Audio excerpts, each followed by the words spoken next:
Back in the ring, I'm chasing down gold tonight. Hold up my freak flag, fly it up high. Blood on the walls, ain't gotta live a lie. Shoulders back, walking with my head held high tonight. Put on my best shoes, knock 'em out cold. Swim against the tide, won't do what I'm told.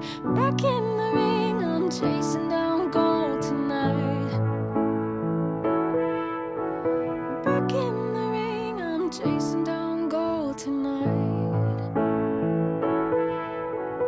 Back in the ring, 'cause I'm taking home gold tonight.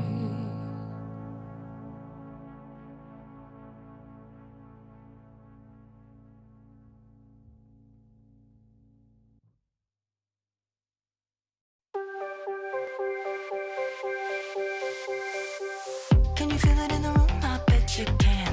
It's an atmospheric move. Shift to the tighter side of hand. Just watch what I can do. Got a set of keys and a foolproof plan to take over the world. Can't be nobody's girl. I'll bring the thunder. No point in fighting. I'll bring the whole storm without even trying. Bring you to your knees. Think you'll forget me? Well, maybe you should think again and let me. The kind of woman that'll go up and go down in history. I know you wanna, but I can't give any more. Take over the world. Can't be nobody's girl, girl, girl. The kind of work of art you can't pin down. Got a Mona Lisa smile. Fool me once, I'll hit the ground running. Here goes nothing.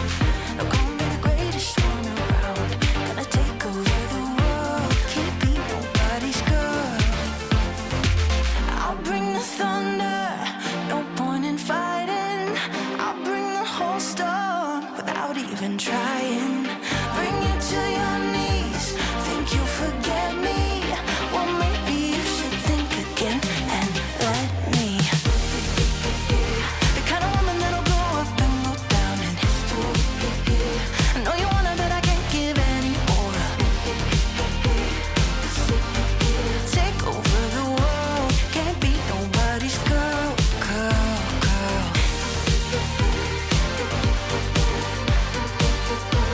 Ooh, oh, oh. I can't be nobody.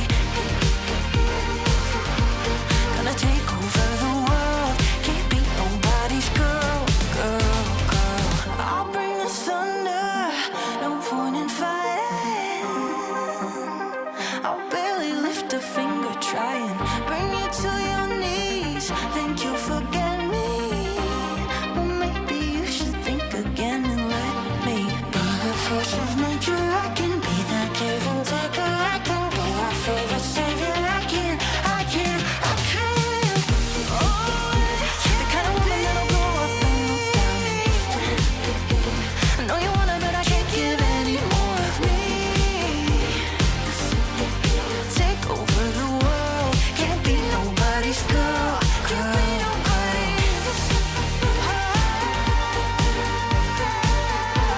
Oh, oh, oh. I can't be nobody's. Gonna take over the world. Can't be nobody's girl, girl, girl.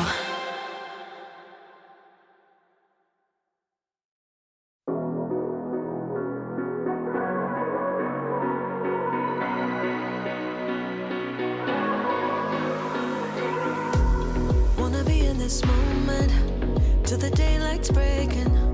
Wanna soak it all up and never ever let it fade. Go a little bit further, 'cause it's all worth saving. Wanna look in your eyes and hold on to the better days. Oh baby, I don't wanna lose. Let's not just throw it all away. So if you wanna be someone who sees the light, then you gotta believe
touch the sky.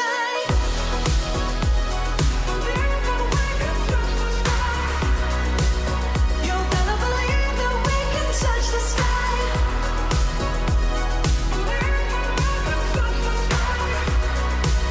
You're gonna believe that we can touch the sky. When the walls start breaking, 'cause it's almost over. Better hold my hand, 'cause I don't wanna lose ya. While my heart's still beating, it ain't ever over. Better hold my hand, 'cause I don't wanna lose ya. So if you wanna be someone who sees the light, then you gotta believe that we can make it right. I'm never far away, I'm always by your side. You just gotta believe that we can touch the sky.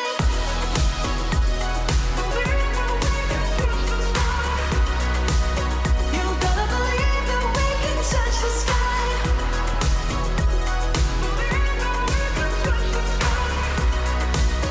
You gotta believe that we can touch the sky.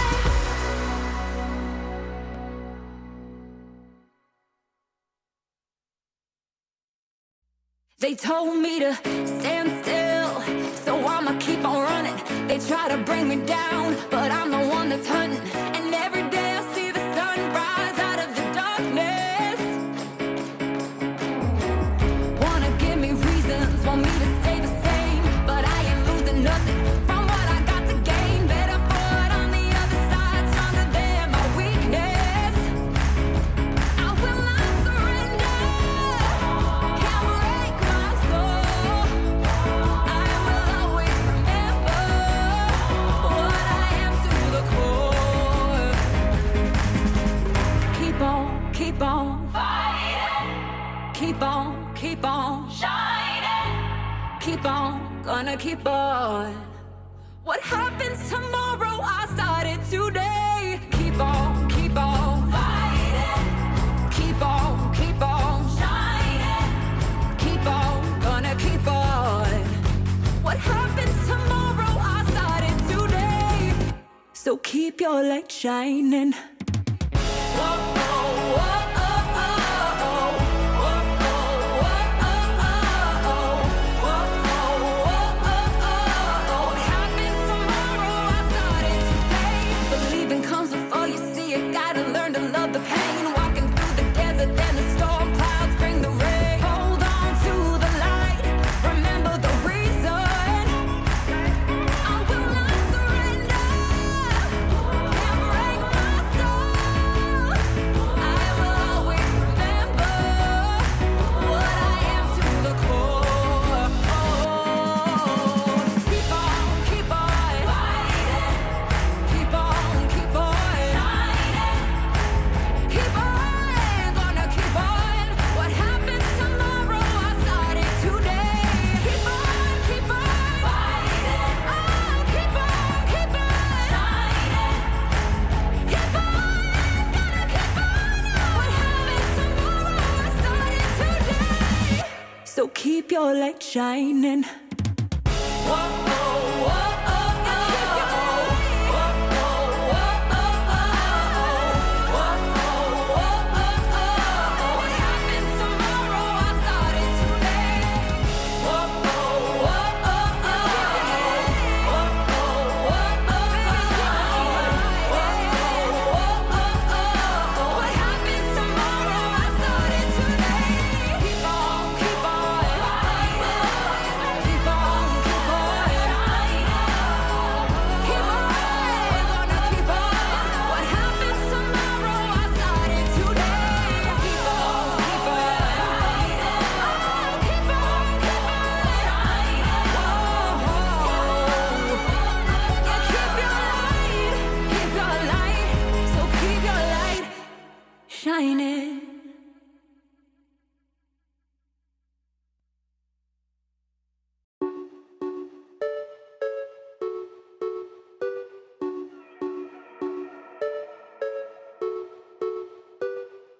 You think you have me wrapped around your little finger, but soon you will find you're wrapped around mine.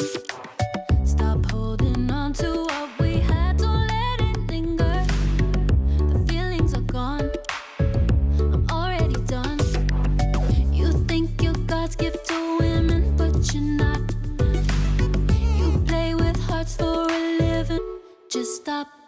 Nice try, thinking you could hurt me again. Thinking maybe we could try and stay friends. Nice try, thinking you could get in my bed, but you're sleeping on your own now instead.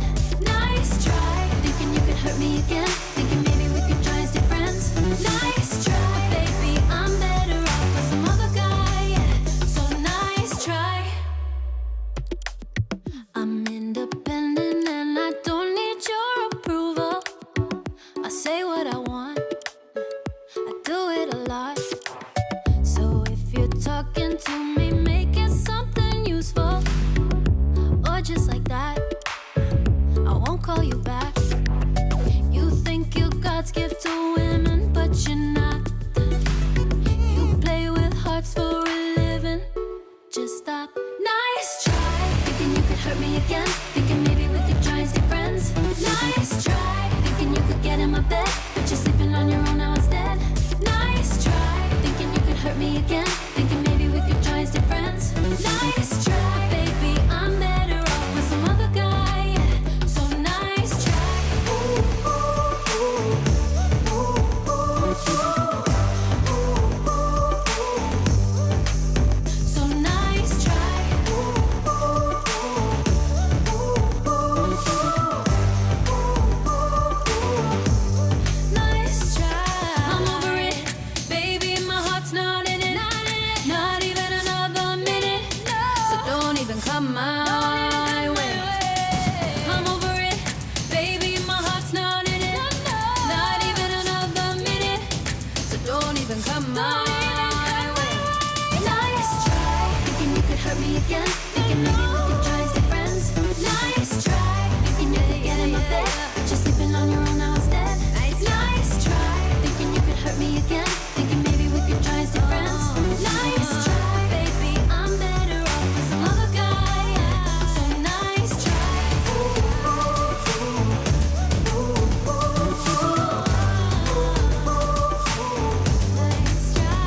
So nice try. Ooh, ooh, ooh, ooh, ooh.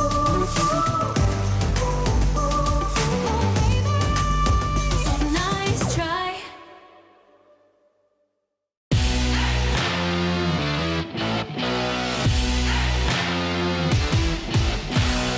I see the light in your eye. You know you can't hide it, you can't hide it. No, you can't fight it. Let go the need to disguise. You know you can't hide it, so don't fight it. Go deep and just ride it. Take my hand, take control. Take my body, take my soul. Bury my hand in a big black hole. Set free the devil inside. Set free the devil inside. Set free the devil. Set free the devil inside. Yeah.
the night for a while.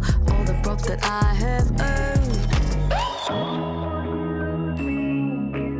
Even higher.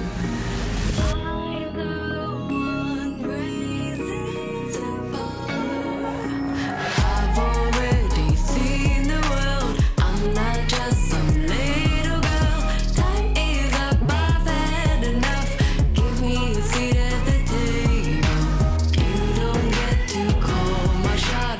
I'm ready to be a boss. Don't be mad, the time is up. Give me a seat at the table.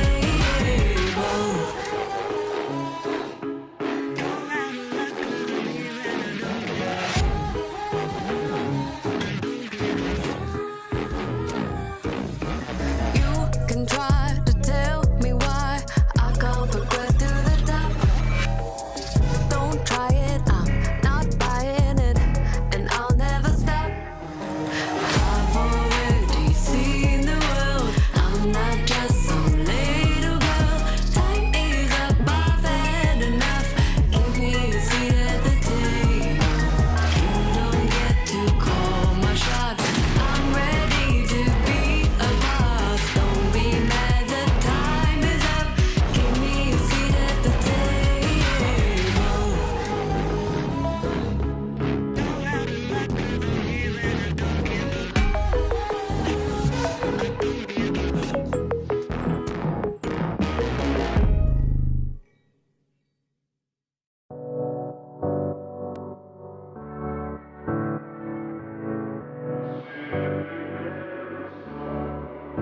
When I'm in the dark, I know I'm not alone. I know you'll guide me home. You're my northern light. When I see the stars, I know there's ESL Impact is brought to you in part by Intel, Qiddiya, and DHL.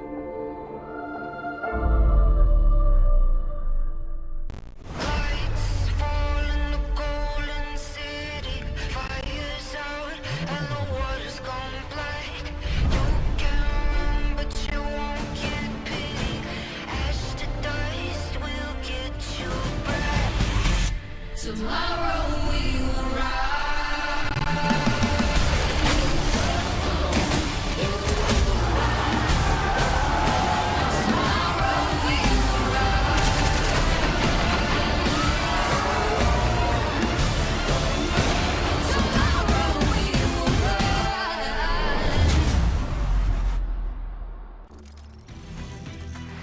Hello everyone and welcome back to ESL Impact. It's week 2 branding, which means we now continue seeing a few new teams, a few new debutants entering the server, and tonight should be no exception to that sort of excitement.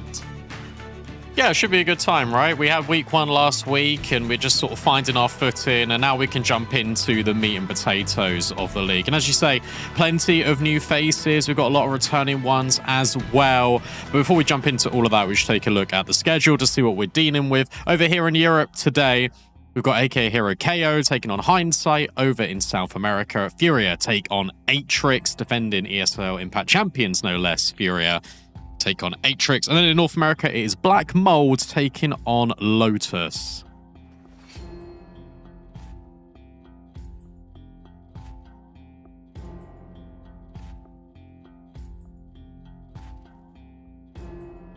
Hindsight taking on AK Hero. Both these teams yet to play. We've already seen the rest of the group play out. So some interesting results here. I think the most notable one being that Flame Sharks win over Leto Cook. That was a bit of a surprise.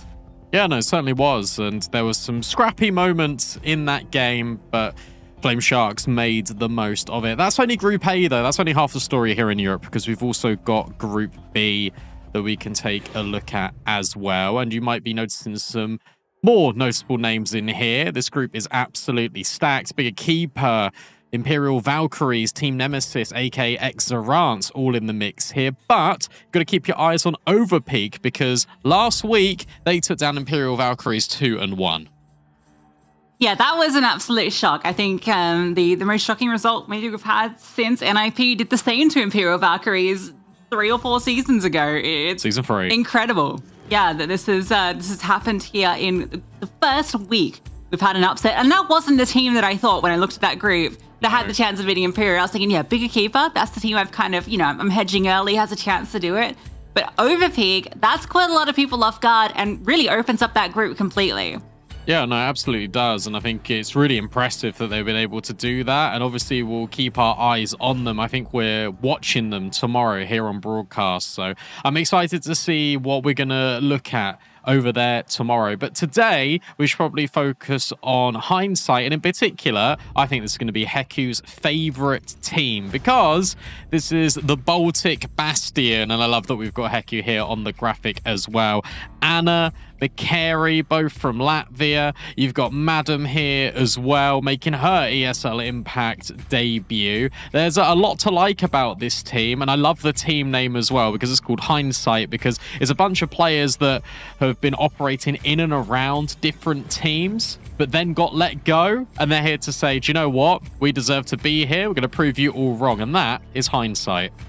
Yeah, a lot of different players that have come together here. Because I've got to mention Pullux and Jenkin as well, rounding out the roster. And it's really funny, just as a side, that we have, the Baltic countries here. Then we've got Sweden, then we've got Denmark, and then going up against a fully Finnish roster. It's like you've got every country from that region, but 5 of them are on one team.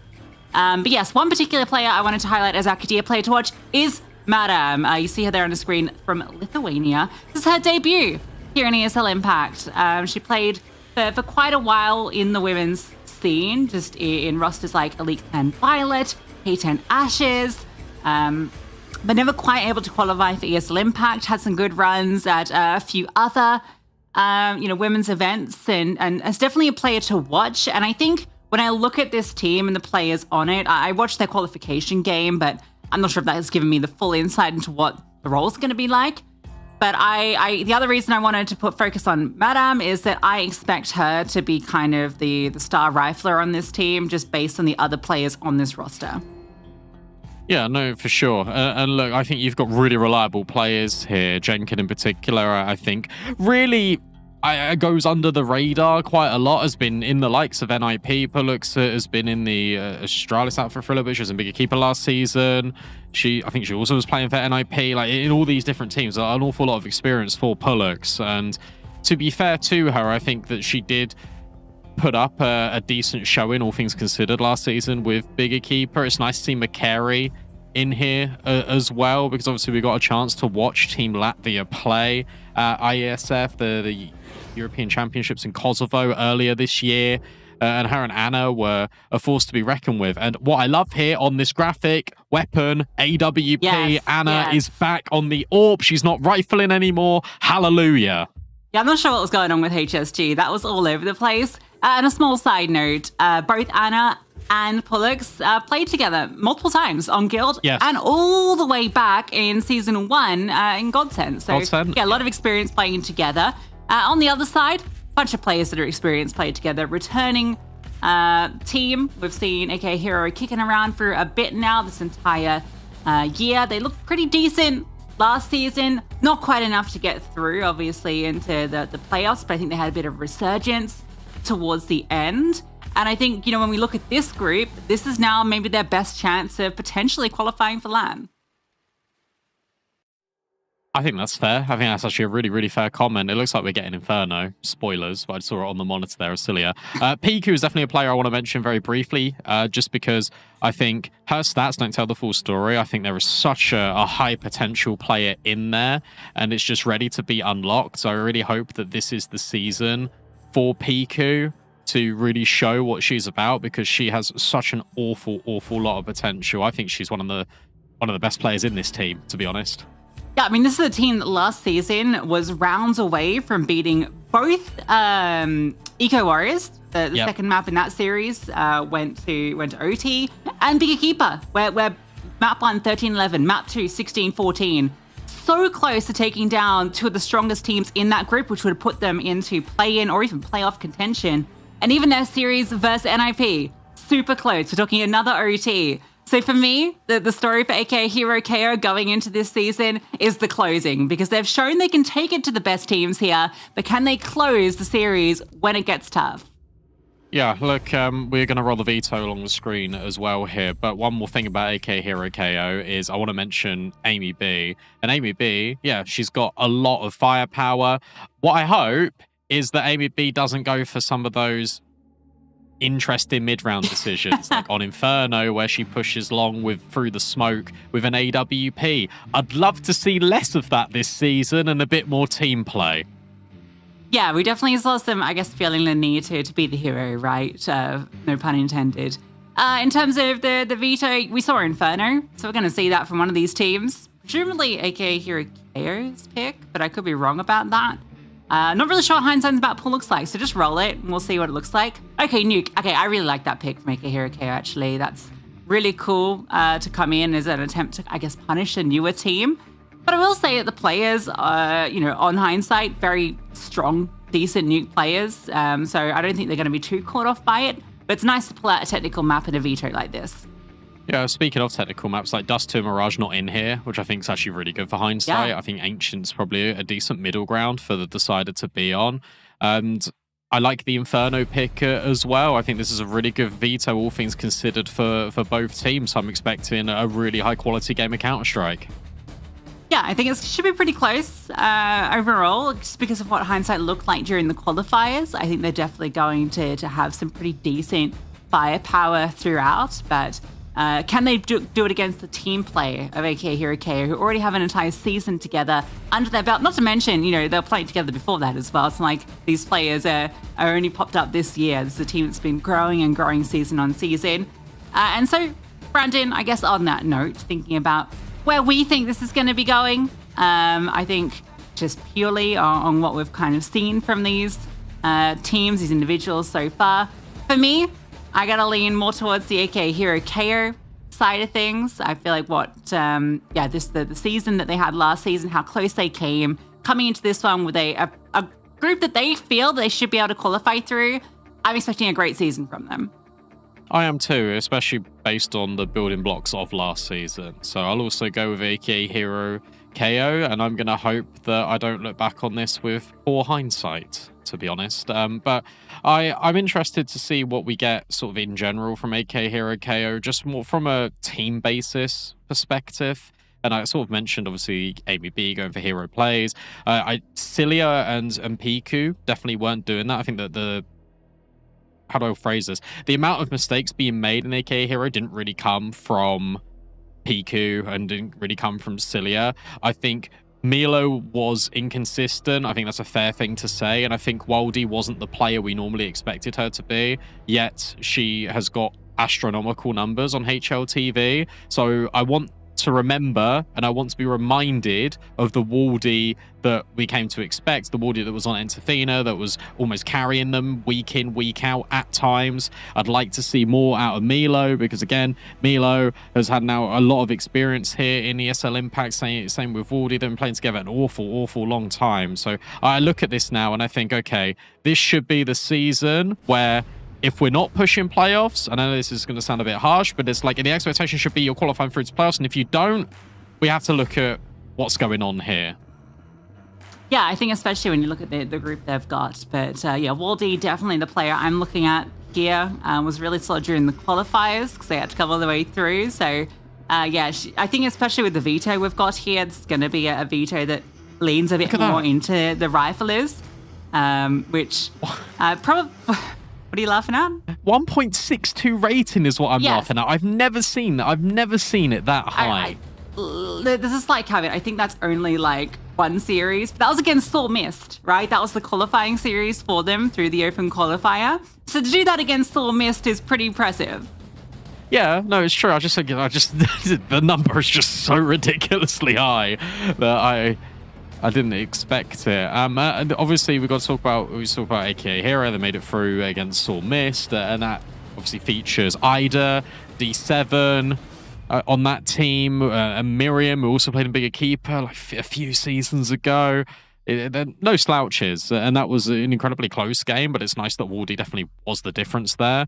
And you've also got to think about the way that Hindsight came through the Open Qualifier, because they beat Han Bao Bao on that team. You've got Miley, who has ESL Impact experience. You've got Tess, who I think had a breakout event, to be honest, with Team Sweden. I think a lot of people started to pay attention to Tess now, which is really good. It's obviously a friend of both mine and yours, and definitely we will see her in ESL Impact one day for sure. And also, that's the former team of Madam as well, right? She used to play with that team under the Elite Clan, under K10 Ashes. So it's a little bittersweet. You know, you have to eliminate your ex-teammates from their chance of getting through for your chance. But I know there was no hard feelings between them. I just want to circle back to what I was saying about the riflers here, because I think when you look at these two teams, there is a bit of an AWP diff. When we look at how Amy B played last season, you talked about her kind of hero plays, but it's because she's very capable and was able to pull off a lot of those moments. Yeah, of course. And so, I think when you compare AWP to AWP versus Anna, I mean, it's maybe a little rough because we didn't get to see her AWPing, and I feel like that was maybe a cut to her confidence, the HSG run. But even kind of thinking back previously to Guild, I've always felt that Anna, she kind of broke into the scene very young. Back in like the Godsent days, all the way back in 2022, it felt like that confidence wasn't quite there, and I hope that maybe this is a chance for her to develop into a more confident and explosive player, because I think she has the skill to do it. But I think in this series, there's definitely going to be an uphill battle for her.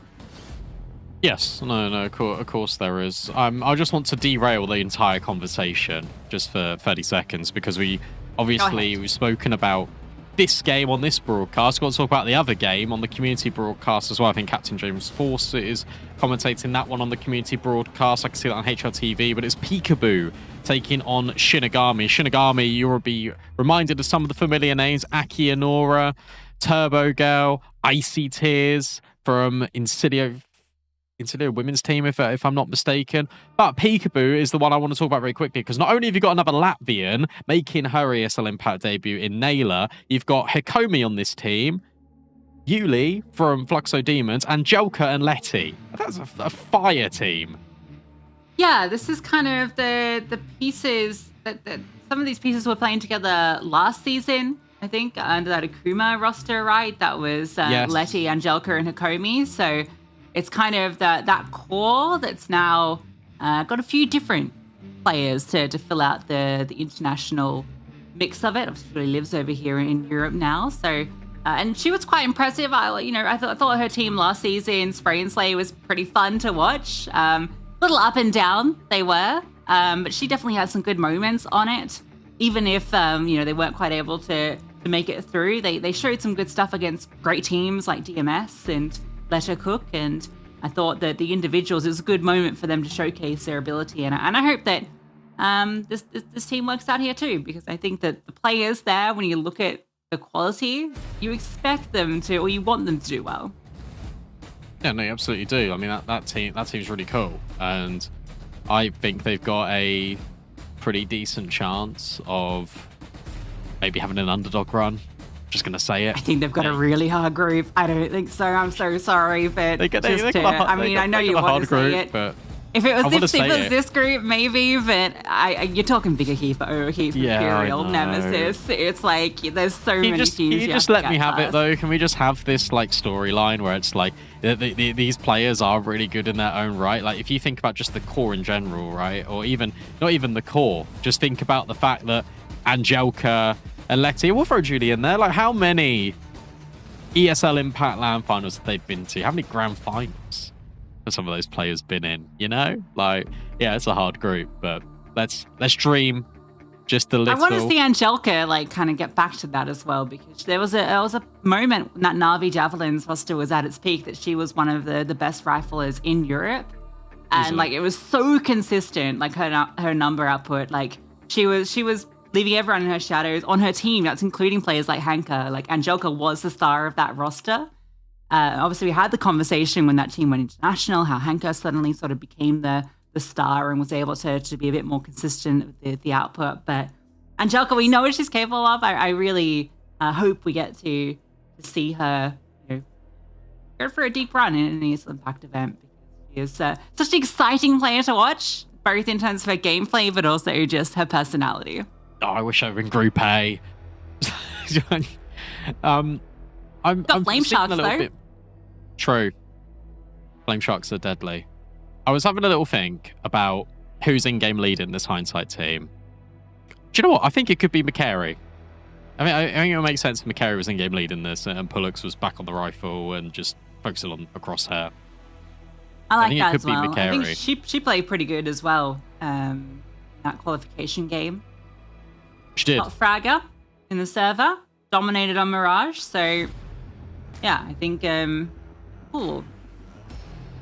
If she was just kind of focusing on her crosshair, I think that's maybe necessary too when you look at this team because I got a few players that are a bit more supportive in your McCary and your Jenkins. So I think having Pullux being a bit more of a star piece is a great way forward for the team.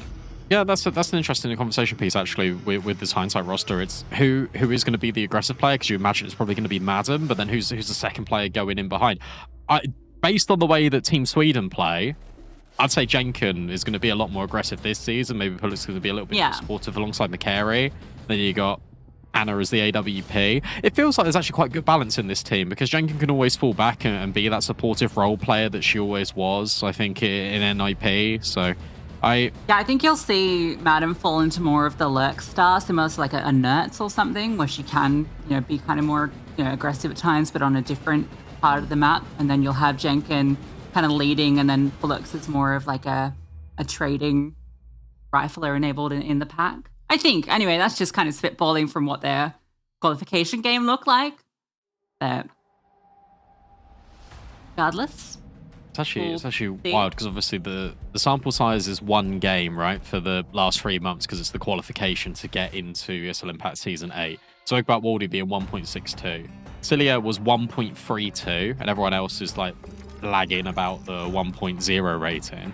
For hindsight, you've got Pullux on a 1.43. Next highest rated players on a 1.06, and that's Madden. So if we get even like a 1.1 out of Pullux and everyone else just raises the bar a little bit, this team's got some serious firepower. I think it was Madden, wasn't it, that solo queued to 3k elo? Yes. Am I remembering that right? She did, yes. It was very, very high elo. Am I wrong in thinking that this is actually McCary? Sorry.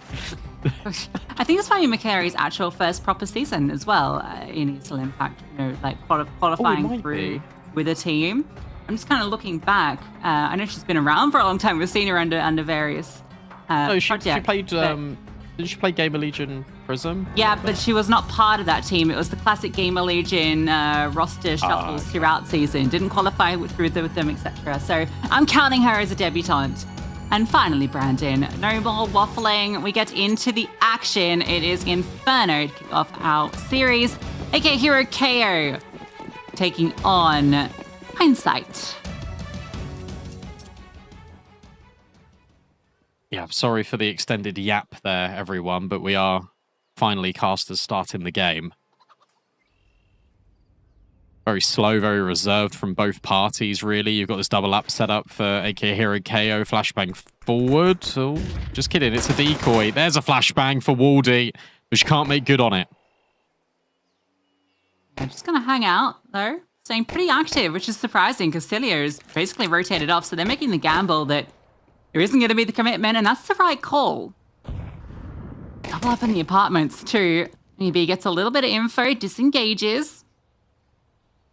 Sees two players, but now the rest fall into position. I'd love it if they forward pushed. Stance.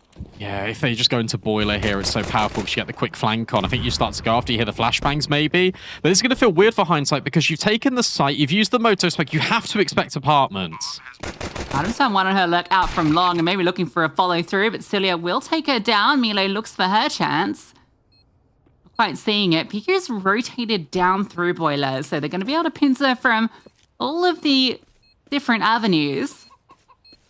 Cilia looking for that first point of contact. What a tap from Cilia.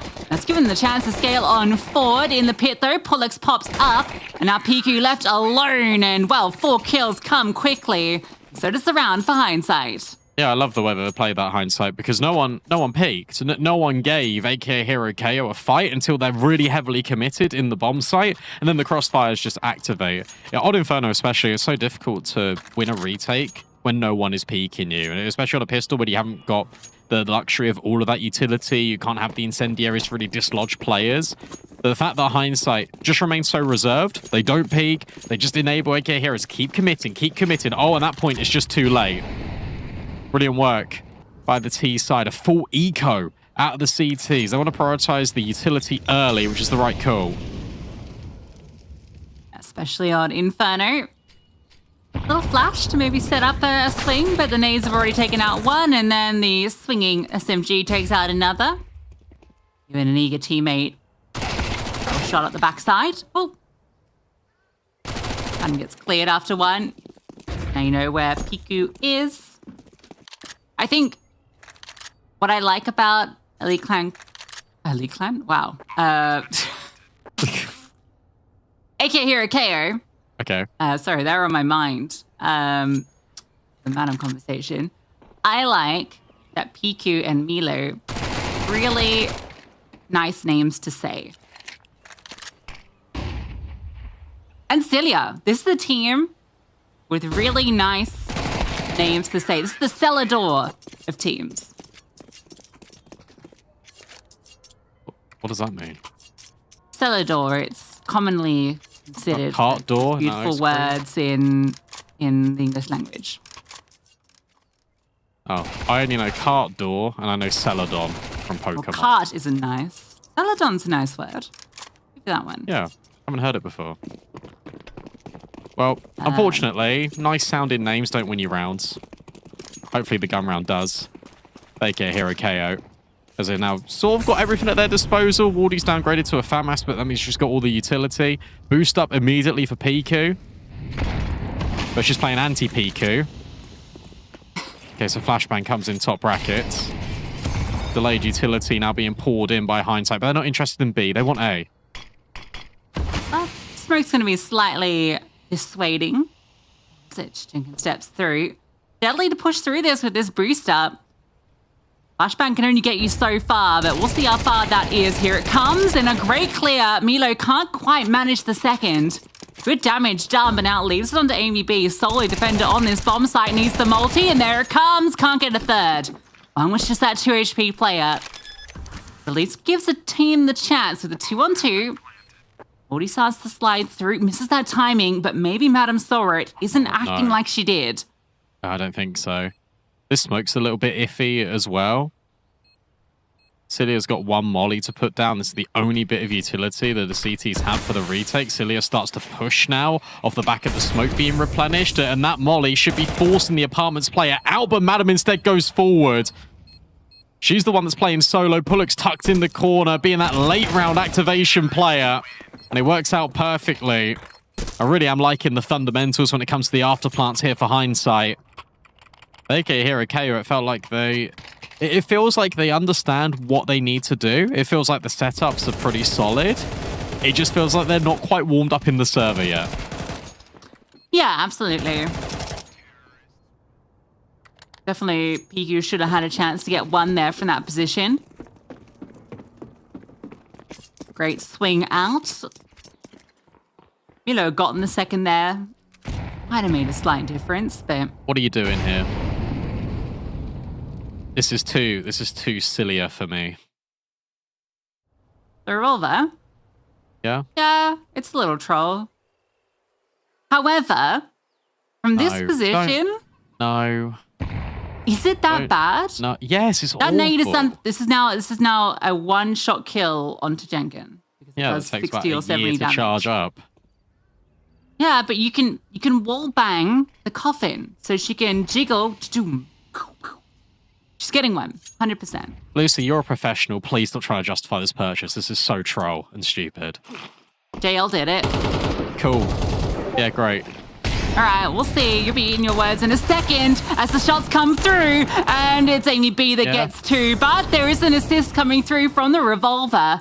The damage has been done. This is now a player advantage, but not weaponry, certainly not position. Although the bomb actually needs to come over. This smoke has caused some concern. And the delay is a problem. He's got a smoke too. Maybe used to isolate. This bomb needs to go down and tap will delay things further. They're really expecting a response. Good Molly. Molly's good though. That will give them the space to plant. Still a very achievable retake. No, definitely, especially with the player advantage. Madam needs to make sure her timing is good, but obviously you can't really control that. You have to be careful of Milo starting to walk up. Cilia around the corner with a revolver, gets a tag, but there we go. Madam chimes in with a couple. And it does like no damage.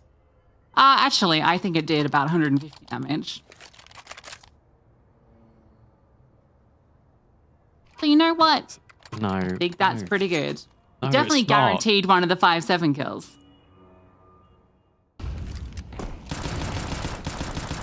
Oh.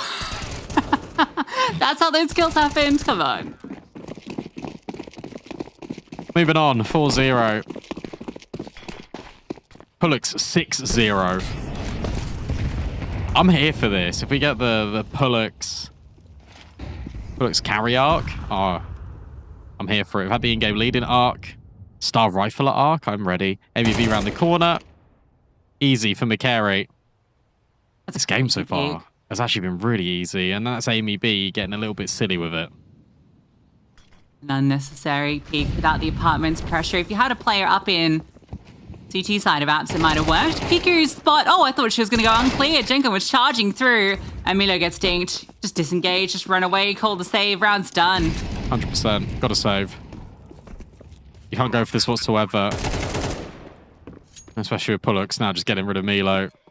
That's it for Cilia and Waldy. 5-0 for Hindsight.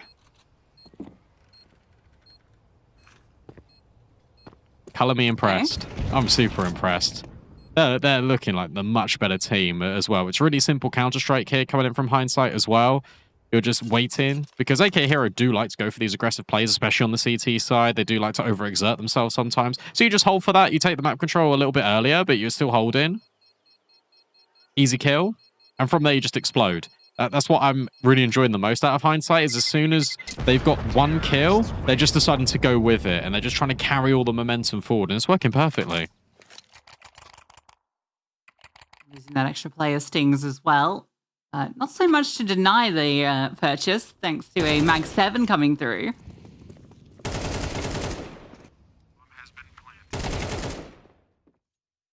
As Milo stuck that much around. Okay, Mag 7 sold. Milo thinks better of it. Goes for the more sensible FAMAS.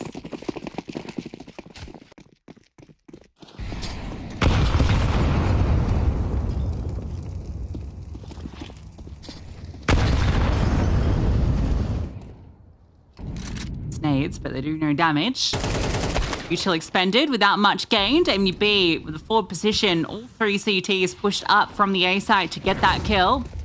They're happy with it, but now the extension forward flashbang was great. Cilia didn't see a thing. Crouch might have saved her, but Jenkin was really eager to scale forward and find that kill. How's this timing? Well, Milo now knows that this smoke isn't really going to achieve anything. Does she push? Does she try and search for further? She does. She needs to be on A. It's true. Can this get out of hand? Say be dropping a smoke and not a molly. Already tucked in the corner. I feel like she's going to get hard cleared, but instead it is Pullux removing both her and Amy B. Pullux is on one. 9-0. 2 versus 2. Bomb not yet planted. But it feels like it might only be a matter of time. Pullux doesn't care about the plant. She wants the kills. Gone really far forward. She's got the HP too, and that bomb, as mentioned. Well, they're going to get this kill and go A. Find Piku. Yeah, they have a free path through. And yeah, Piku gets killed. Oh. Run to A. You know that Milo just got that kill. Oh, McCary. Oh, that's devilish. What a round. What a finesse. Oh, yeah.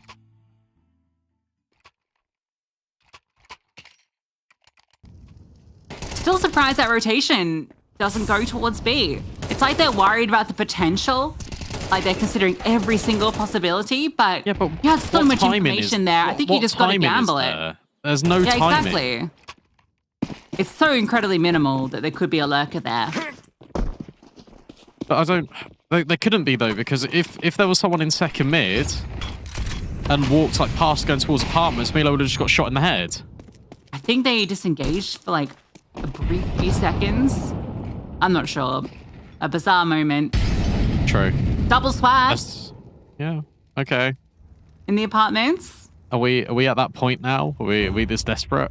We got 2 shotguns here, and you go for the long route. Again, this is perfect. I cannot fault this currently, but that is some incredible shooting from Amy B. And you're never going to know about the pit player, surely. Jenkin goes up and over. You need this kill, and you can't get it on Amy B. Amy B is completely destroying Hindsight. The long wrap play felt like a good idea, but it's that overextension into Boiler from Anna that gives over the rifle, and Amy B does the rest. Well, now you just got to take things into your own hands. And, well, AK's hero in that round is Amy B. The Mag 7 starting things off, and then a brilliant swing. Check this back. Precision crosshair placement. Lotus gets caught, and then Amy B spray manages to connect, and another shotgun kill at the end. Good for the coffers. Good to get around.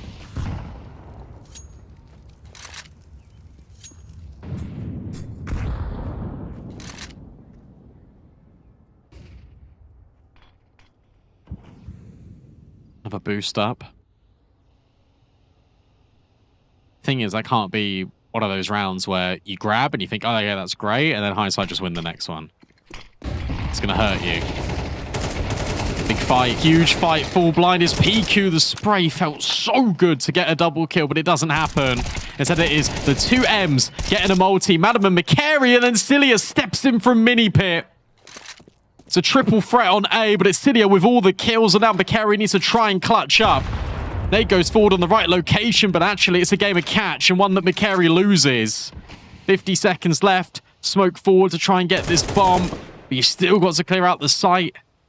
You might know about Cilia's position, but getting rid of Amy B is going to be a little bit tricky. Ooh. Especially as she swings onto Cilia. Nice try by McCary. But AK Hero KO will go back to back. That's another player just stepping up with a huge multi-kill there. I think recognizing that Hindsight just loved to push the momentum after the initial contact. So Cilia plays her patience game, knows they're barreling towards her, and they are not expecting an extra player there. Because this is a 4-player start. You've taken down 2 already, and Amy B showed herself out towards long. So you weren't expecting Cilia to be present, not accounted for. Back-to-back rounds. Still plenty of money for Hindsight to keep the fight going.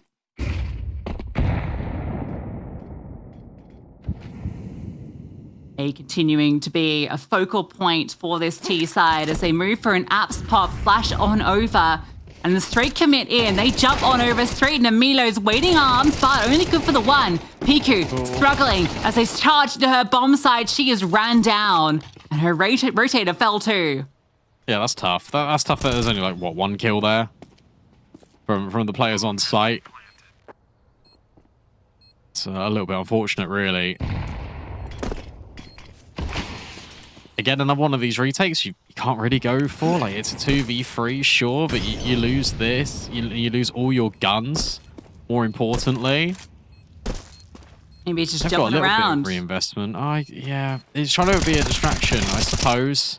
And it has kind of worked, but Amy B's now going to walk through the smoke and connects. But that's okay because Madam's here and there's no time. Everything's okay. Everything's fine. No chance here, Madam. We'll just make sure this final kill comes through. No, it won't, but well, the death will. Anyway, that was costly for both sides. And actually leaves both in a very similar position. The CT is slightly better off, funnily enough. It's that loss bonus build up. Rounds are building up for Hindsight. Shame because you feel like Milo gets that first kill. Piku is in a good position to trade, but it's this rotator getting caught immediately pushing through that smoke that means Piku is just caught out.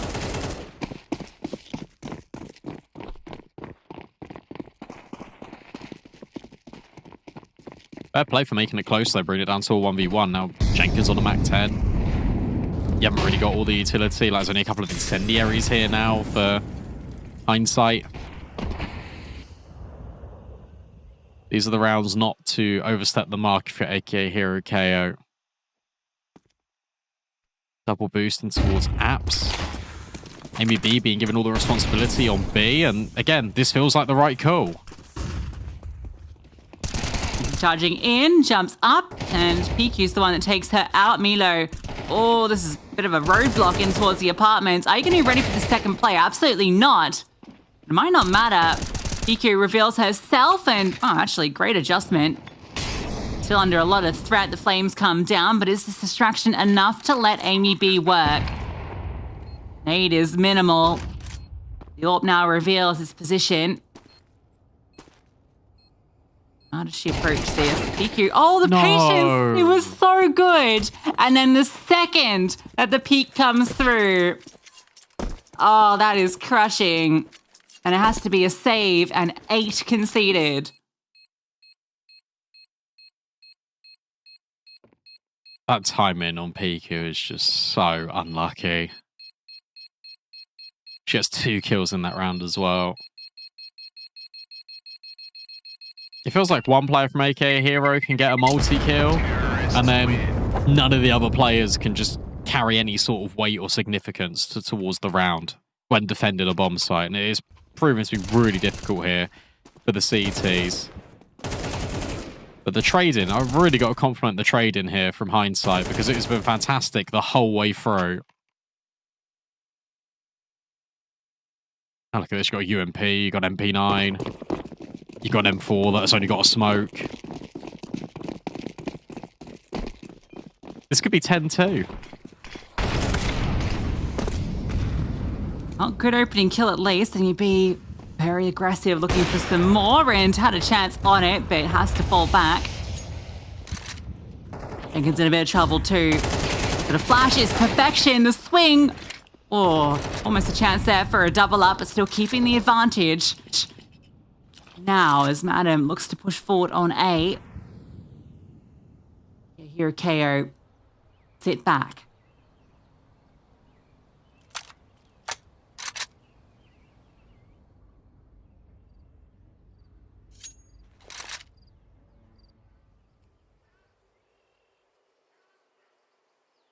This is the chance for Amy B. Oh, nice shot. Won't know about the second player, but that's fine. Because now you can fall back to one of these angles. You can consistently just reposition. Take a shot, fall back. Buy enough time for the rotate. 3 on A, but it's hollow for hindsight. They're not interested in that whatsoever. So now you've got to try and challenge the sniper. You've got to try and challenge this turret. It needs to be a wide swing out of Pullux, but Amy B still hits the shot anyway. Bomb dropped and retrieved instantaneously. But with 35 seconds left, and whilst the cavalry might arrive at B, you still need to leave resources over at A here for AKA Hero KO, and they've done so. A smoke is going to make Madam's life even more difficult. I doubt she even really gets through. And even if she does, the sound's been heard. The jump up on site. It's an easy collection for Milo. A necessary round for AKA Hero KO. And netted off the back of Amy B. Great rotation as well. Getting that first kill. That one play out. Some great flick shots. None of these were particularly easy.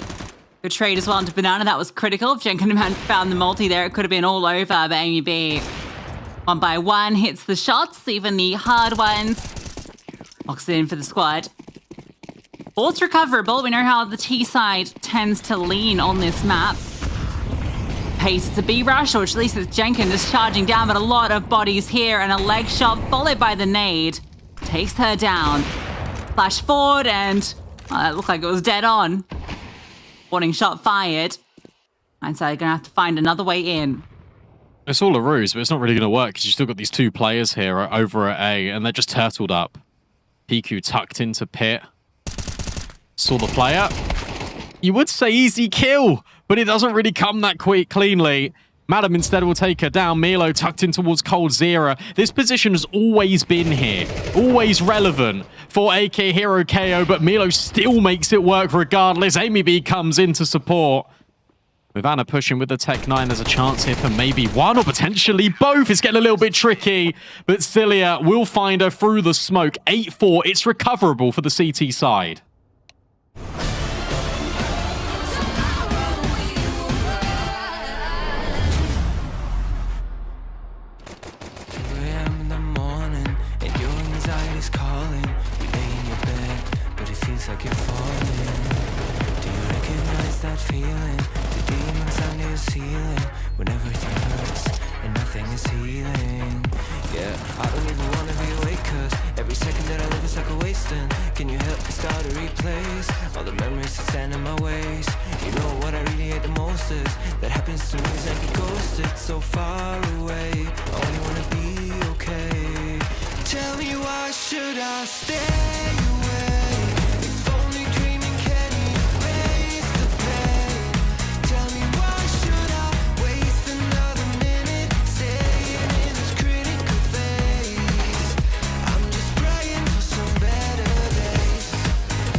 probably get some more sleep, but I just can't seem to set my mind at ease.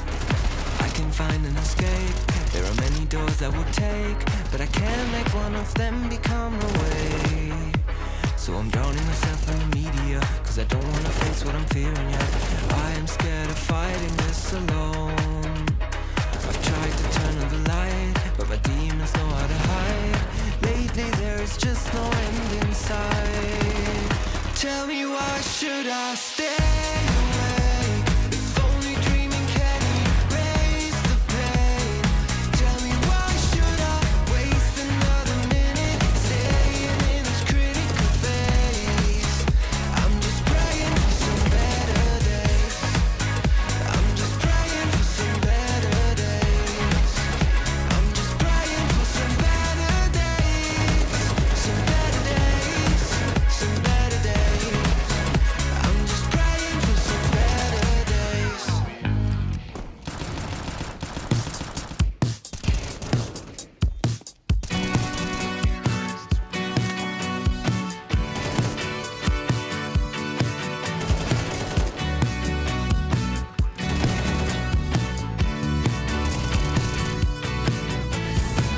Still see things in my apartment. Many places where your heart went.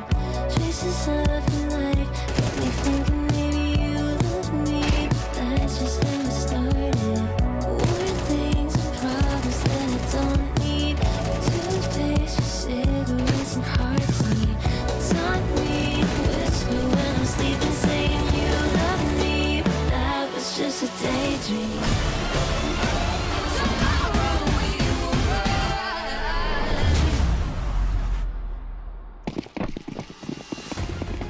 A slow start for AK Hero KO, but they recover 4 at the tail end from 0-6 down for an 8-4 half. Themselves a chance going into this T side. Their opponent's map picked. Again, what's middle, but actually doesn't see anything in second mid. That's going to allow these Ts to crawl close. Now she got that information. She goes down cleanly. Still no budge. Carry left to spend the entire A side of the map all on her lonesome.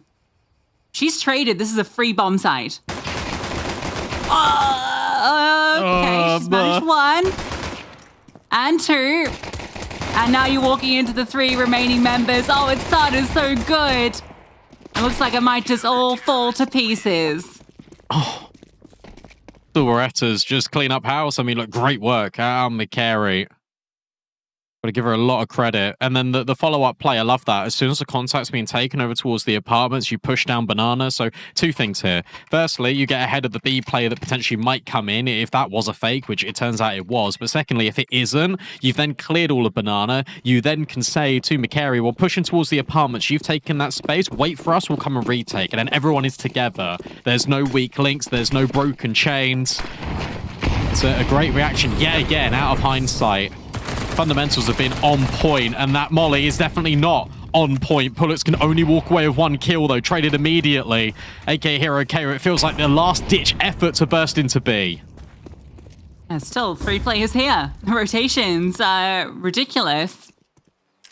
And look at the push at the same time. Anna is taking the space in towards mid, so she knows they can just keep these players present. Biku still manages to get another kill back, but they're getting peppered down, such low HP, and yet still they're fragging through. Biku left with barely a slither, Celia wounded. Milo, the one in the best HP with 60.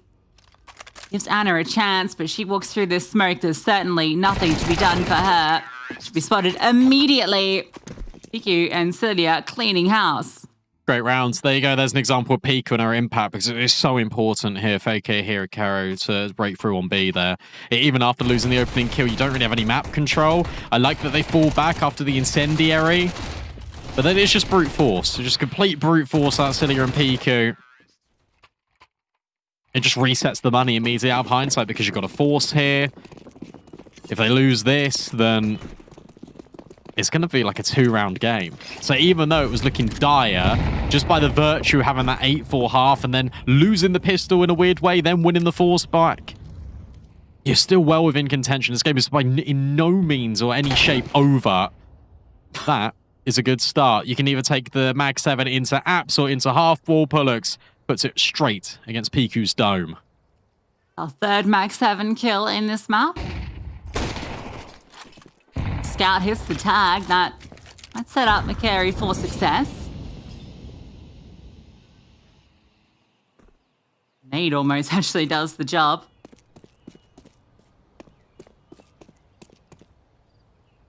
Uncomfortable now. The apartment's completely occupied. Now an extra rotation comes back to A. Despite the lurk smoke throw down by Waldy, it's not enough to bring anyone over. Good molly. Gives you info the apps is compromised, but Anna getting charged down. If they wrap B, this is the play. Oh, and they're going to. The perfect call for this moment. Only one defender. It's only McCary and a 5-7. If they go into coffins, which they will, then it feels like her days are short-lived. The rotates are here. The rotates are here, and McCary's also got a kill. Could that potentially be enough? Well, kind of. There's a 1-for-1, just not in the way that you expect it. Bomb still not committed. Madam, Jenkin, and Anna respond in kind, but the nade is good. It brings Madam down low, and it removes Anna. You haven't really got much utility to go for this. At least there's a kit on Madam, but as mentioned, precariously low. Crossfire's been established with these M4s. And they are silent, but also deadly. Madam's got no idea what hit her, and neither does Jenkin. Good recovery in the end there for AKA Hero KO. Yeah, and great call right after you know that Apartments was compromised. You throw down the molly and you hear the tags, the players retreating in that direction. You know that short's not going to be the play then, so they head out towards long, and seeing Anna also fall back then from long, I think tells them everything they need to know. Anna had gotten a tag over top Banana only 30, 40 seconds ago, so you know she was the rotation from that B bomb site.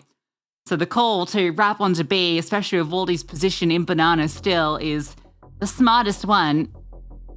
Even if McCary actually does a pretty good job from that position to remove a full HP player.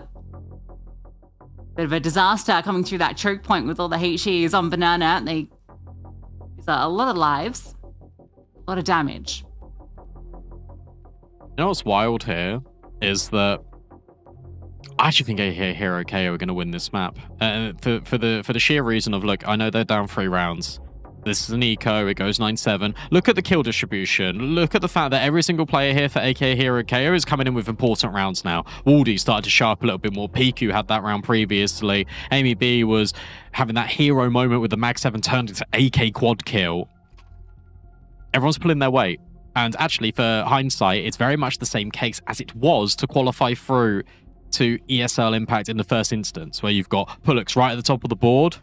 Next couple of players are floating around 11, but you've got Anna on single digits. Haven't really seen her on the AWP yet. Sure, we can give her the pardon of the fact that it was T-side Inferno, but we need more players assuming more responsibility here for hindsight. Otherwise, they're going to be kicking themselves that they've let this slip. I think Madam wanted to try and ninja that one, but it was not planted default. It was a funky little position next to the fountain. Classic, run down middle. Oh, that's a little concerning. Oh. Don't like this. It's fine. No, it's fine. PQ will come through the back lines. Madam's just got a Mac 10. And a kit. I don't know where the kit's coming from. Someone had one. Yeah, just a couple of casualties. The nade kill getting one initially in Banana. I was like, okay, this is now a little scary. Nothing to be found here for Anna. Already gone to A and are planting the bomb. So we're going to be coming within 2 rounds, which, where this was, that's a great recovery. Yeah, I do get a little worried for hindsight.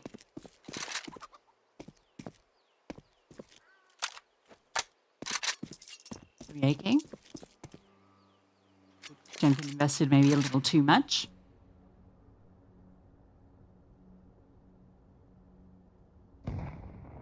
The other game, map 1 already completed between Peekaboo and Shinigami, Brandon.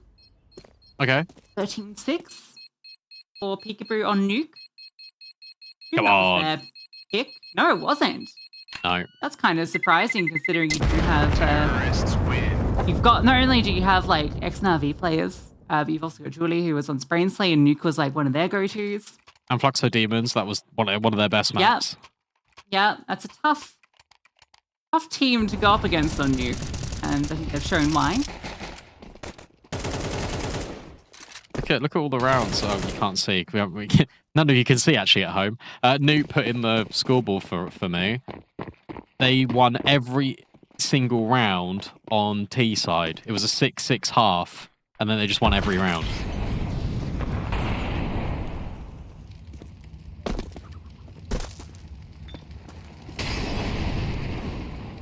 Okay, here we go. On Elite Clan. Elite Clan, I did it again. Oh my god. Akihiro KO.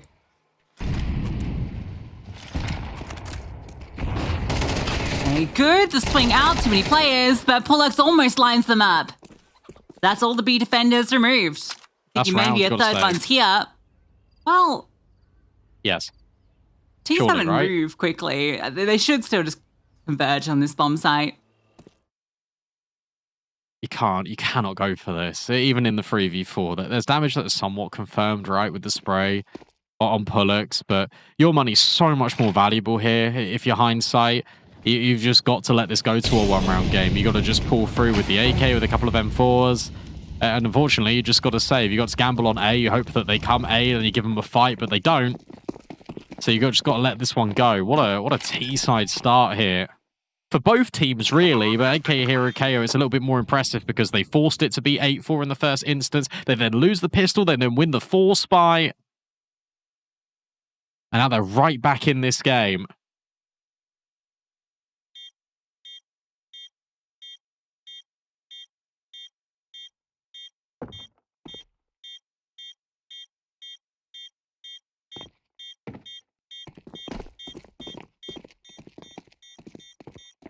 Very aggressive play Inferno to be making, to be honest, considering the third player isn't there and there isn't like a quick rotation. I get setting up the first player to go for a forward maneuver, but it's the second swing that comes through from Pollux where you're like, okay, well, when you go down here, there's no one that can hold on to this bomb site.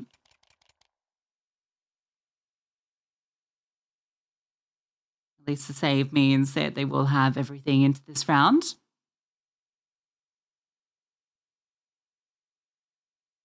Now feeling very close between these two teams.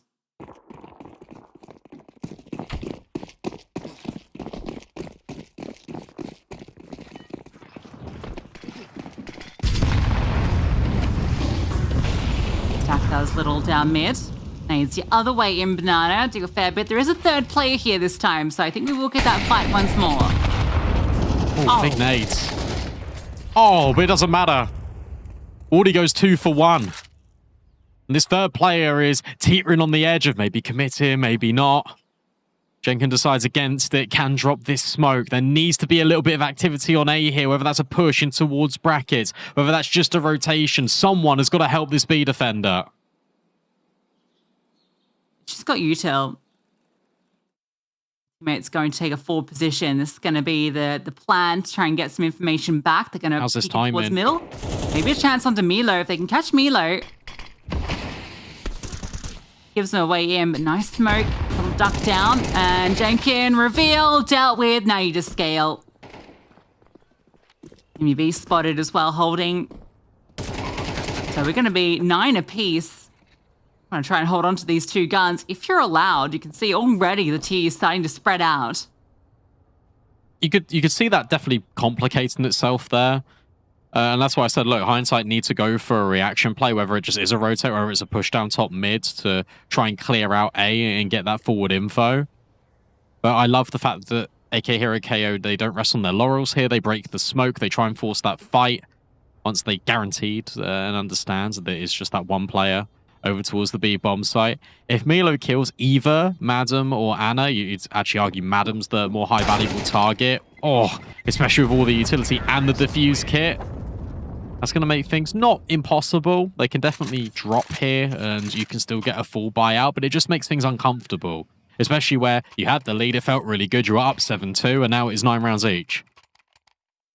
Yeah, and we're seeing Everyone kind of starting to step up here. Oh, that's too easy for Waldy. It's just mistiming util. That flash comes way too late, it feels, for the swing. Waldy was staring straight at half wall and wasn't blind until she'd already killed 2 people. Yeah, flashbangs are poor. It's a bit off the mark.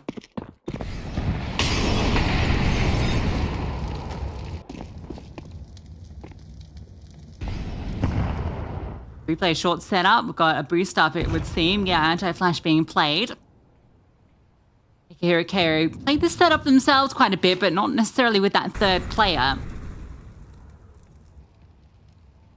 How ready are they for this? 'Cause it looks like they're going to go straight into it. Oh, it's a good molly. Flashbang's good as well. Surely, I can say surely you get those favourable trades there for the T side, and you do. Madam's lucky to be alive. And now the decision for AK Hero KO is, well, do we go in towards A, where we just got both of these kills? Or do we wait for a reaction? Feels like it's the latter. Waldy waiting patiently. McCary needs to clear this angle diligently, and does. And I love that Madam reposition. Madam's just pushed through the long smoke and sideswipes Amy B. That wasn't the bomb spotted. It still feels a little bit uncomfy, but you have to realize that they're either deep second mid or they're coming out of apps. Gotta start scaling out now. Smoke go down. Oh, it's a little bit of a wonky one. Bomb can be allowed to go down, but it's going to be very fast rotation. Still extra utility for Celia, though, so she can redeploy another smoke, and I'm surprised that she hasn't yet. Going to replenish the one that was a bit dodge. Flash short. Don't see too much. To split up, and how is there another gap on that smoke? I've smoked it twice, and there's still a gap. Oh, no. Madam gets the final kill. Great round from Madam in general. 3 in it. That's double digits secured. Nice. Nice observers. Zooming into the 10 because we get the 10th for one of the teams. I see you. Yeah, good retake. It's a shame about the smoke. Not once, but twice there. But I love this reposition out of Madam. I'm gonna call upon it again because, of course, you're going to get these reactions in the last round. This is what they were hoping for, and this is the round where Milo spotted the info and then they just bursted. AK Hero KO wanted to do exactly the same thing again here, but Madam, the fact that she goes from short all the way around to long and actually just takes a risk, just pushes the smoke off the back of the contact. The timing's so important. Timing off the contacts of the B players, then you start to make that risk through. Just completely catch them. Back's turned. Amy B probably a little bit frustrated with what's just happened there. Finally, a break point. That's the first CT round outside of the pistol. Jenkin missed the timing, but Madam's watching closely, and you've still got Anna here with the AWP. She's got the line. There's the timing just on her repos too. That was great awareness. You know, can't strike. Oh, maybe she can elsewhere. Anna caught off.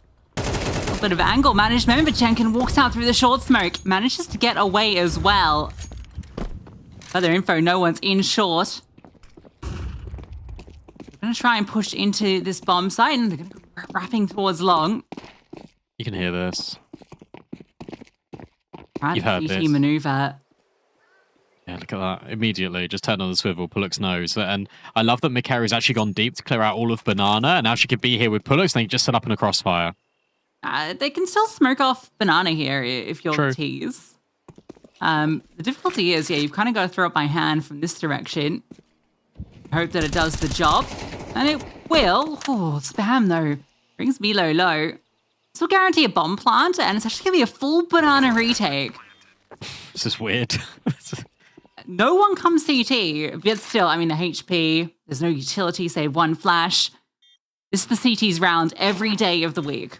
Yeah, Molly's going to just push Cilia out as well. Oh, it doesn't. A little pocket of space here. That flashbang's really good, though. She should be dealt with momentarily. No. Overlook, but Mikaria just in time. Waldy now starts to strike. Would need a multi-kill, and then that should bait in Milo, or Milo can just keep going alone. Between the two of them, they've somehow made this achievable. Time's now running low. No smoke for this defuse kit. Mikari feels the pressure, and Waldy thrives within it. AK Hero KO convert the 4v2. Apparently not this day of the week, actually. I can't believe it. They have, what, 150 HP between the three of them? But Waldy, she has all the health points. She's the one that does most of the heavy lifting there. Just no one looking towards CT as they scale through. Especially after they get this first kill, it feels like they're just a little bit too lackadaisical. No one ready for that peak from Waldy is criminal. Great shots also coming in from Coffins, just causing confusion. A stolen round. Or at least a very well navigated one from AK Hero KO. It's got to be comms. It's got to be comms issues there for hindsight. And also, I think maybe it's one of those where you see Cilia just fighting to her death at New Box. If you see a player in New Box just directly, you're 9 times out of 10 just going to assume there's a player in towards dark, and then suddenly you overlook at a position. But no smoke for CT there because I didn't have one is already feeling a little bit horrible. The fact that no one clears it, no one considers it, that must have just been really chaotic. And I guess the intention there for hindsight in that post plant was just to scale past CT to fight and take the fights directly on towards site. If they can overwhelm the site players, and it gets a lot easier because you can fight from within.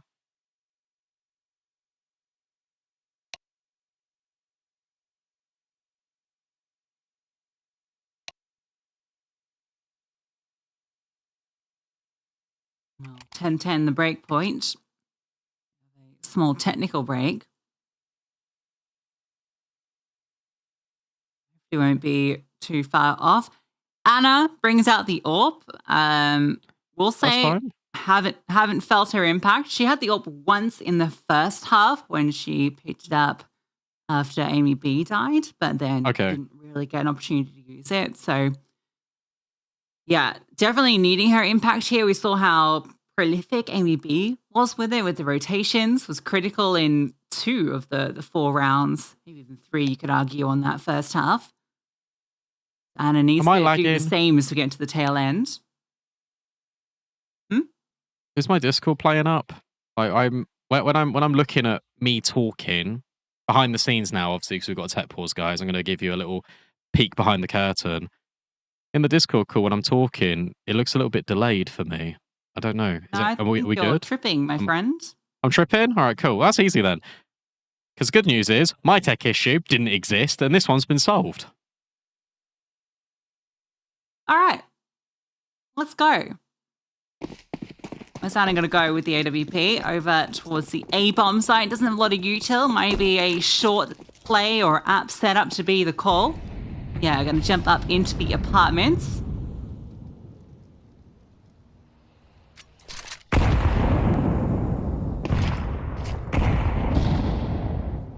I love that we get face cams for this because it's just that the mood's completely changed out of hindsight. It was all happy, it was all smiley. And Madam just looks a little bit more tense now. Yeah, you know, have you seen that meme of like people with blue eyes? That's what it feels like every time I see her, her picture. So blue. I thought you were going to say this currently feels like the Incredibles meme. You know, that Mr. Incredible. Yeah. Yeah. That's also true situation. It's been a very slow round here for AK Hero KO. They've let Hindsight waste and burn a lot of their utility. They changed up the timing in which they're taking Banana here. 50 seconds left. And now more proactive plays, just in terms of utility dumping in towards top bracket. Flashbang, Molly go forward, a deep peek as well. Coming out of Cilia. Is there one back here for Hindsight? Is there a flashbang to enable them to swing? No. And AK Hero completely overcooked this. Madam and Pullux both find kills. They're fortunate. This T-side that they don't drop the bomb, and then Madam swings will confirm it. Felt like they had the right read the whole way through until they peaked top bracket. Yeah, they just got in towards B. One player there, but couldn't have known it. There's actually no one on B right now. So they've been allowed a bomb plant. Like, it's guaranteed. They've got a bomb plant. Carry. Oh, gonna try and get tricky with it, and okay, maybe no bomb plant. No, it does go down. Good damage. Don't to Amy B. Gets into position on Banana. A chance for a shot. Head goes down, and one more still trailing. Amy B's on 1 HP. Amy B's surely dead to rights on any of these peaks. Maybe a chance though.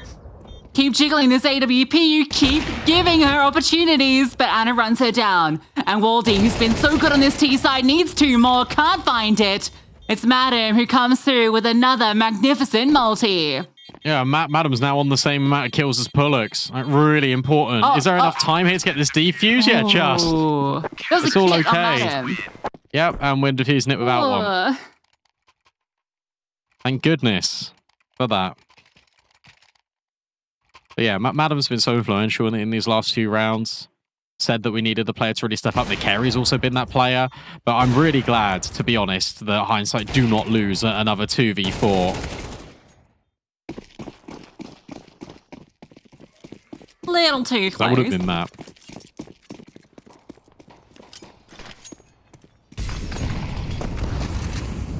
Especially after McCary goes to the little flash play and only hits the headshot, not the kill. Boost up, being helpful. Yeah, nice try. Gonna be punished for it. Oh, and then Madam gets caught too. An acceleration onto 8. Certainly the play here. Might just be hitting 11-11 before you know it. If they can remove Waldy, maybe. It's a chance for the retake, but she ducks away and that's a freebie for her. She's the second player. Can't quite get the kill, but job's a good in. It's terrifying they're even considering going for that, though. Like, in the 3v5, your money is so thin, and I know Pullux has only got an SMG at that moment in time, but even if you freeze it and you just save, like, you're still saving utility, you're still saving Kevlar, it's all relevant. Not sure what Amy B saw initially to be ready for that boost. I think it was maybe a shoulder just at the top of the smoke and you just instantly get prepared for it. Maybe it's something that Hindsight were doing in the open qualifier. Either way, prepared as can be. You know, nothing else to do because the smoke's down. You may as well look for the opportunity. Important kill. If really it was a CT smoke, it might have even been that smoke had that slight lower... Oh no, it's T-smoke. Okay, yeah. I think she just had nothing else to look at, really.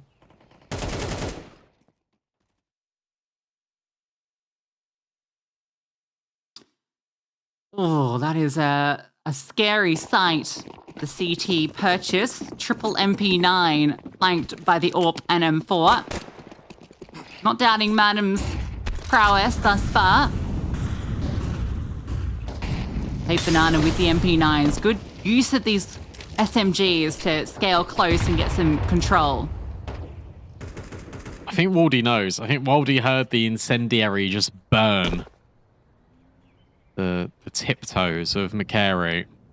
Which isn't quite as stealthy. But meanwhile, on the other side of the map, we've got a missed jump. So everyone's giving over audio. Fourth player rotates over. Good lean here for Hindsight. Oh, AK Hero, you could make the same mistake twice.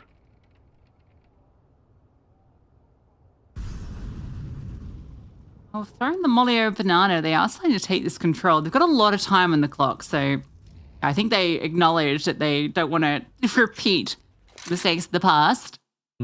It's always been open as well, hasn't it, on B? Like, in towards the middle and late run, there's only ever been one player there just jiggling, or there's actually just been no one there in its entirety. I think they figured it out. Garrett's going to have this smoke to drop at a pretty good timing, but they can just force their way through. So this needs to be a ridiculous hole with the MP9, and, well, it is one, but then flushed out, just the numbers getting it done, and Milo's lurk comes to punish. She goes 1 for 1. They are scaling quickly. They want to give this a go. They can spot it a player. Flames go over, but they're already well off that bomb. Putting everything on the table to try and pull this off. Smoke lands, though, in both positions, blocking all the avenues. Just going to charge through this. No util to get it done. And nade is brilliant. You can still disengage. You can still keep this AK. They don't want to. They want the fight, and they'll get it for the first kill, but Celia's angle is perfection. And then Waldy and Banana to confirm it is AK Hero KO that find map point first. It's such a silly thing to say, all things considered, but it's such... I'm actually going to go and say it's underrated. It's underrated to smoke coffins. It feels like no one does anymore. It was all the rage in CSGO. It was always those smokes to the execute, right? You smoke CT, you smoke coffins. Now it's always a molly here in CS2. But this smoke just creates and wastes so much time, and it creates so much opportunity for AK Hero KO. They do not win that round if that smoke's not there. Once again, Banana control of. Great damage. Only onto the AWP though, so it's not quite as valuable as it could have been. At the same time, they've got this apartments control, double setup. So very good space taken. It makes a lot of noise. Again, they're going for this 4-player lane, as they have time and time again. And will move off, but they're running out of util. Still plenty of time on the clock for AK Hero to play with.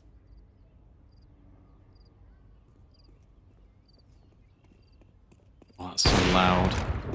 Oh, that was the chance. That was absolutely the chance. The boost up, though, isn't going to do any damage, and the spray from McCary is absolutely superb. PQ is living on a prayer, and the MP9 spam eventually will finish her off. All you need is an additional player on towards Banana, and that's enough, you feel, for Hindsight to hold. 5v2. No way into B. Also, you feel like with the time burden, no way out either. A moment from McCary. Too many bullets spent there, Milo. Still got a chance in this, but it's not an easy one. Smoke goes down. Very tucked in dark. Such a difficult clear. 10 seconds left. There's the swing. There's the kill. And there is overtime. McCary delivers it with a multi of her own. We are starting to see those pieces stepping up around Pullux. We've got Madam, who's tied up. We've got McCary now on to 19. Smoke comes down, and McCary getting that first kill cleanly just makes it all too easy. Yeah, such an important round. This is the first time we've actually got an opening kill on Banana as well for Hindsight, and what feels like forever. Just a little bit of contest. The fact that you got that extra player there. You stand your ground. After even taking the map control, you still stand your ground anyway. It's so important. You're not giving that respect over to AK Hero. It's a lot of util damage as well, just thrown in the mix whilst talking about it, and then even further still. And now again, for Hindsight, they think, oh, job's done. We don't know it, but we've just done like 150 damage with the util, and we're out of there. See you on A. And nade magnets, aren't they? Still managed to get that control. Oh, Milo had that maybe opportunity onto Pullux. So I find success from that lurk onto Anna previously, but now Anna will peek back in with the AWP and hits the leg shot. So another player brought down to nothing. And still 4 players lying wage. Yeah, this one is going to be Hindsight's round. Looks will should be cleared. Peek is the only player with HP. They go in B.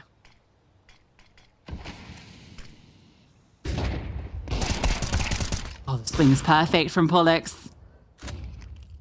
Easy as you like it. Harry drops her bottle of flames. Swing comes through, but with such low HP, it's all too easy to deal with. And you think these last two probably hers, although the flashbang catch there in the face, but Pullux there with the bullets, and Hindsight take 13. Oh, there's Pullux. 4 kills in the round for her. Sees that McCary and Madam have caught up to her. She says, hang on a second. I was star of the show here for the first half. Maybe it's only first half that she's good at. She's like the reverse fatal. But she was definitely deadly in this one.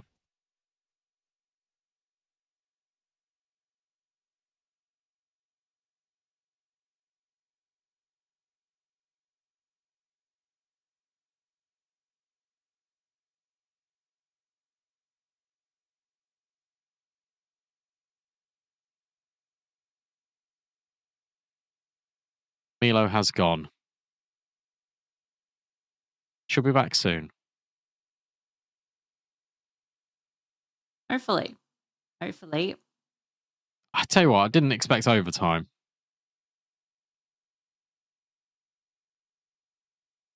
Just Yeah, I think in especially general. the position it was at 12-11. Yep. Yeah, I kind of thought this would be a pretty clean victory for AK Hero KO. But really slow to start they were. A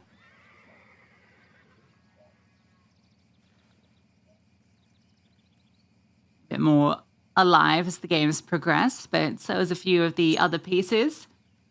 Great debut for Madam so far. True. Been pivotal in these rounds. I know that when the map concludes, her round swing will probably be quite high.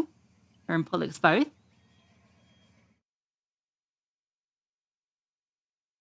She reminds me a lot of the way she plays. Reminds me quite a lot of Kiosa. So she goes on a similar like career trajectory to Kiosa. I think that'd be pretty good. I can definitely see it happening. I know it's really early to say that. First debut in Impact, first map. Baldy gets rid of the Yorpin Anna instantaneously. One thing we do need to see, I think, out of AK Hero KO is a bit of a pace change. So a little bit faster, so a little bit more direct. Because you're allowing Hindsight to build into these rounds, you're allowing them to rotate. Yeah, that's true. They've been very slow, defaulty rounds, haven't they?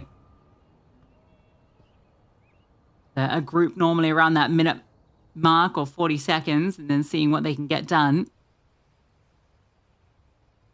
And this one might be more of the same. 3 points on aim, pretty true on the bomb side itself. Oh, I'm worried here, despite that player advantage. Beat is just constantly vacated. They need to acknowledge this, that basically after that initial set of util, they leave.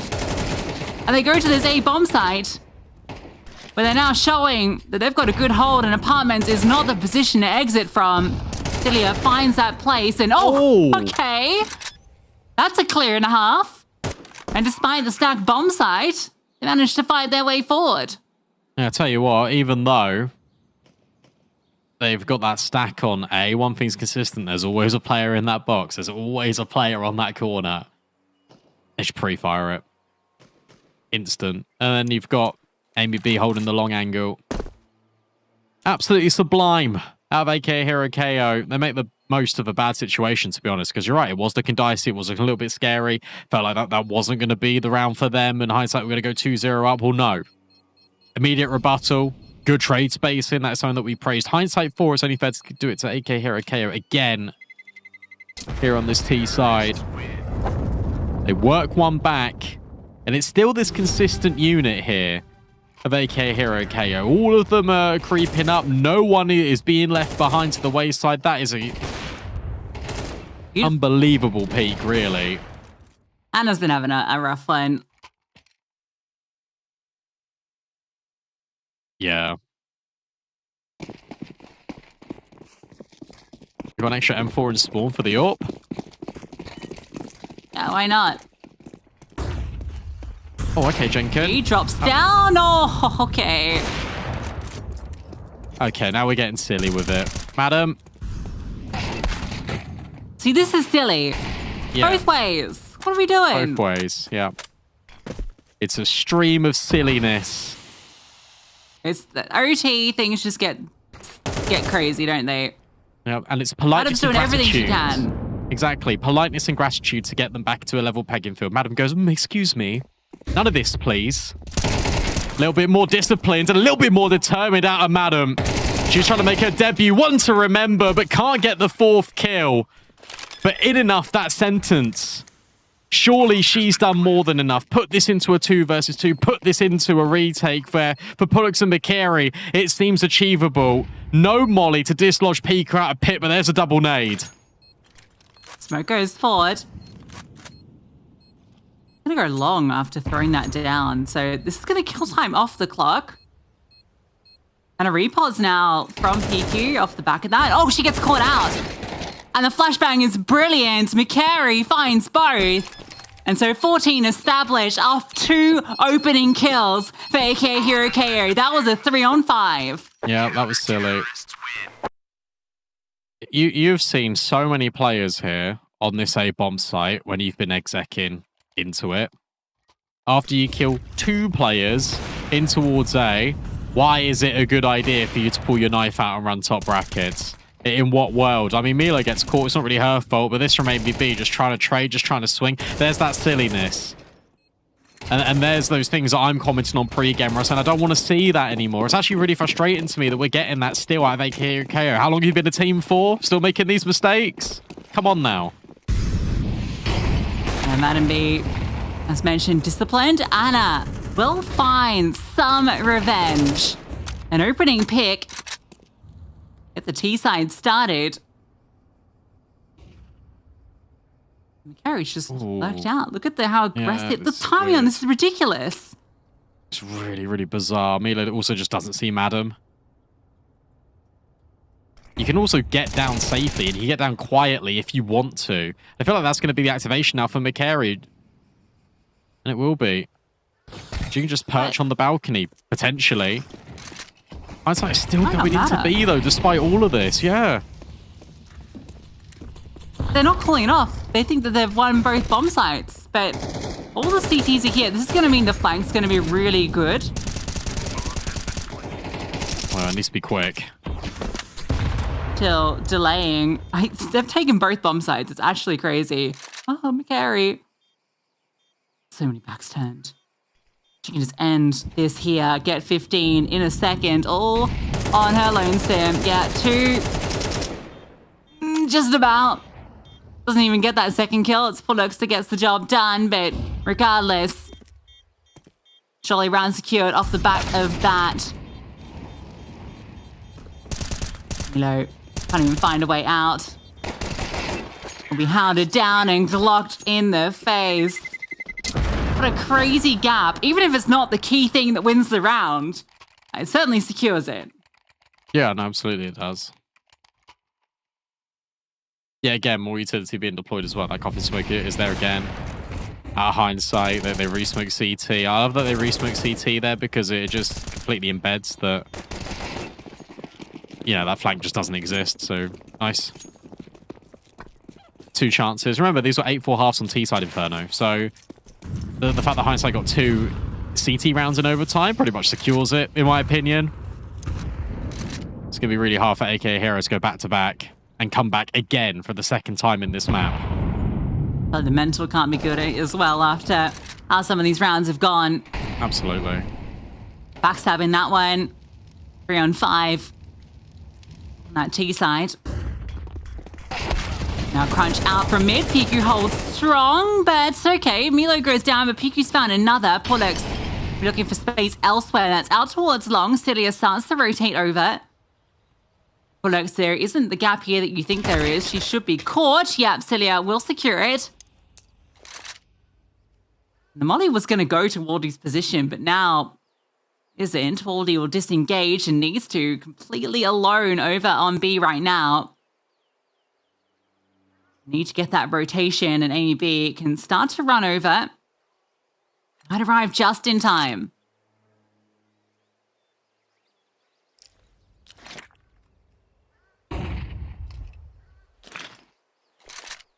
Just don't go through the smoke. Okay, we'll go through the smoke. It works this time. Potentially could have been a bit dangerous, but you're never expecting Waldy there because of the dramatic nature of the swing out from AEB. You're not expecting someone to be on site because, in essence, why would you swing that drastically if you were if you weren't the only player on B there? But it works. 14-15. We might need even more rounds. We might just. How we keep getting this season? We've had so many overtimes in 3 broadcasts. Very, very competitive series. Yeah, it's good to see. Someone wants to stump. Just out of that smoke. Beautiful stuff.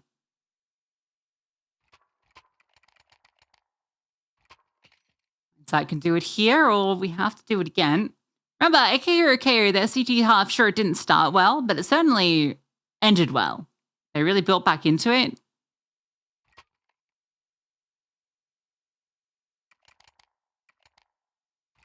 Definitely wouldn't count them out getting this 15th. Yeah, it's a weird one because actually if it goes 15-15, again, I still favor them to win the entire thing. But it's like, if you kill McCary, Pullux, or Madam, if you get one of these kills as an entry, you're probably winning the round. Okay, we've got a quad set up. This is something that Hindsight was running frequently. If they apps pop, though, it completely counters it, even though there's 4 players here, because you're staring at top brackets, you're not staring at what's behind you. Oh my god, the apps pop as well. Flashes come out, and yeah, here they go. Charging out, but Amy B first kills hers. Milo gets one as well. Piku can't. The smoke goes down. So found the space, but the lurk removed. Milo gets her second. And Madam's such low HP. Pullux feels like she needs to do it all and almost had a chance to. Madam, 1v3. Sure, she's had plenty of multis so far, but with 23 HP, you do not put the favor with her. And the first chance slips, Cilia secures, and we do have to run it back. It is 15-15 and overtime number 2.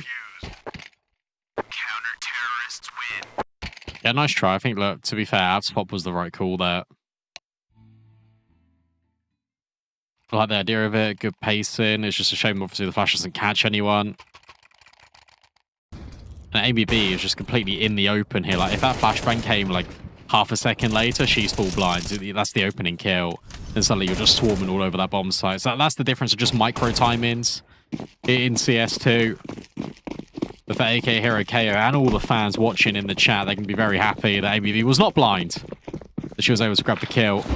Fast one. Oh, this is really quick.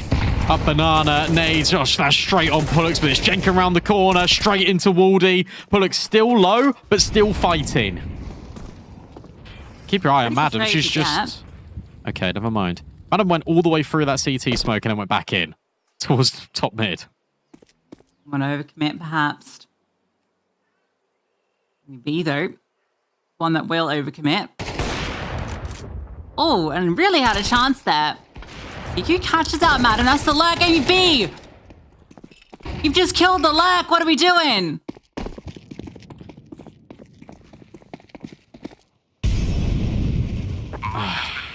Here we go again. Was that really necessary? The answer, of course, is always no. Full util, though, for this retake. True, and that was the last bit just used by Hindsight. Looks like MEB might need some if this round doesn't go to plan. You can smoke off CT. And that will be done. Anna gets rid of Piku. Nice trade out of Milo. You don't know where this last player is. McCary could be behind any of these boxes. Could be in coffins or could be through the smoke in CT. She'll get rid of Milo. And even recover the AWP at the very end. Amy B. Why? Just another thrown round, right? Not expecting a player close because of the jiggle on half wall, but it's just making unnecessary assumptions that probably look flashy in pugs, but here in Team CS, you can't get away with such moves like that.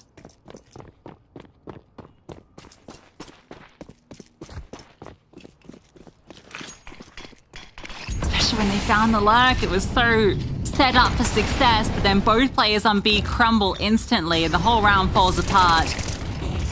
Great opening picks though. Again, 3. This time, surely impossible to let this one slip.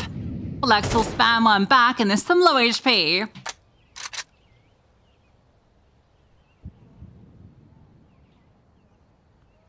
Four on 2 this time around. Sit back, hold their lines.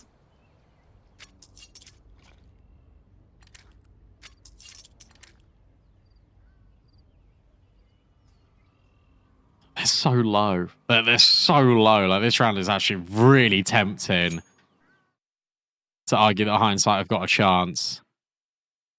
Cilia, yet again, only one defender on this B bomb site. What is this trend here between these two teams? Just so constant. On the B bomb site, smoke in. Flashbang, not good enough. And through the molly, Pullux will not prevail. And it's the flick shot missed by Anna. Cilia will hold her nerve. AKA Hero will get their first one in towards the CT side. But it could have been 2. And it should have been. Okay, it was the apps hold that found success. We saw in Banana as well. They found that kill. So across the board, setups for the CTs working out.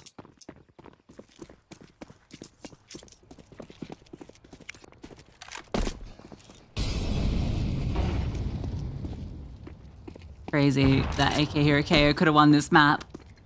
Already twice over, it feels. And nade, the double nade! Nothing PQ can do. Going out the server, so an opening pick offered up off the back of the HEs.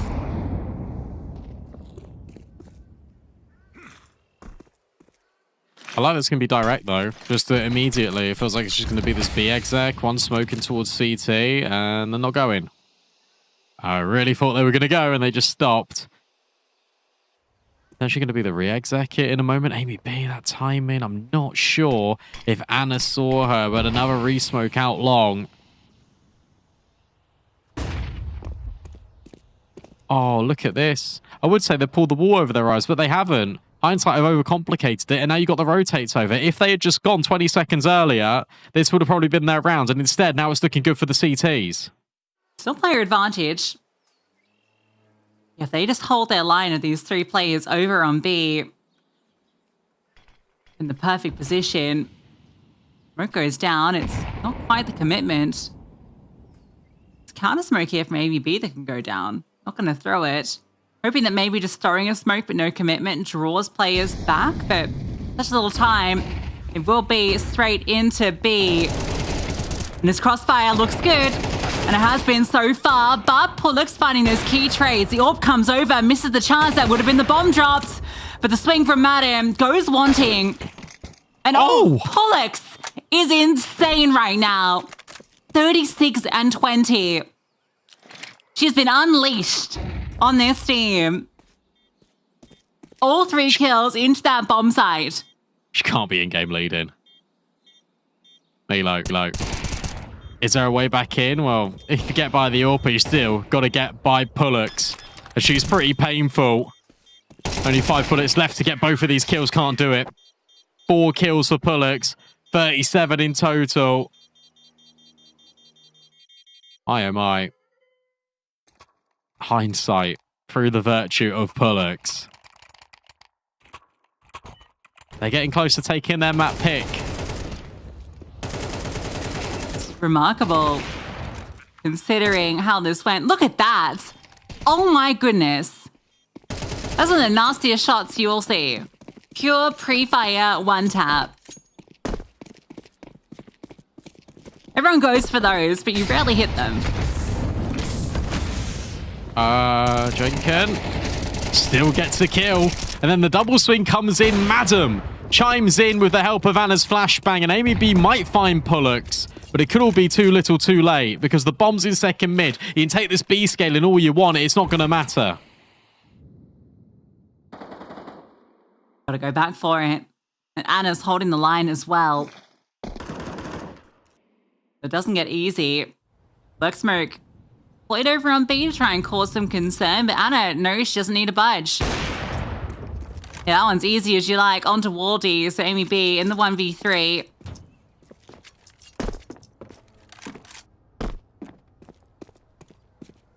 Finding these players going to be tricky. Adam, first test. What's the timing like? Good. Great, in fact. And you know that AWP was over towards middle. It's given Amy B a good chance, actually. CTs are very split up. And AWP head-to-head in a very unconventional manner out the apartments. Molly for Amy B, which against the AWP is incredibly disruptive. But it's whether you want to reveal yourself with that play. Oh, now you just throw it. And you just throw it in both directions. They go out, but Anna hits the shot first. So clutch denied. Great push into second mid. Is she playing with someone like next to her? I feel like she just fist bumped. Could be wrong. Brilliant flashes by Anna, and then she's obviously the closer of this round. In fact, she does an awful lot in this round to get it going for Hindsight. 2 chances now It needs to be perfect again from AK Hero KO. We might need more overtime. It could be all said and done here. Pullux playing up close. Flashbang dodged. And kills, of course, they're collected. Pullux is putting the final nail in the coffin, you feel, in hindsight. Moments away from taking their map pick. Pullux looking at that 40. I don't think she'll get it. Might just crumble before she gets the opportunity. At 39 for 21. What a standout performance from Pullux. It was brilliant for them during that qualifier. Wasn't sure if that momentum would be maintained. So far, so good. Adam doesn't make mistakes here. Not going to give an opportunity. And gun barrel, a freebie. PQ gets the trade, but very difficult 1v3. And it's McCary that will deal the killing blow. It takes double OT, but hindsight will convert their map pick.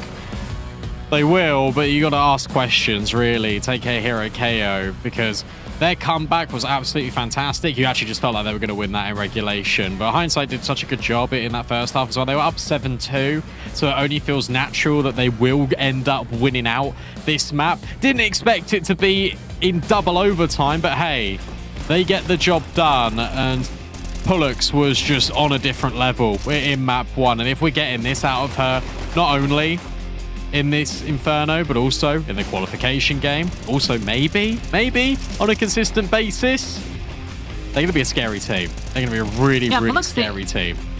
In OT was remarkable, right? Because there was a moment when Madam was kind of on par and was actually like the frag leader, multiple multi-kills, was critical in their success, but then we go into the later stages of OT and Pullux is just getting kill after kill. The T-side entries, that round is one of the nastiest rounds. There's that final scoreboard. Names aren't right on the bottom, but you can match it up in your head. 39 to Pullux. A brilliant performance from her. Oh yeah, Madam on 30.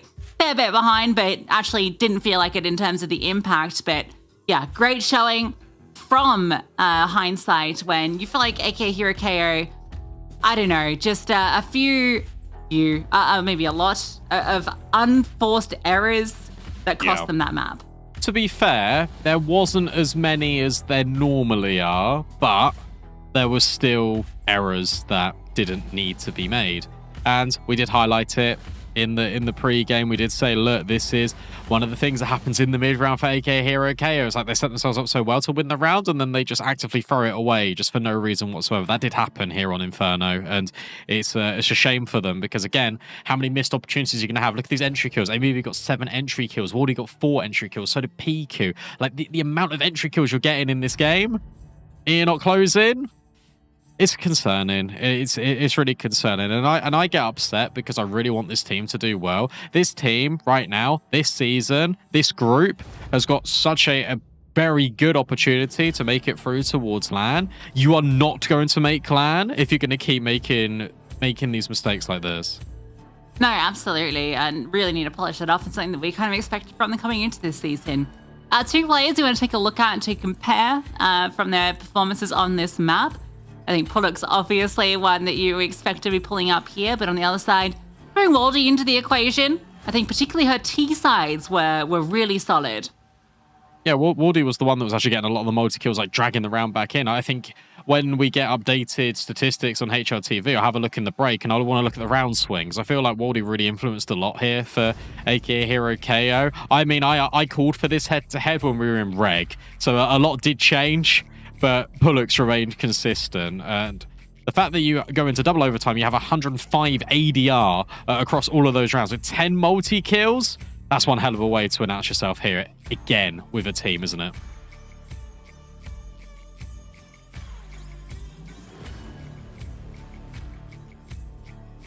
Yes.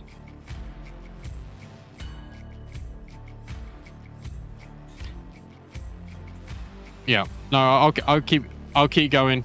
We've lost Lucy just for a minute, but basically all Lucy was saying was, and she meant it in the most respectful way, but she said, look, Pullux, we've seen her in so many different iterations, so many different roles. I never had her down as being one of these star players. I never had her down as being sort of a carry. I'll be honest, this was not on my bingo card for ESL Impact, but I'm really excited to see it. We got you back? I don't know. Do we? I didn't do anything. Hello. Yeah, not my fault. Hey, don't get angry at me. I didn't even have my hands on the keyboard.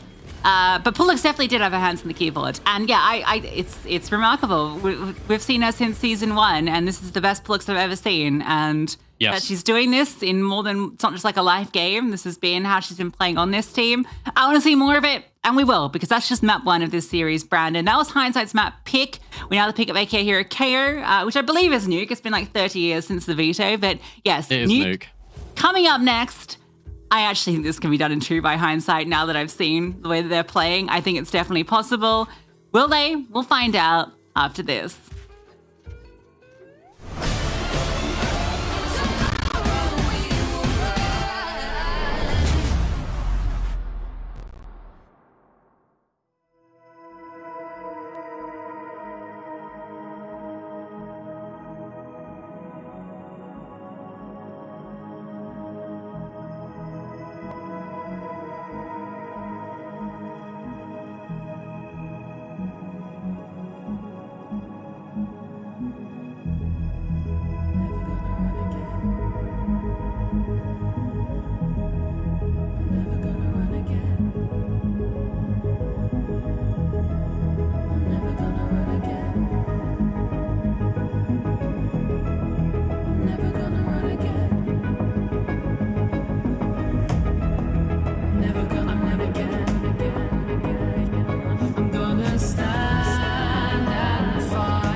You can't handle my strength, then I guess we're done. Don't like my success, then it's time I'm gone. Sit down and shut up, I don't need you now. Said you'd be my rock, but you don't know how. Criticize so loud, now I'm going deaf. Don't try to tell me what I'm worth. I ain't gonna live by the standards you set. There's something better I deserve. The more you try to hold me back, I gotta let you go, let you go. You'll never keep this woman down. I know I'm in control, in control. I got so much that you can't fulfill. You can try your best, but you won't break my will. Excuse me if you think I don't measure up. You told me I felt like a girl. Sorry, but I won't ever listen up. It's what I am, so hello world. The more you try to hold me back, I gotta let you go, let you go. You'll never keep this woman down. I know I'm in control, in control. So it's done at the one, it's over for you. Now I gotta let you know, let you know. You'll never keep this woman down. I know I'm in control, in control. So why don't we make up? I don't work out. I live for the moment. I'm in with a shout. You told me all the things that you didn't like. I guess I'm doing something right. The more you try to hold me back, I gotta let you go, let you go. You'll never keep this woman down. I know I'm in control, in control. So it's done at the one, it's over for you. Now I gotta let you know, let you know. You'll never keep this woman down. I know I'm in control, in control.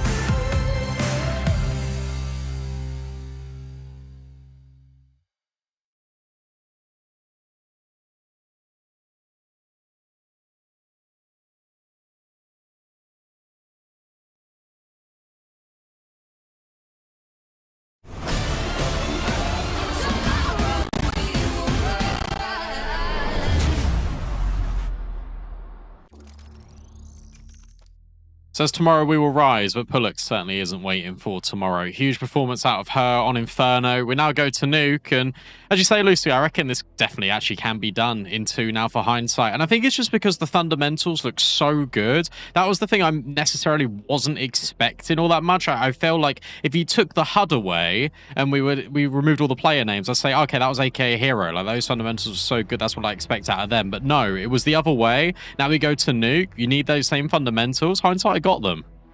Yeah, I think part of that is just like you do have a lot of very experienced players on the hindsight squad, so I'm not surprised to see the fundamentals, but I am surprised to seeing them lacking, I guess, on the hero KO. I also felt that a lot of their rounds, especially on the T side, felt very just default. You mentioned during the cast that we didn't see a lot of pace changes, things to catch off hindsight, and so hindsight were often able to have players where they needed to be. They take map 1 in double OT. We now go to Nuke, map pick up AK Hero KO. Fighting to see if they can, what's the third? Or if another upset can happen in the early stages of this season.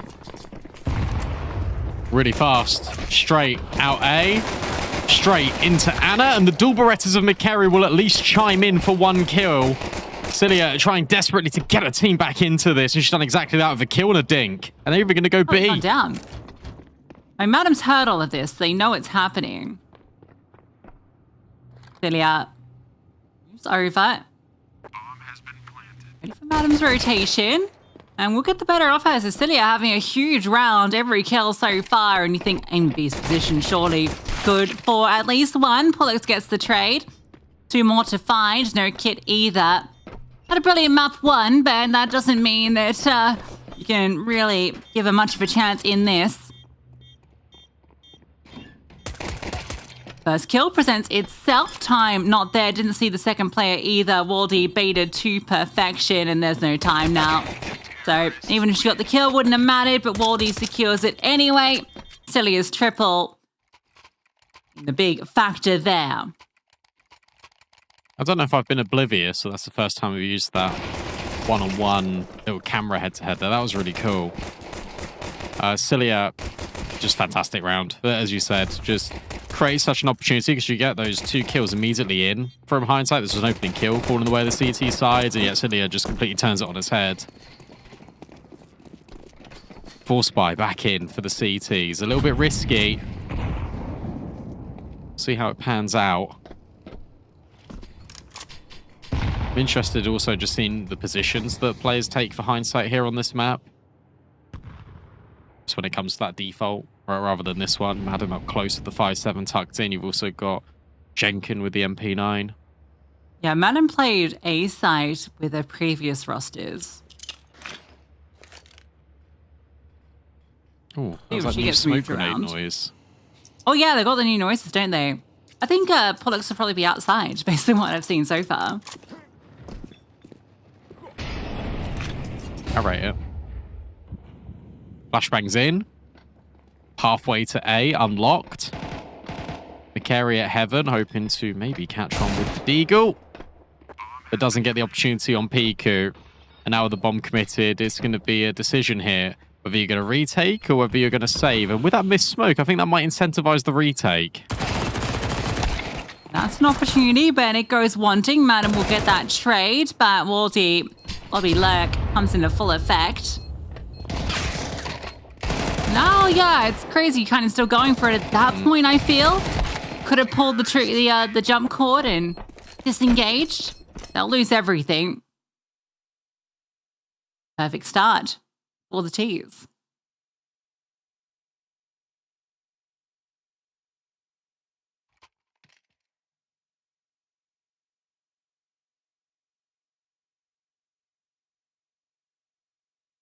I'm really surprised they, as you say, just keep committing to that retake, especially after they get traded out. Because now you're left with absolutely nothing, just crumbs. When it comes to the defense. So it should be a third. Much better start to life. Again, look, on a T side, sure, but it's just a good start in general here for AK Hero KO. Fun setup. They got players coming up secret, double up in CT. Like, it's the perfect counter to an outside crawl. Yeah, you're right, actually. This is a really decent one. Maybe the USPs can overwhelm Celia here. Just depends on which way she peeks. And it's another dink, but no fatal blow. And ABB is holding for that secret crawl. Spot the second player as well. Should be the confirmation, and it is. Cool idea, though. I like the setup. Especially when you see that main smoke go down, it kind of confirms that they are looking just to wrap outside with the rifles, using the range advantage. Anything but USPs would have been a bit deadlier. Could have caused some concern. But of course, they couldn't invest anything more. They wanted all the M4s, they wanted the rifles. Let's see what this setup looks like. Okay, Pollux going outside. That all checks out. Jack will be the right player. So yeah, this is about the setup that you'd expect.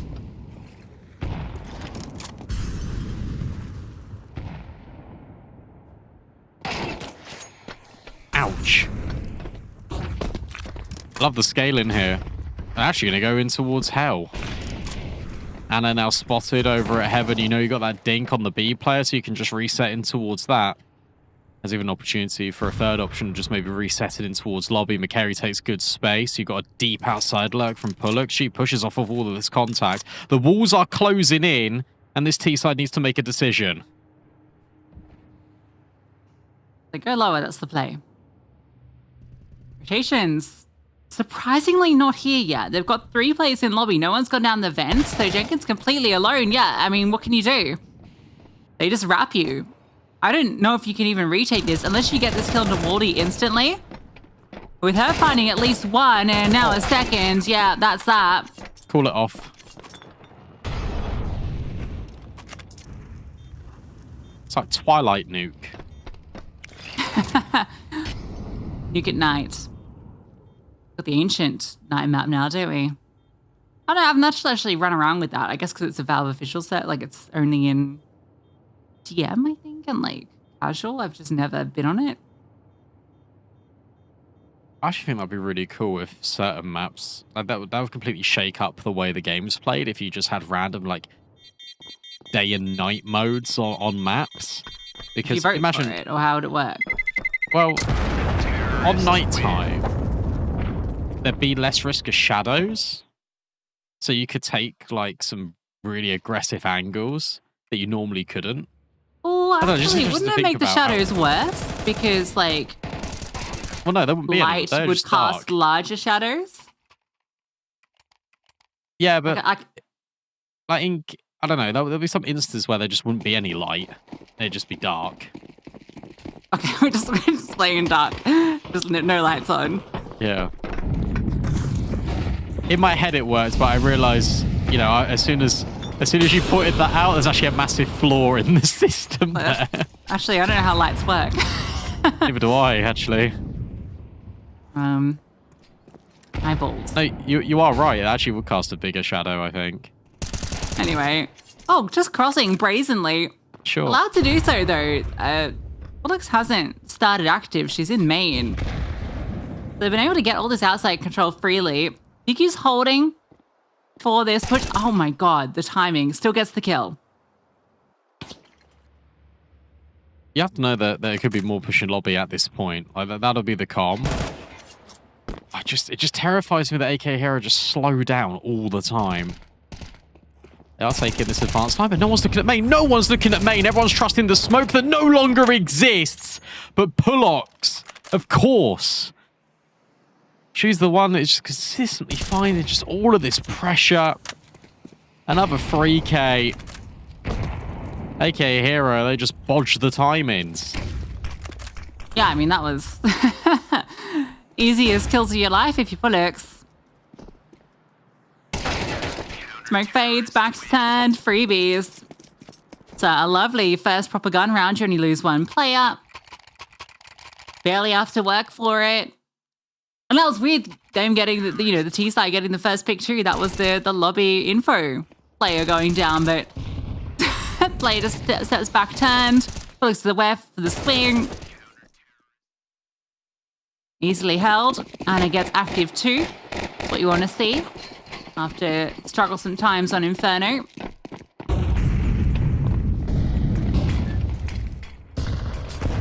Oh, the smoke actually goes in the doorway now because Amy B opened it. Good info. Really good info. You hear the tick of the molly. PQ now knows it's appropriate to spam. The carry dropped instantly.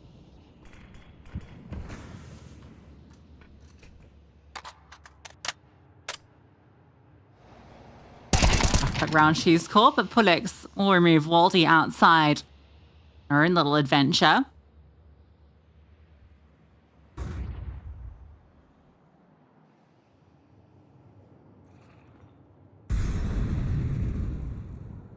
Maybe constantly trying to do a JW impression.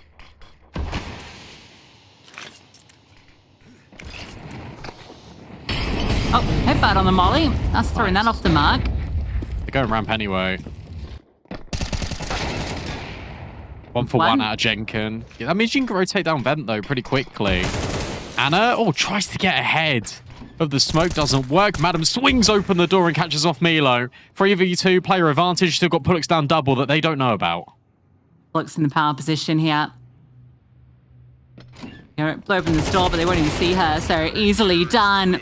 Perfect little bait. Madam goes down, but Pulox baited to perfection. Gets a triple. Back-to-back rounds with it. Shoots up that AWP as well for Anna. 2 high-impact rounds from Pollux to get 2 on the board for hindsight. That's, again, the exact same situation where the opening kill goes the other way. So 4 on 5 has been good. She changed crosshair. Has she started DMing 24 hours a day? What's the secret, Pollux?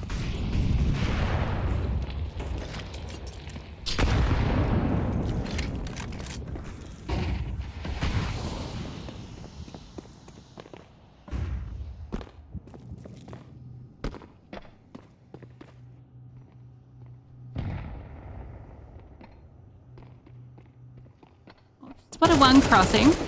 Plays patient, ready for that second player. She's so sharp. And just like, even just good decision making.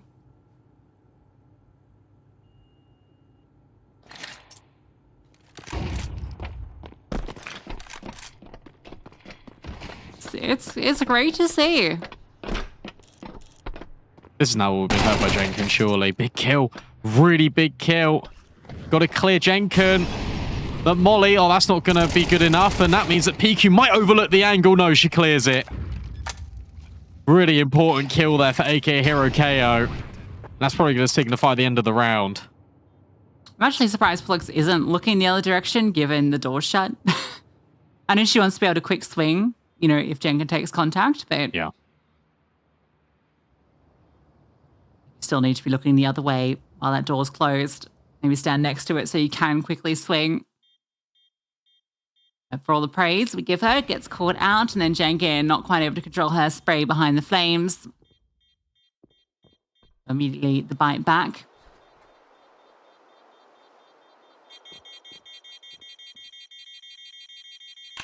They're going to be okay. Silo here. Terrorists win. No.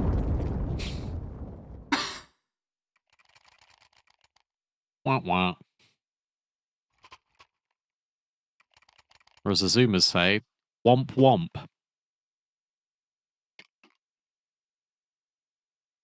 No gun. No cap. For real, for real.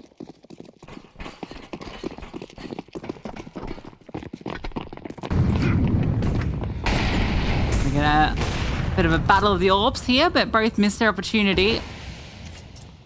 Smoke dropped.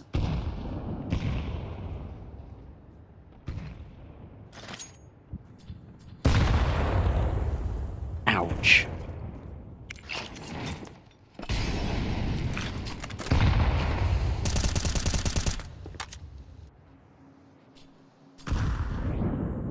This is really slow.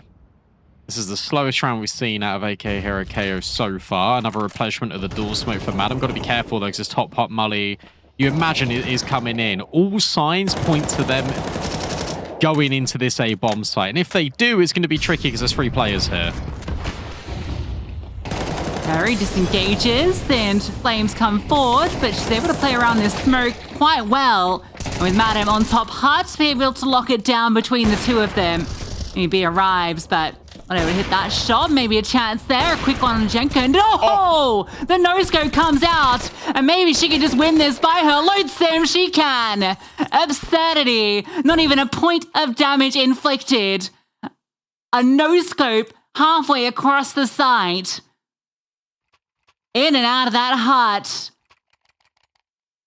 That was a ridiculously fast 1v3. Oh, you're always going to get one of those out of Amy B, aren't you? I mean, that is just terrific. I was actually going to flame them quite a lot here, AK Hero KO, because I'm thinking, you've gone for an A exec, why have you not mollied top hut? And yet it doesn't matter because Amy B just has that ridiculous thing. 6-2. Money now wearing incredibly thin. For hindsight. That's top main that's smoke so is mixed. far off the top main smoke. It's closer to the dark / nuke side than it is to the main side. That'll block it. See, Madam's got a really good position here. The issue is that there's no one there to immediately trade. That's why McCary comes over. Cilia clears immediately. MP9 will swing, and again, a really good trade here at Piku. Anna slides in, but PQ continues pushing forward. Bullocks had to get wrapped on as well, has so much to do. Yeah, Milo will just make quick work of her. Jenkin, no chance there. Waldy jiggling back and forth on that lurk. Run away with it. 7 on this T side.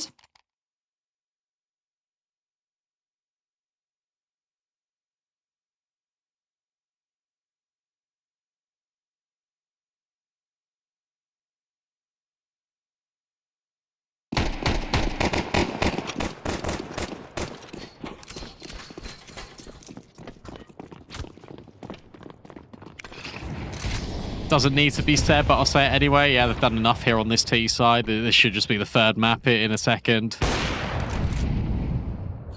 If you hit that ABB, I get up and I leave.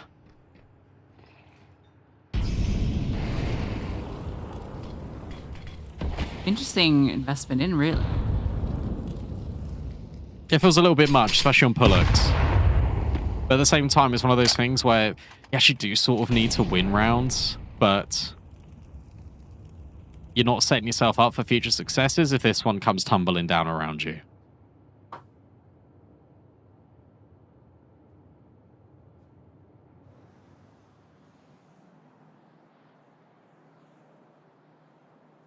It's slow outside control.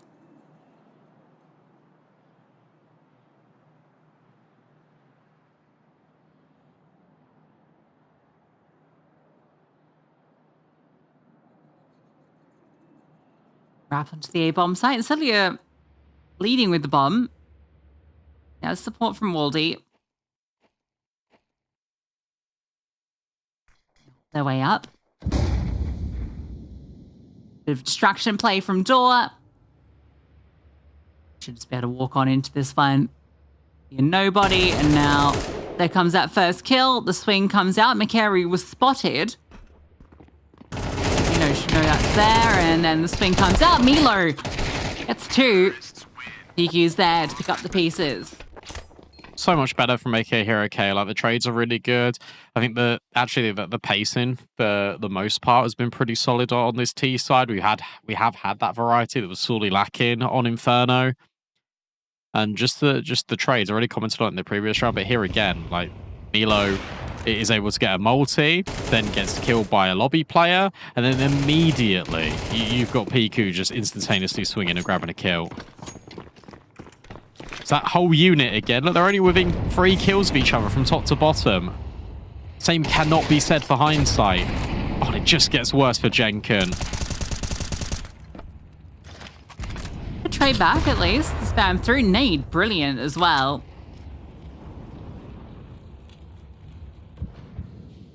Might just be exchanged. Or chance for exchanging 8-4 halves.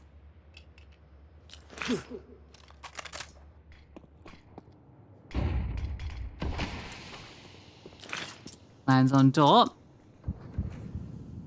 That one on main's going to be ineffectual. And up. Fox sees ahead. Can't quite find the shot for it, but peek back in and dodges past the AWP. Good damage on the Cilia. Good retreat, hearing them coming. The swing to arrive. Has a teammate, but yeah, not able to be facing the right direction. But Pullocks and Madam get a kill apiece. Madam on the lurk back through, flanking slowly. No HP on both these players. Definitely achievable and winnable. One in which Hindsight desperately have to put forward. Maybe McCary could drop a nade towards backside. Flashbang goes forward, but no one's presenting themselves. Milo with the opportunity and then given up. Cilia at backside trying to isolate those angles and can't do it against the MP9. A retake that had to be a success story for Hindsight, and it was just that. Cilia can't believe it.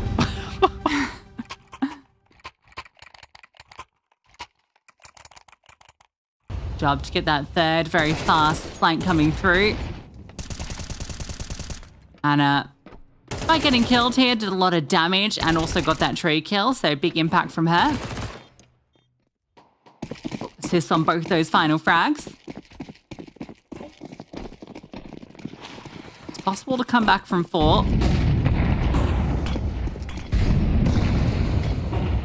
Look, starting at secret. Smokes go down, so should be ready to greet Waldy. Perhaps, but the flames go forward, so... Oh, trying to jump out. Can't do that. Can't do that. Has to be from the other side. The jump looks so close, I think she's like, oh, can I get this jump?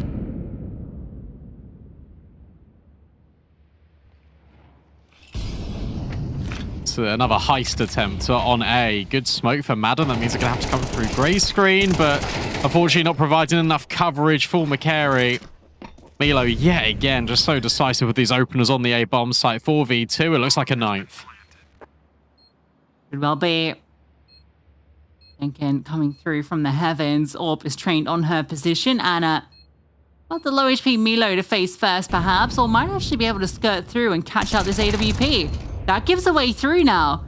Fine line being held. Milo lets her Orba go down, and now the swing comes out, but Cilia holding on from the side. Jenkins drops down, takes a chunk of HP, and that was heard. Gets that kill, but there's the trade from Waldy to secure a 9-3 half.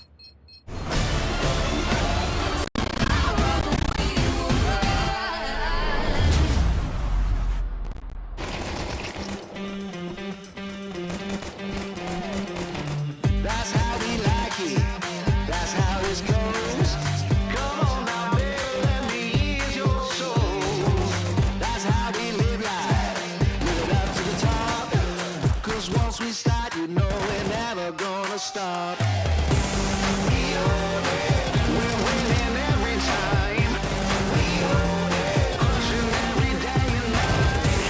We own it. We don't do compromise. Yeah, yeah. We touch down every time. Every time. We touch down every time. This is our time, hit it up with the reload. This is our turn to see. Gonna put you back, anybody in the league gonna stand in front of me. Oh, no, no. This is our turn to see.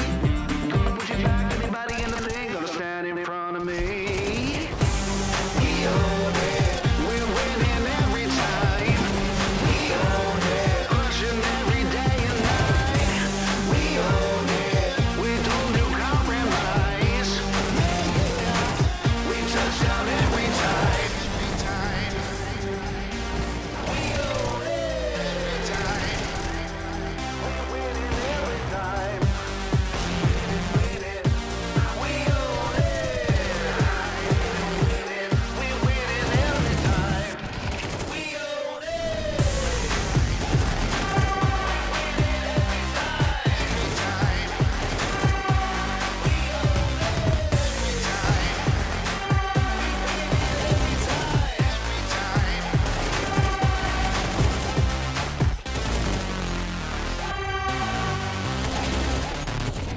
It's 2 a.m. in the morning, and your anxiety's calling. You lay in your bed, but it feels like you're falling. Do you recognize that feeling? The demons under your ceiling, when everything hurts and nothing is healing. Yeah, I don't even wanna be awake, 'cause every second that I live is like a wasting. Can you help me start to replace all the memories that stand in my ways? You know what I really hate the most is that happens to me is like a ghost. It's so far away. I only wanna be okay. Tell me, why should I stay away? If only dreaming can erase the pain. Tell me, why should I waste another minute staying in this critical phase? I'm just praying for some better days. I'm just praying for some better days. I'm just praying for some better days. Some better days. Some better days. I'm just praying for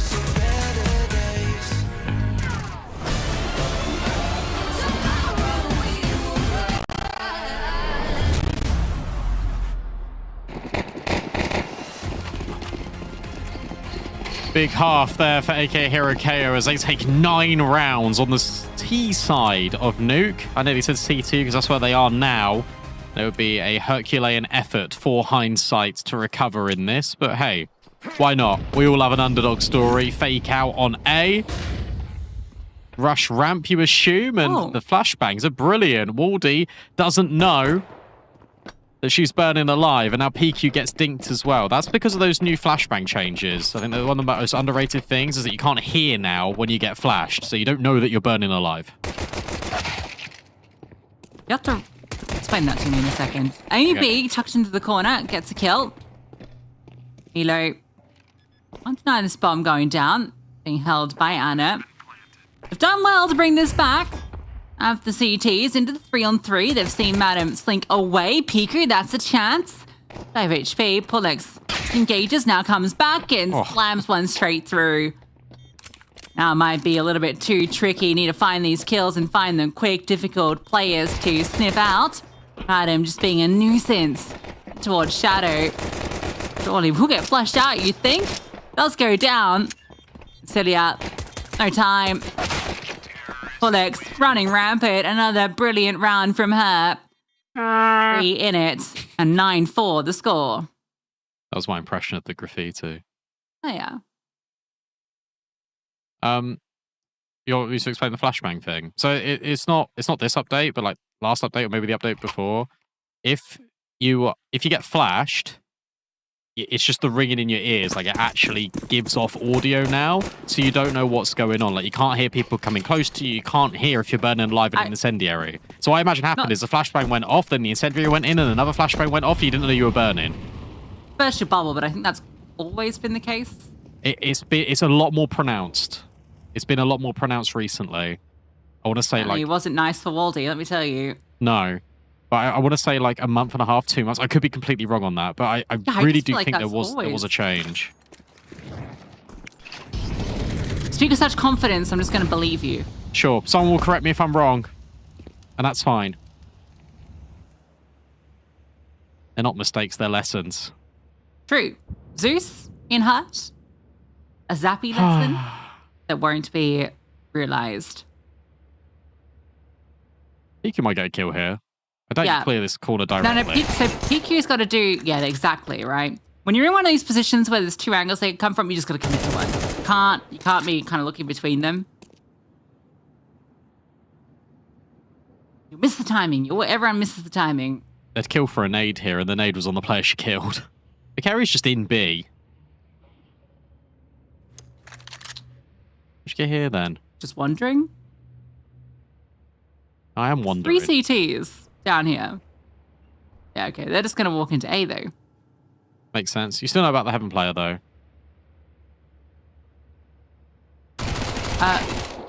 You still know about the Heaven player, though.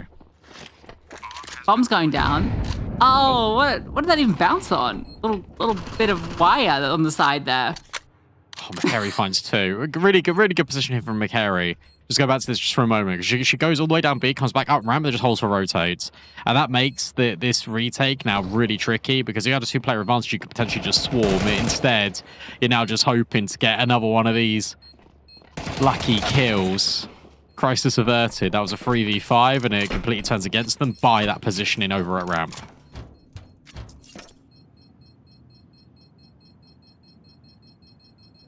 All right, 9 does 5. By AK. By AK Hero. They are losing a few rounds here, but that is now the guns that will come out. No need for alarm. Lovely kills from PQ. Good damage.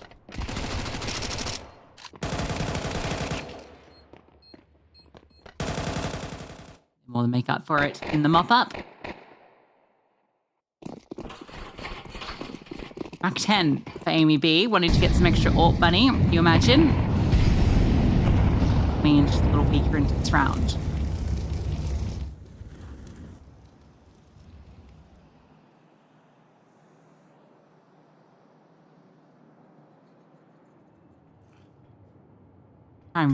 Go for an A hit with a wrap, it looks like.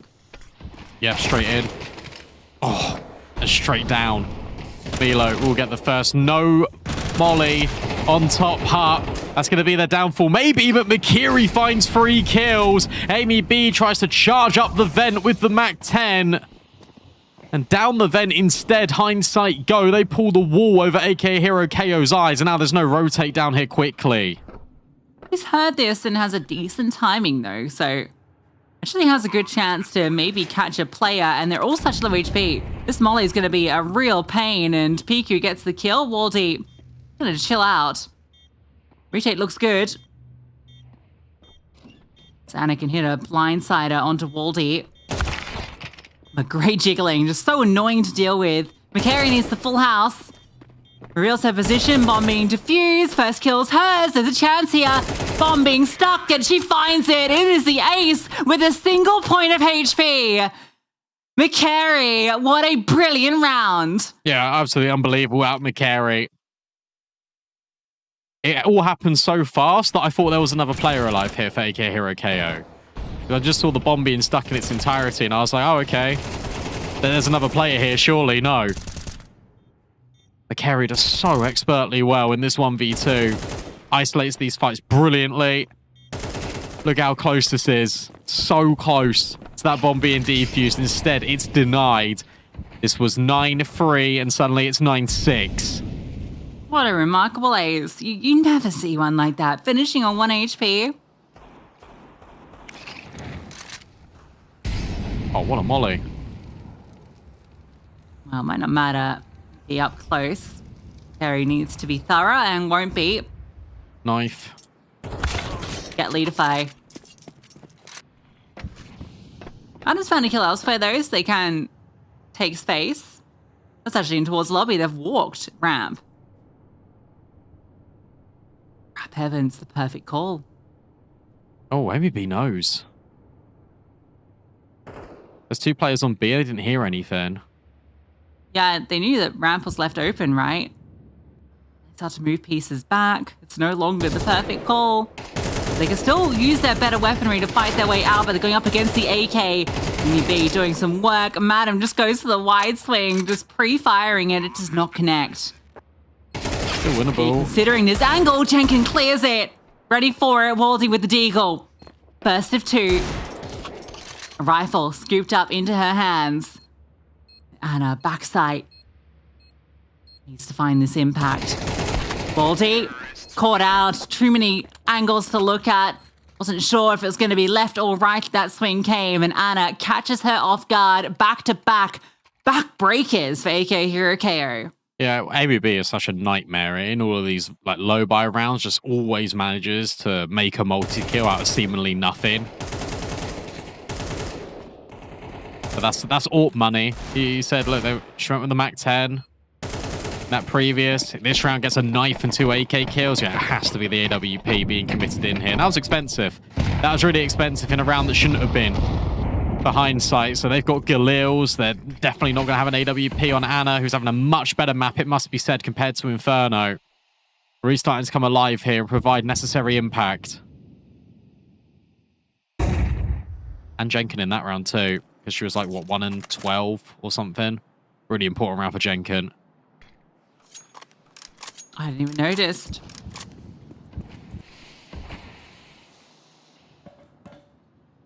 Maybe he's AWP looking for a fight. The edge of that smoke, but they're going to cross path. Timing is brutal there. On the first instance and then falling off the railing. Didn't see the other players cross. There's no one on B. It's down. Double set up at ramp. They can just walk in. It's so free. All over their eyes.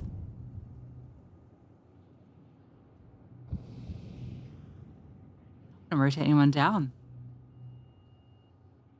It's gonna have to be a retake. Teken's getting ready to break this, and then they can just molly off these positions. Flames go down either side. Util out, and the B bomb site. Yeah, it's all theirs. Makari doesn't need to activate. Oh. Lucky. It's still present. Still being a nuisance. EB is playing this 1v1 and forced off by the flames. Carrie's still alive somehow, some way. Don't know how. And She still gets the kill. I was really worried when she activated first. She was in such a good position to close out and catch the rotators from behind. Because you know a rotate's going to happen there in the 5-on-5.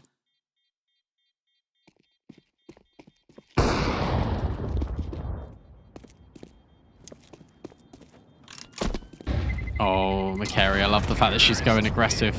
She needs to. It's blown up by the bomb.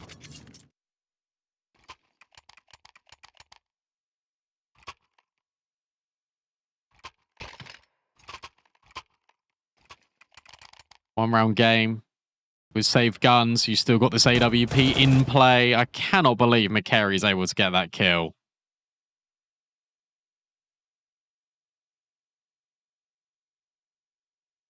Yeah. And what a run this has been on this T side. This has been flawless. This is a 9-3 half. That's now 5 rounds in a row. We are within 1. And AK Hero KO have not broken through on their CT half. Granted, 2 incredibly close rounds. Back-to-back 1v2s. Yeah, this is really devastating for AK Hero KO. They need to find success with these saved weapons.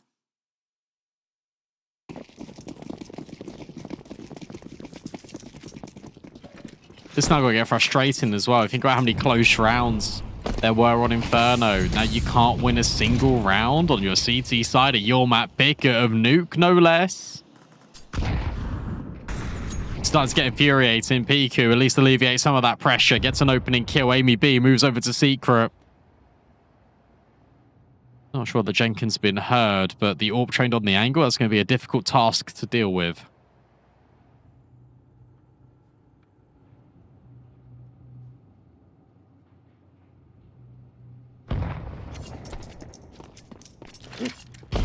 Should have heard the footsteps. There's that timing. Lux has found a pick over at ramp. Tilia has removed Anna though. How do you get this bomb connected? Oh man, she's walking out. She should get caught here. No, she's the one that gets the kill and the disengage is huge. Oh, why? Wally Why? walks through the smoke. There's still a player here. Jenkins gonna catch Amy B. And then you know where the final player is. Tilia. Still unraveled. Pollux is going to run ramp. That's the right play. Jenkins slides back and Celia gets the kill. Now you can go A again. Yeah, Pollux going to do that up through the heavens. So Celia, to make the call, doesn't want to risk the vent, has to go all the way around. Bomb has been planted. Another clutch attempt. Every single one of these 1v1s has gone the way of the T side so far. They can pick up this kit, but doesn't even get past the main doors. Pollux will finish the job, and we are tied up. What a round. What a round out of Madam. But again, do we need to be pushing that main smoke? No. If you had no one on site, you'd understand it a bit more. But Cilia's back site. I guess if you're Wardy, right? You're worried about maybe the scaling that could come out because players can come out of hut. You don't have direct info on that, but still pushing that main smoke, it just feels like the wrong decision.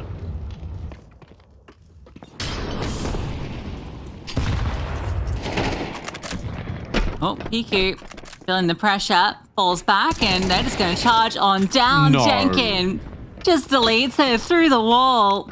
Amy B is here, but Flames go down to double, so actually has a little bit of a line. Jenkins might give up the fight. Macari on her leg, having her own little fight going on. Amy B forced back. Smoke off this angle. Oh, you can't. No util. What is going on outside? Macari wins that eventually. You gotta say. They're not even committed. They're not even committed. No. You gotta save. Like, I'm sorry. Like, this is ridiculous. 5v3. Look at the money. Amy B, $800 at the AWP. You have to try and save this. She's gonna push the smoke. She's gonna push the smoke and get caught here. No AWP. Surely. How's this timing? Timing's pretty good, but there's that trade. Sure, you can find a no-scope, but it's a 4v1. And you've got no sniper. That orb's just been yoinked as well. To make matters worse, Anna just picked it up and ran off with it.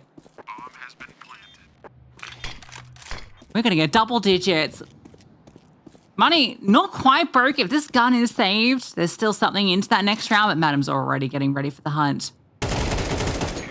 Oh, nothing kept. That gun had been saved. I think there was actually an investment into this round, but now... You can't. No, you can't, can you? I mean, you got 2 SMGs if you do.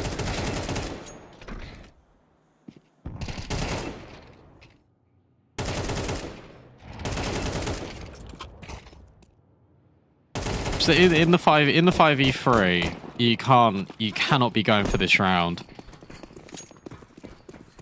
They don't go for it, thankfully. They're still able to get 2 and 4s out here with the lost bonus, so that's something, I suppose. But imagine if you saved and you had 2 M4s and then the 3 rifles that you saved with the AWP. It feels a lot better. It's just the longevity of the game. That's why I'm just so adamant on it. Doesn't work out in the way that AKA Hero intended. 9-3, you feel like it's enough. And it just isn't. This will be the round that they win, though. Oh, wow. That was instant. And now Waldy in the perfect position. Needs to drop a Pullux. No. Misses the chance. Misses the chance. And now it's very scary. Flashbang not on the mark. They're just going to wide swing. And then another kill comes through. Good spam from Amy B, but a 3-on-3. I like this from Cilia. Cheeky.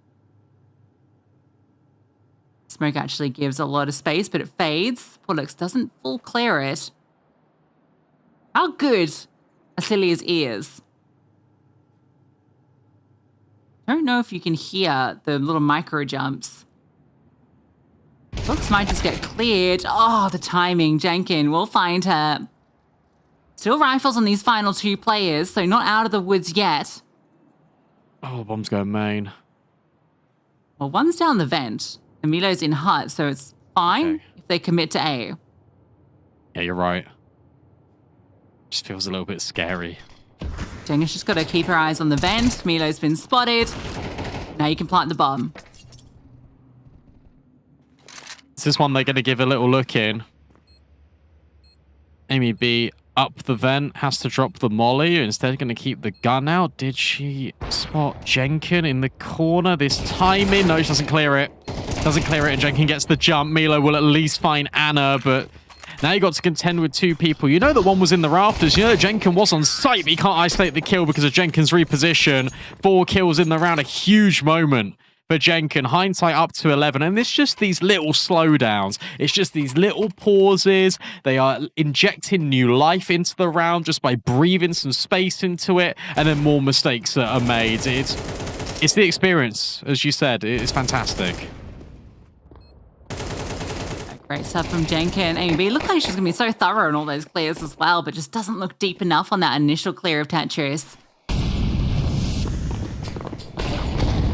Remarkable. 8 rounds in a row on this T side.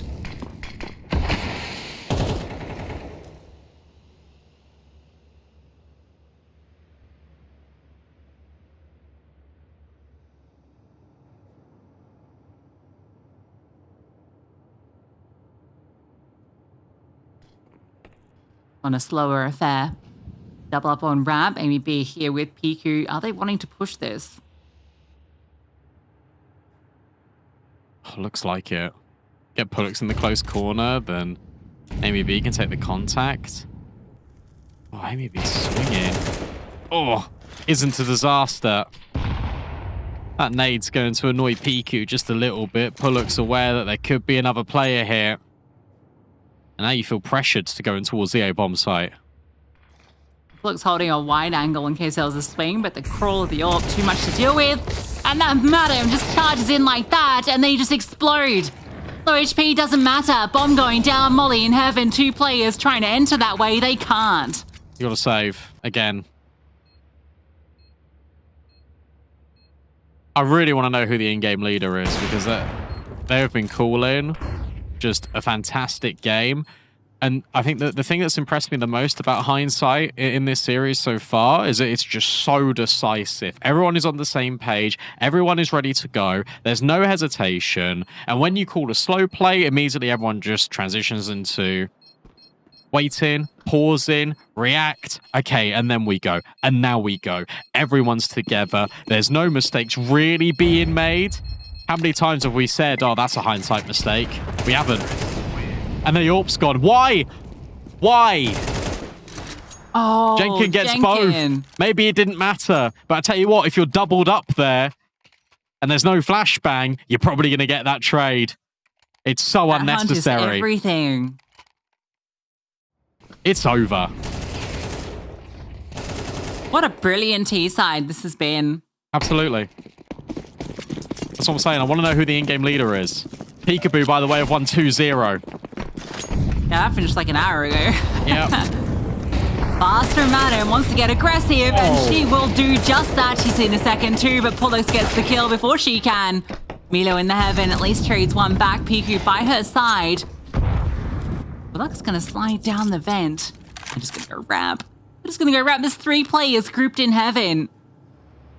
Baldy in the hells, but all 3 clumped up in the same position. I'm just gonna walk through.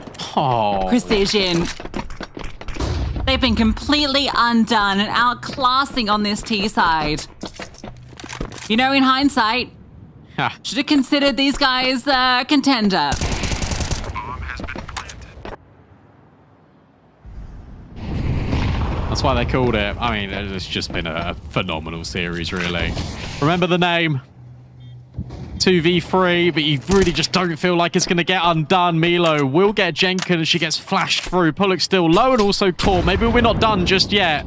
The carry 1v2, in fact, now making a 1v1. Out slides Piku through the double doors. And just as we're setting up to close, AK Hero KO have added another chapter into Nuke. Plenty of money, of course, for the rest of the game for Hindsight. That's the first hindsight mistake. That's the first round on the CT side. To be fair, Pollux was on like 5 HP, so, you know, on some level, can't really blame her too much. Yeah, it's a round that felt like it was Hindsight's more convincing than some of their others.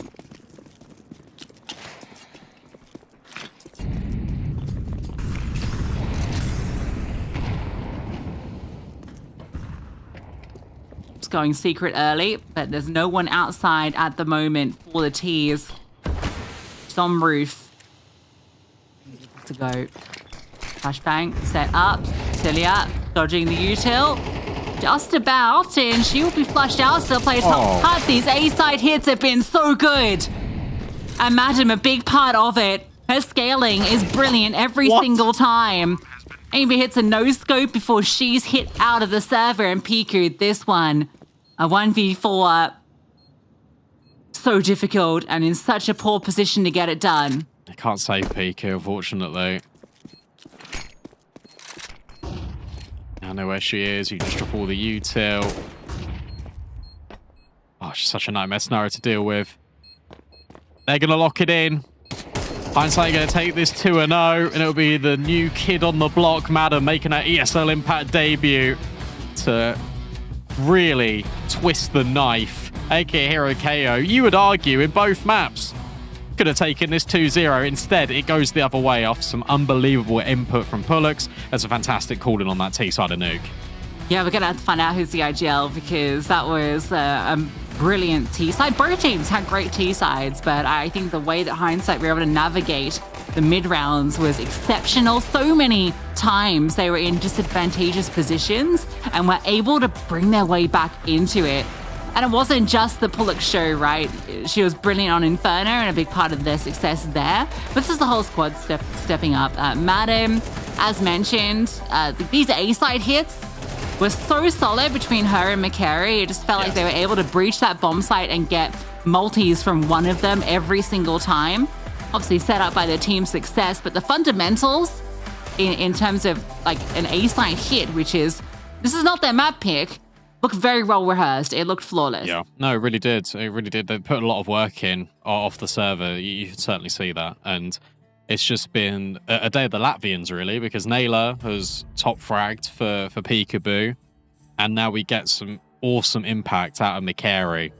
Both of them making their debuts, both of them showing what's up. Anna, I think, had a much better map this time around. And you got to really give a lot of credit to Jenkin. Like, you're going to give an awful lot of credit to Jenkin because she was so influential on that T side. And she had a really rough go of it on the first half. So to be able to dust yourself off and just basically single-handedly at times win your team rounds that ends up winning you the map, fair play. Yeah, she was in some brilliant shots too. 88 ADR. She ended up actually doing the most damage across that map. Like, that's crazy, actually. That's the way that pans out. Rough run for AK Hero KO because they're going to feel they should have map 1. Their comeback looks so good. They were in a fantastic position to win it. Map 2, 9-3 half on the T side. You feel like you've done your job. You feel like you're about to walk this in, that it's all wrapped up, but they just couldn't catch a break in that second half. The only round that they got in the CT round was that post-plant retake that denied the series win, but that was a single flash in the plan. It's quite shocking on their map pick. It really is, and I think it's incredibly unlikely. I'm just trying to find, here we go. Starting as a T side and you win 9 rounds, there's a 2% chance you lose the map. I don't know how you've got that stat, but that's crazy. Yeah, that's pretty bonkers. 94% chance that you win the map if you are 9-3. So there was 6% in it for hindsight, and they made it work. Yeah, well, they certainly made it work. And one player that was a big part of that, who is joining us now for the interview, is Pollux. Pollux, congrats on the win. Oh, thank you so much. I wanted to ask immediately, you played exceptional in this series. That first map, brilliant. We saw during the qualifiers you were playing so well. What have you changed this season? You are playing out of your mind. I think I just was done speedrunning through all the rules in the game, and I fell back to what I'm good at. So I'm happy to be back at active rifle again. That's fantastic. Look, I don't want to be disrespectful to you, but I think that's the best I've ever seen you play. Like, that was absolutely exceptional. Like, I really just want to say well done, because Thank you. Some of the shots you were hitting, Pollux, were out of this world. Like, you were pre-firing players when they did barely even come around the corner. You're just one-tapping them. I wanted to ask and follow up about in-game leader. Who is the in-game leader for this team? You're saying you're playing a more active rifle role. We thought it might have been Mikari. Who is it? It's Anna. Anna. So it's back to how we played a bit in guild. So Anna is agile and I'm active rifle, so it's feeling really good. Is that how this team sort of came together because of the familiarity you had with some of the players? Yeah, I mean, I played with Anna before for a long time, and I also played with Jenkon even before that. So we know each other for a long time. At least I know most of the players. Well, it's certainly meshing really well on the server. Unfortunately, that series went so long that I'd love to pick your brain for a bit longer, but we don't have enough time to have a long interview. So I'll just say congratulations on the win, a big upset, and good luck with the rest of your season. Thank you so much. Thank you for your time. And we love the team name as well. I mean, in hindsight, what a fantastic name that is. 2-0. And I think certainly AK Hero KO will certainly be having some hindsight when you look at this demo. We got the Kadia player of the match that we can roll on the screen as well, because who else? We had to interview her. We had to talk about her. It's not Violet, it's Pollux. Yeah, that's not quite the right graphic, but Pollux was our player of the match. I don't have the full numbers, but she had a 1.7 rating on Inferno, and I imagine she was kicking pretty high numbers on map 2 as well. There we go, updated. 57 kills across 2 maps. 39 on map 1, of course, but active rifler. Yeah, I think the speed running, definitely, we're done with it, Pollux. You found the right role. It's really funny because we had that same conversation about her doing so many different roles. But I think this one works pretty damn good. Yeah, I mean, absolutely. I mean, next time we get to watch hindsight, we need to get Pollux again. We need to bring it back on and do a longer interview. Well, we got the standards. We can see how that affects it, because that was the first game these two teams have played. And over in Group A now, hindsight will sit 1-0. AK Hero KO will be 0-1 alongside Lena Cook and 888 Aura. We says that AKA Hero KO should be making it through to the playoffs with this group in hand. Sure, it's only one match, but they all count. Yeah, absolutely. We've had some big upsets here in Group A to get things started. Over in Group B, we had Peekaboo win out against Shinigami. That was a 2-0, so a pretty dominant affair there. Great showing from Naila, another debut player. She was the best performer across that series too. And also to mention, Madam, not that far behind Pullux in terms of the rating. Her Nuke performance, 1.38 rating, 1.41 overall. So our players that were playing their first ESL Impact games today stepped up in spades. Yeah, I'll tell you what, pressure didn't get to them, and it's almost like the experienced old guard of teams that have been together for a while are starting to struggle in this first week. Imperial Valkyries, you could even throw Nemesis in there, for example, because of the core, and now here, aka Hero KO. It is a bit of a blur, but also, that is the end of Europe for today. We've got still South America and North America. It is reigning champions Furia taking on Atrix Esports just after this break.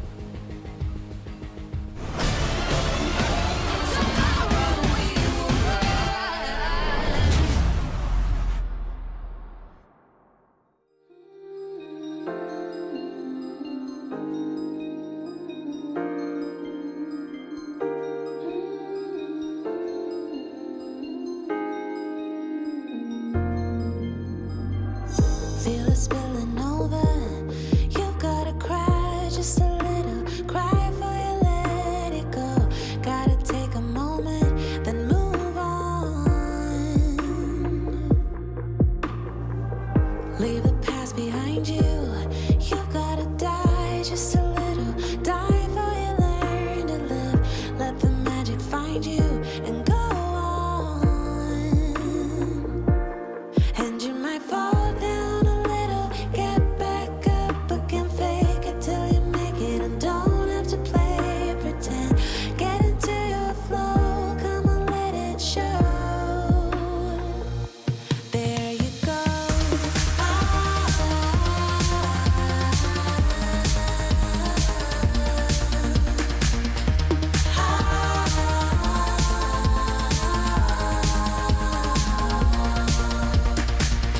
Feel the fire burning. You gotta hurt just a little. Hurt for you heal the pain.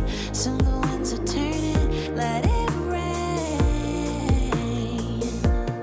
And you might fall down a little. Get back up again. Fake it till you make it. And don't have to play pretend. Get into your flow. Come on, let it show. There you go.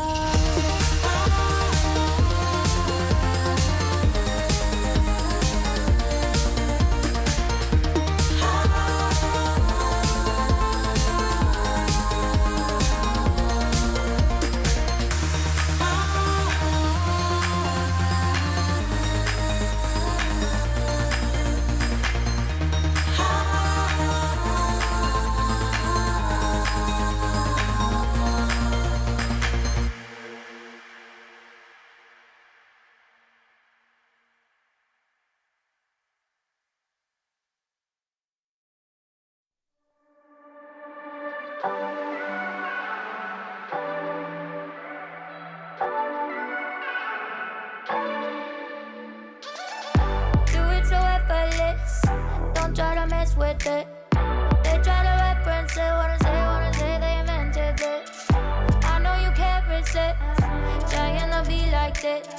Don't even take the risk. Walk away, walk away, walk away. 'Cause I got everyone wishing they had what they're missing, but no, never know.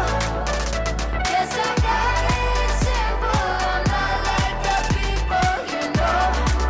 People you know. And make it look easy. I bet I'll make it look easy. Don't try to fake it to be me. Just 'cause I make it look easy.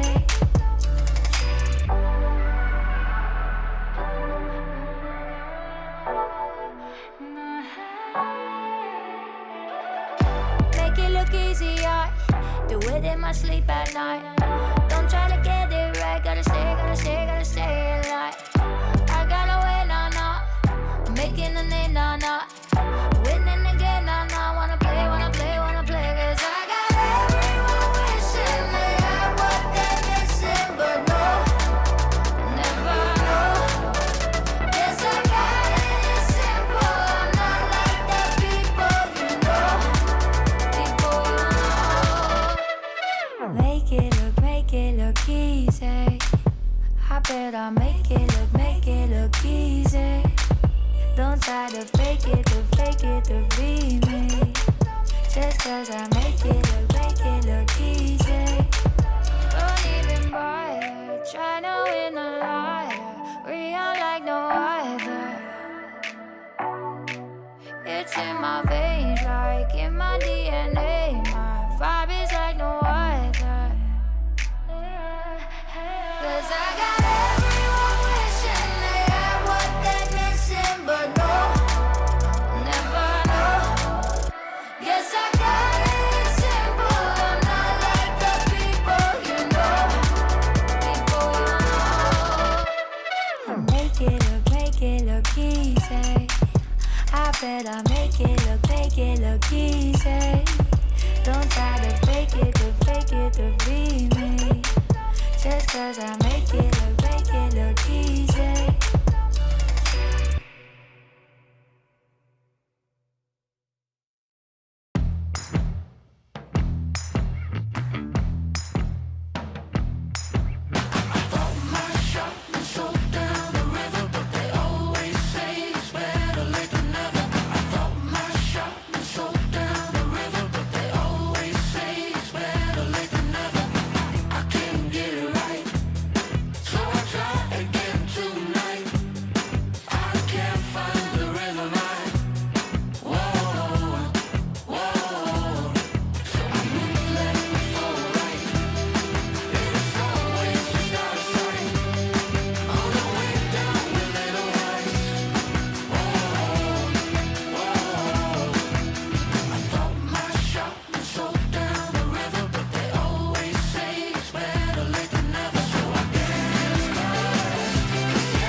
ESL Impact is brought to you in part by Intel, Qiddiya, and DHL.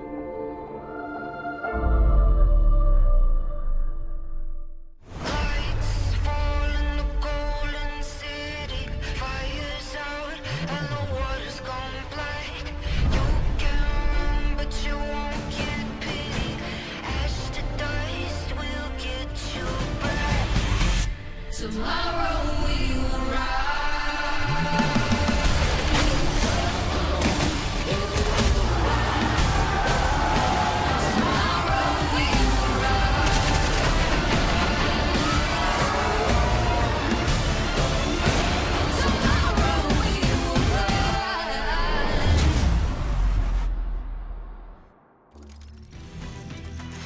Hello everyone, and welcome back to ESL Impact Season 8. Can you believe it? Here we are now going to be kicking off with South America.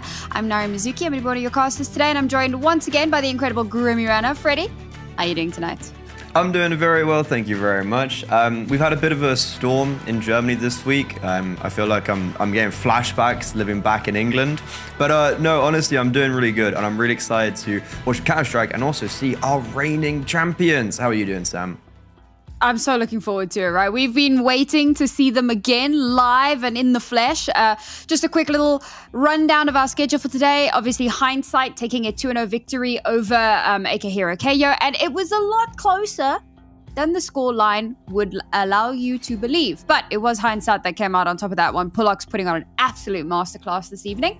A little bit later on this evening, we're going to have Black Mold versus Legacy Lotus for the North American game. Apples and Affinity will be taking you through that one. And of course, that's always going to be a banger. And they are lovely, so make sure that you're here for that. But here, right now, South America, you and me, Freddie, Furia versus Atrix. And the last time we saw Atrix, it was a less than stellar performance.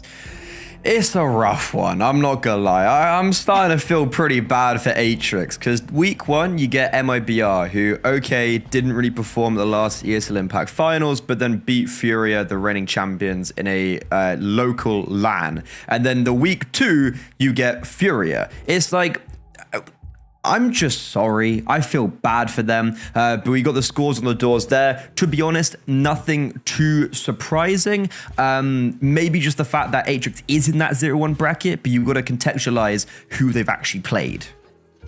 Yes, which would be MIBR. So that did make a slight little caveat there. I think that we could potentially see more out of them as the season goes on. They obviously did make a roster change, bringing in 11, who has been an absolute powerhouse. So once they kind of hit the ground running with that change and kind of get their footing a little bit more in the season, hopefully we'll see some better results out of them. But now, we mentioned our reigning champions, and I think it's about time that we dive into it, because Freddie, for 7 seasons and for 9 consecutive LANs, Imperial were the only team to walk away with an ESL Impact trophy. And last season, not only did they not even make it to the grand finals, but Furia, after so many second place finishes, finally stole that crown away.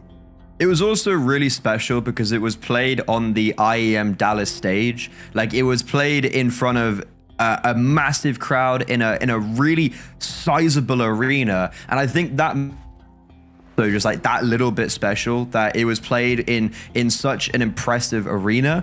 But yes, as you mentioned, it was just complete domination from the core of what is now Imperial Valkyries. They've obviously undergone a lot of different names throughout the years, but what to contextualize also how dominant those 9 separate LANs were, is like we got to a stage where we were celebrating when a team got a map off them, when a team beat them in a best of 1. Like, that's how good they were. So to not only win an event over them, but to beat them in a semi-final is just so important. And the thing is, we come away from this not thinking, oh, it's a fluke. We come away from this thinking Furia legitimately were the better team, and there's one player that stands above the rest and was a big part of that. Absolutely. Bazinia is our Kadir player to watch. And for the longest time, the name on the tip of our tongues was like Izza or Luli Tens or even Car, the phenomenal AWPer. But if you go back and you look at Bazinia's performance in that grand final, I think over the course of the 3 maps, she went like plus 16. Like, she performed out of her mind. And to a lot of players, or rather to a lot of people, maybe it looked like it kind of came out of nowhere. And, you know, don't let the ratings below kind of mislead you. Obviously, they've been playing in a lot of like CCTs and other tournaments with some really tough competition, so that will affect that stat line. But she walked away from the grand final with, if I remember right, it was like a 1.23 rating. Like, she was phenomenal, and I really hope that it wasn't a flash in the pan moment and that we'll get to see her continue that reign of absolute terror. Yeah, Bazina's actually had a really impressive career arc because she has just got better and better. When you look at someone like Lulitens, who you mentioned, I actually thought that she was going to have to be a lot more of an important piece than she ended up being in the end, due to when Furia played against Imperial Valkyries at the end of last year, after ESL Impact Season 6, when they did win at a regional LAN. It was the Okay, forgive me. Rainas Duclutch Fergie nailed that. So that was when Furia kind of dethroned Imperial for the first time on LAN, but then they legitimized it at ESL Impact Season 7 in Dallas. And Lulitens was like, she went nuclear in that LAN in Brazil at the end of last year. So I really had her imagining that she was going to do really well in Dallas, and she did. Lulitens, she did very well. But in the regular season in Season 7, she actually was the highest rated player in South America. So it's not. I think also we've got to remember with Lulitens, she's only played 2 LAN ESL Impact finals. So she's also very inexperienced compared to maybe someone like Bazina, maybe someone like Carr. But we got to talk about their opponents because Atrix, they're no walkover. Absolutely. We saw them against MIBR a little bit earlier on, literally last week. And while the scoreline showed that it was pretty rough. I mean, I remember we were in the cast and we were expecting this to be a little bit more one-sided. And it's not just, you look at the scoreline and it, I mean, I think the first map was like a 13-6 and the second map was kind of similar-ish, but the rounds were so close, and where Atrix was really struggling was closing out the rounds because they bring it to like a 1v1, 1v2, and then they couldn't close it out at the end of the round. So what I'm really looking forward to seeing is if they've had an opportunity to kind of go back and dissect some of those mistakes, bearing in mind MIBR on paper and probably in practice, the second best team in the entire region. And now they come up against the best team in the world. So these step-ups are going to be incredibly necessary. And of course, here we are with 11, the latest addition to the roster, somebody who'd been playing in seasons before, had played on some other rosters, and had been really, impressive, and somebody that we were kind of waiting for her to have that opportunity to play on a bigger team, to be on a bigger stage, and to have these like better opportunities. And of course, my heart breaks because she took Sinan's spot, and while Sinan was very inconsistent last season, we'll call a spade, I miss her dearly. So I'm hoping that 11 can really step up and bridge that gap for Atrix. But I do believe that we've got our veto coming up very shortly, Freddie. And what are we thinking about what the maps could be today? Well, my first thought process is where is Atrix going to take it? Because they picked into Overpass last week against MIBR. And yeah, you mentioned it was 13-6. It was one of those maps where I was like, I don't think anyone came away happy. So I'm just intrigued to see where Atrix actually go for their pick. Unfortunately for Furia, or sorry, I guess unfortunately for Atrix, no matter what map Furia goes to, I'm pretty confident for them. So it's going to be a Nuke pick for Atrix. This is the first time we're seeing them on this map this season. So that's obviously very exciting. And Furia, they go for a train pick. Ooh. We do love a bit of train. Yeah, so Atrix, they picked Overpass twice in their qualification game. So I feel like picking into Nuke for them is kind of just like, well, Overpass really didn't work against MIBR. We have to go for something else. And I guess let's see if Nuke is that answer. And then, of course, the handshake map all the way at the end is going to be the Dust 2. Which, even footing more or less, so not a terrible one for that. I'm really looking forward to the train. But obviously, as you say, Atrix has to do incredibly well on that first map. It may even be the big decider for the entire series. But now you have a decision to make, Freddie. First, I'm going to make my decision. I'll give you time to think about it. I think that Furia are going to win this series. Now, I know, it sounds crazy. Blasphemy. I'm going with my heart. You're going with Furia? Yes, same. Yeah, sorry, guys. Yeah, sorry, Atrix. Like, I know I'm pretty sure we spoke to Boca at the very end of last season, and she was like, we are going to contend in ESL Impact Season 8. Like, don't push us over. We are going to do well. And I believe them.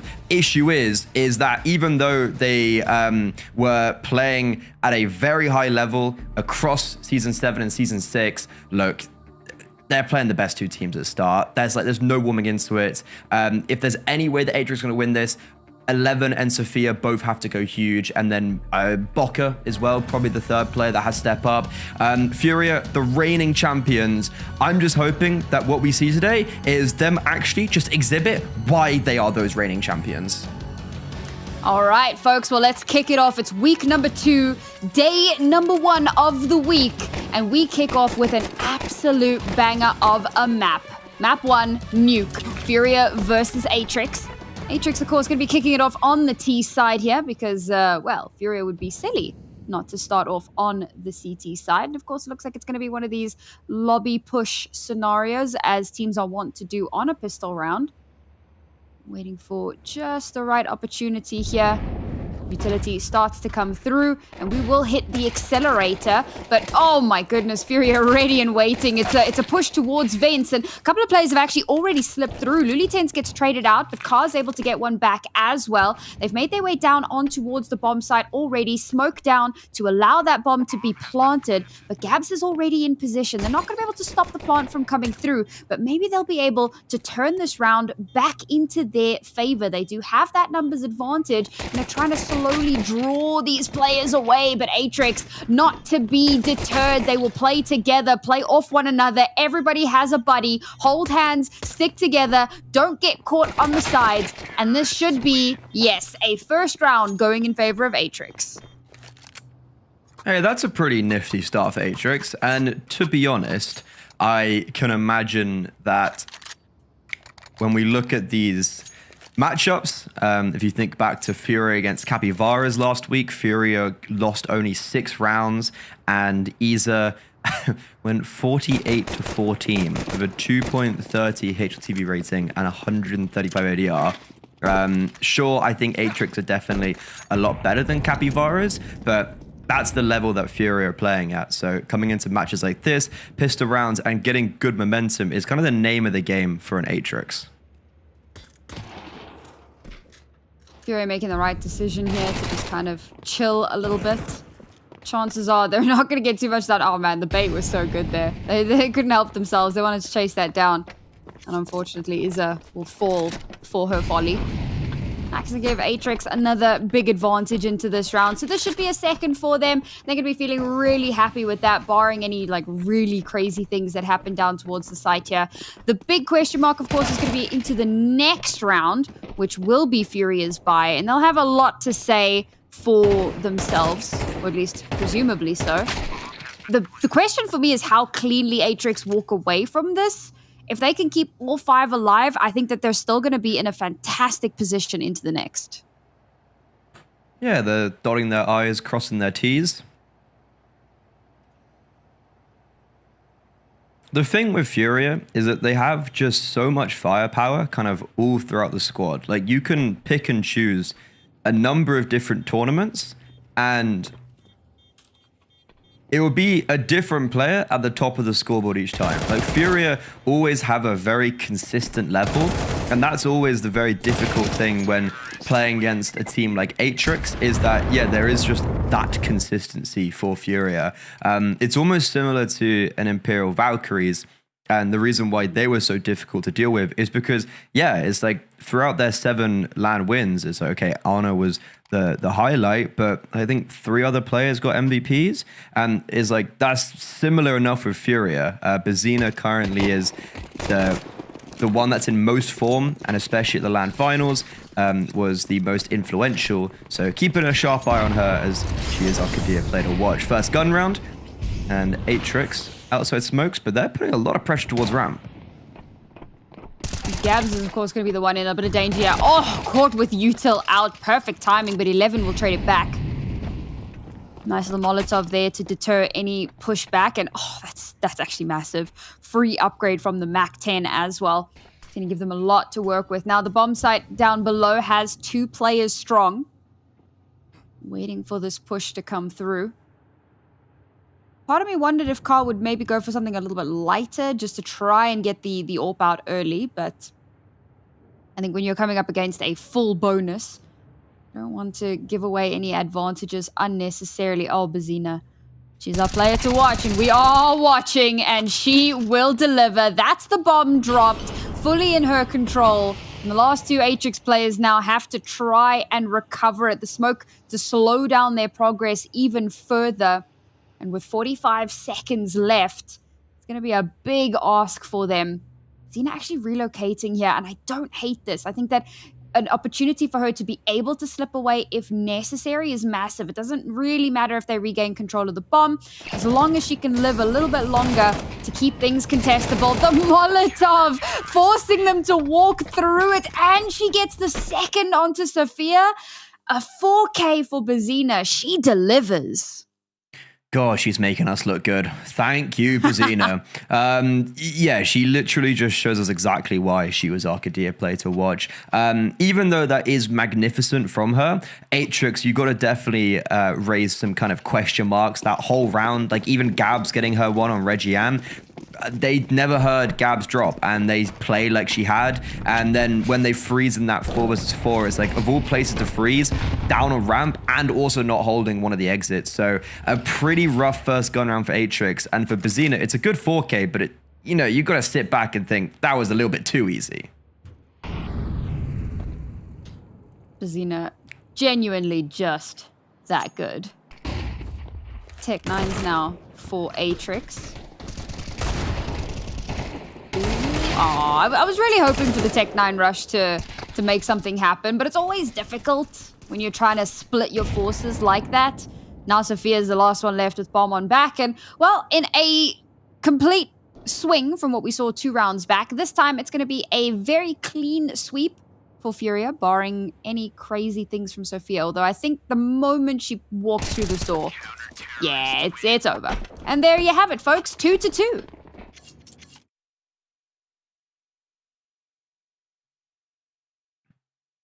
Wasn't a full investment though for Atrix. Even though that they'd lost the first gun round, they didn't actually really buy that much into this. So the set play and the gimmick goes very awry. However, that isn't too detrimental as they're right back onto full AKs, and this is the round that's going to have the most importance.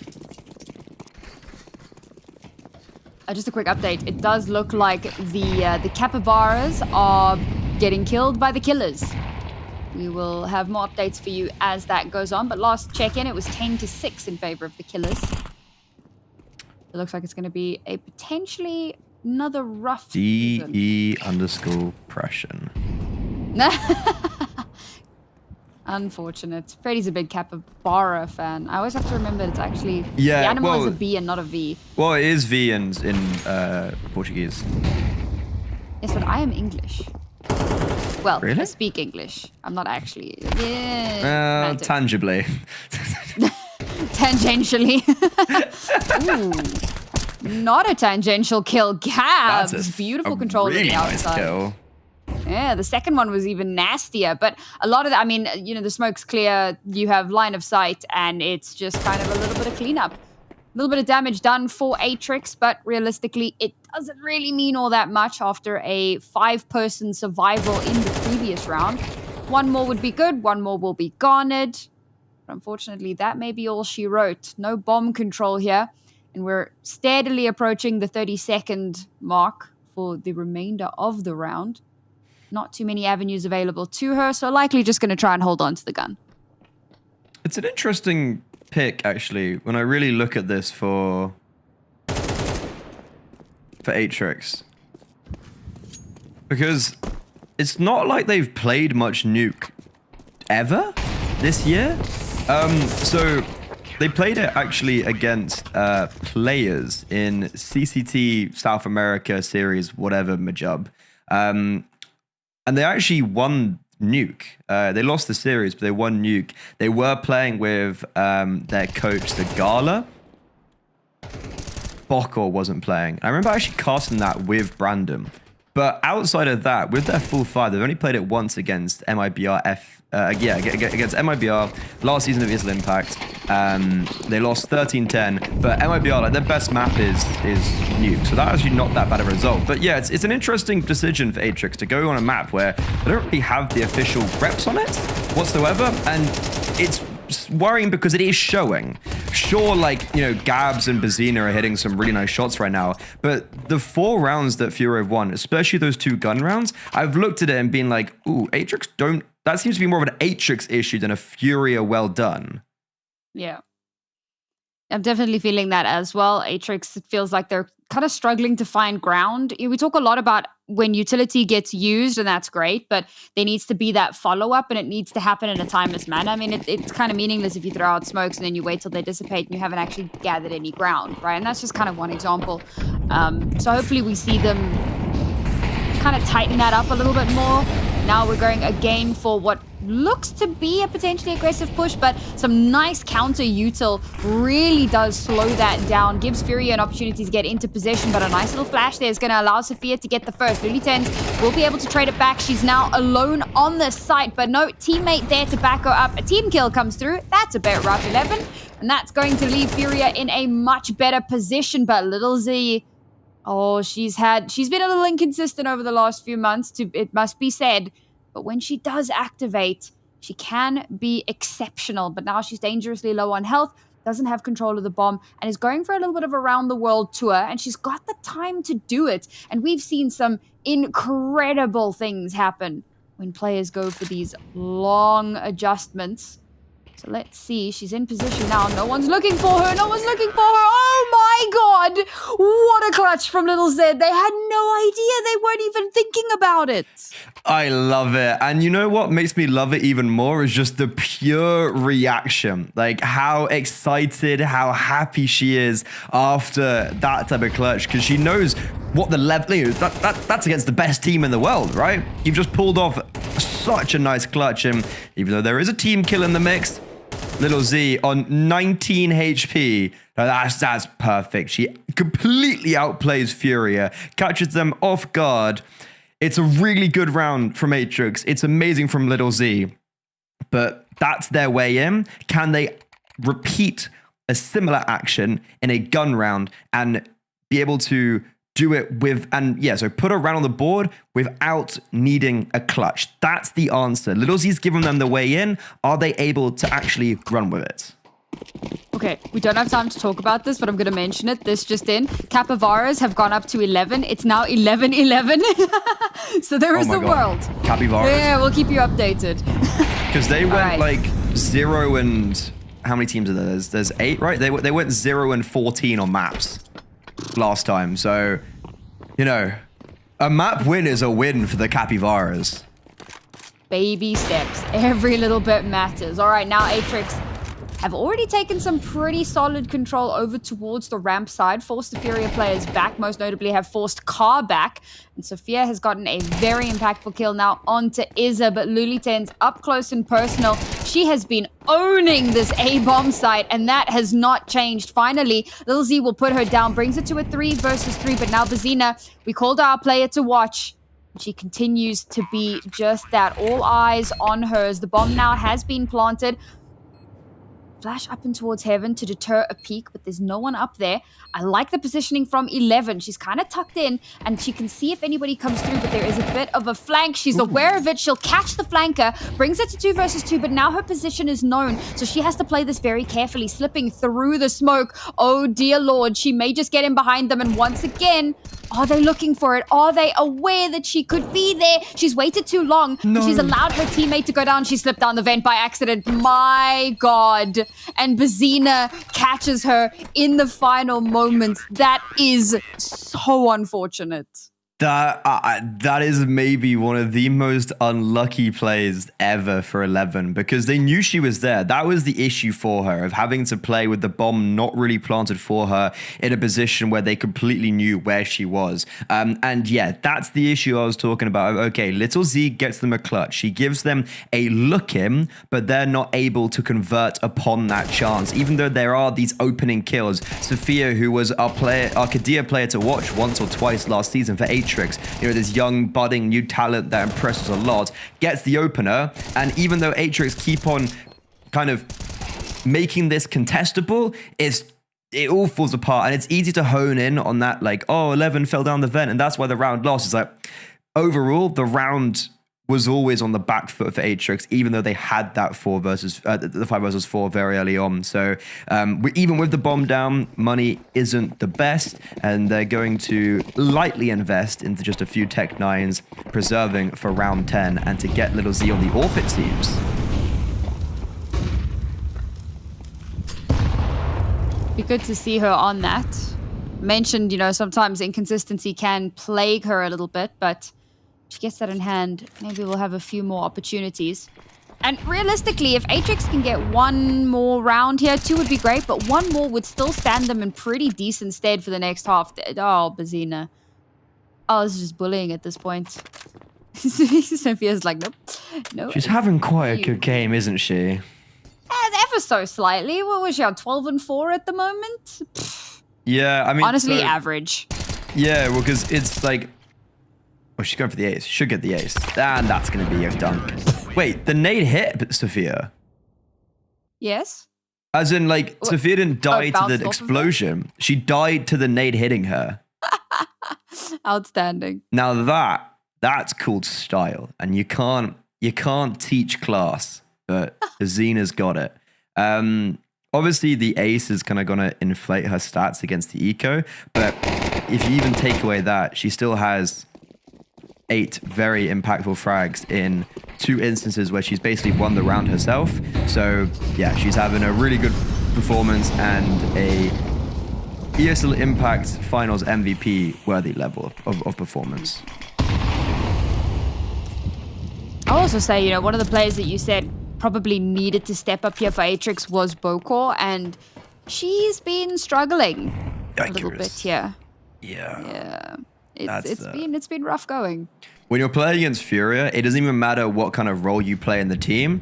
No one can be 0 and 7. You get what I mean? Yeah. Like, everyone has to carry their weight one way or another. Unfortunately, if you're not firing on all cylinders, then you're just stalling out. Ooh, Gabs makes the right call there to just back off.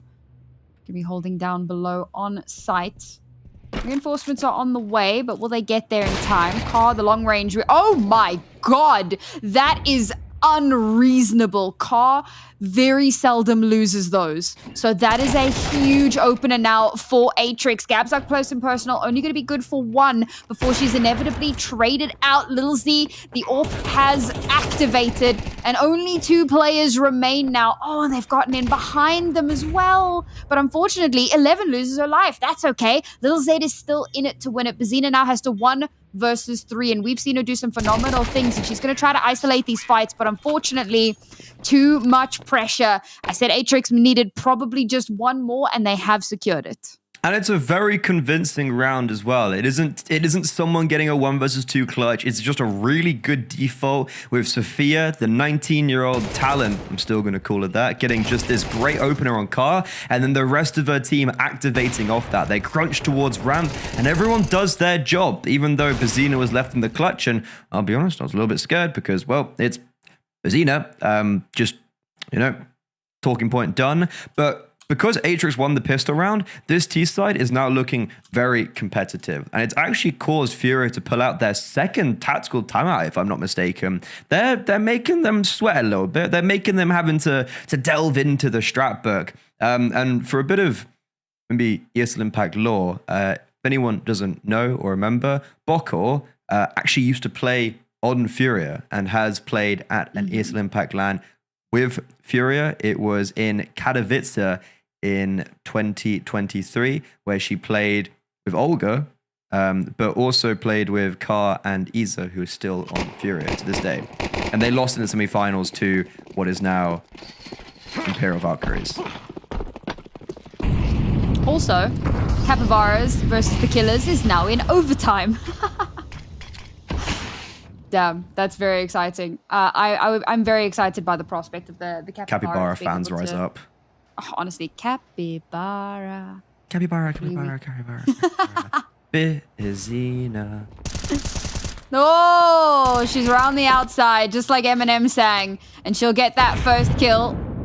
HE not going to get that follow-up, but it gives her the time and the cover to slip away into that good night, giving her team the advantage that they maybe not desperately needed, but so love to have. And it is so unfortunate that it's on Bokor as well. Unfortunately, she is just having a very rough time of it of the moment. And now Atrix need to readjust. The outside push is clearly not the play, so they have moved on over back towards lobby. And unfortunately, these haven't exactly gone terribly well either. So let's see if they can change their fate here. They haven't Need used Nuke now. all... Oh, Basina, brother, can we... Her first kill was in secret, and she's relocated at the vent to get another, gets traded out, but sets up Izza beautifully for the follow-up double kill. Lil Z is incredible, but can she 1v3? The first garnered, the bomb potentially, yes, it has been recovered. She could maybe slip down the vent, but she's very aware that they now know where she is. Oh, dear Lord, I thought she was going to go for that. Oh, she missed. Oh, and Car missed as well. Oh, it's Ring Around the Rosie with the AWP's footsteps around the silos. But it's Car with the no-scope to close out the round. I can't say I've ever seen two AWPs chase each other searching for a no-scope. That was quite amusement. You could put... What is the song you call? What's the Benny Hill music. The Benny Hill music. That's the one. Yeah. I know I can always trust you.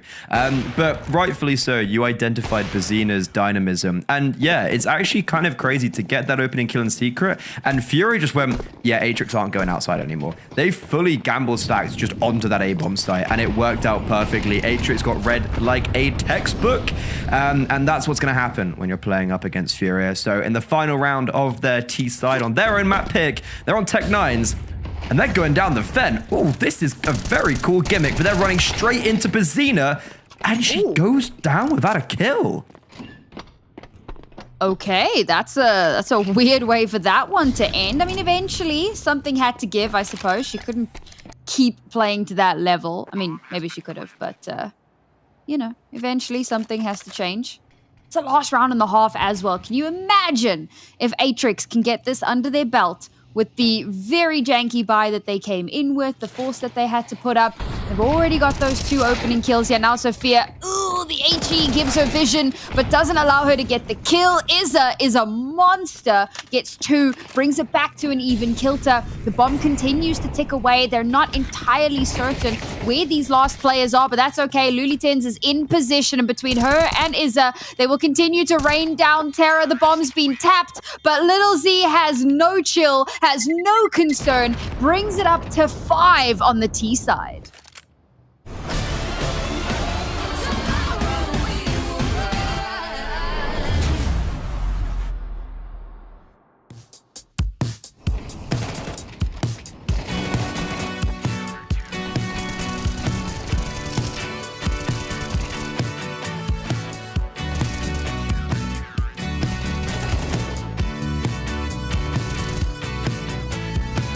Still see things in my apartment.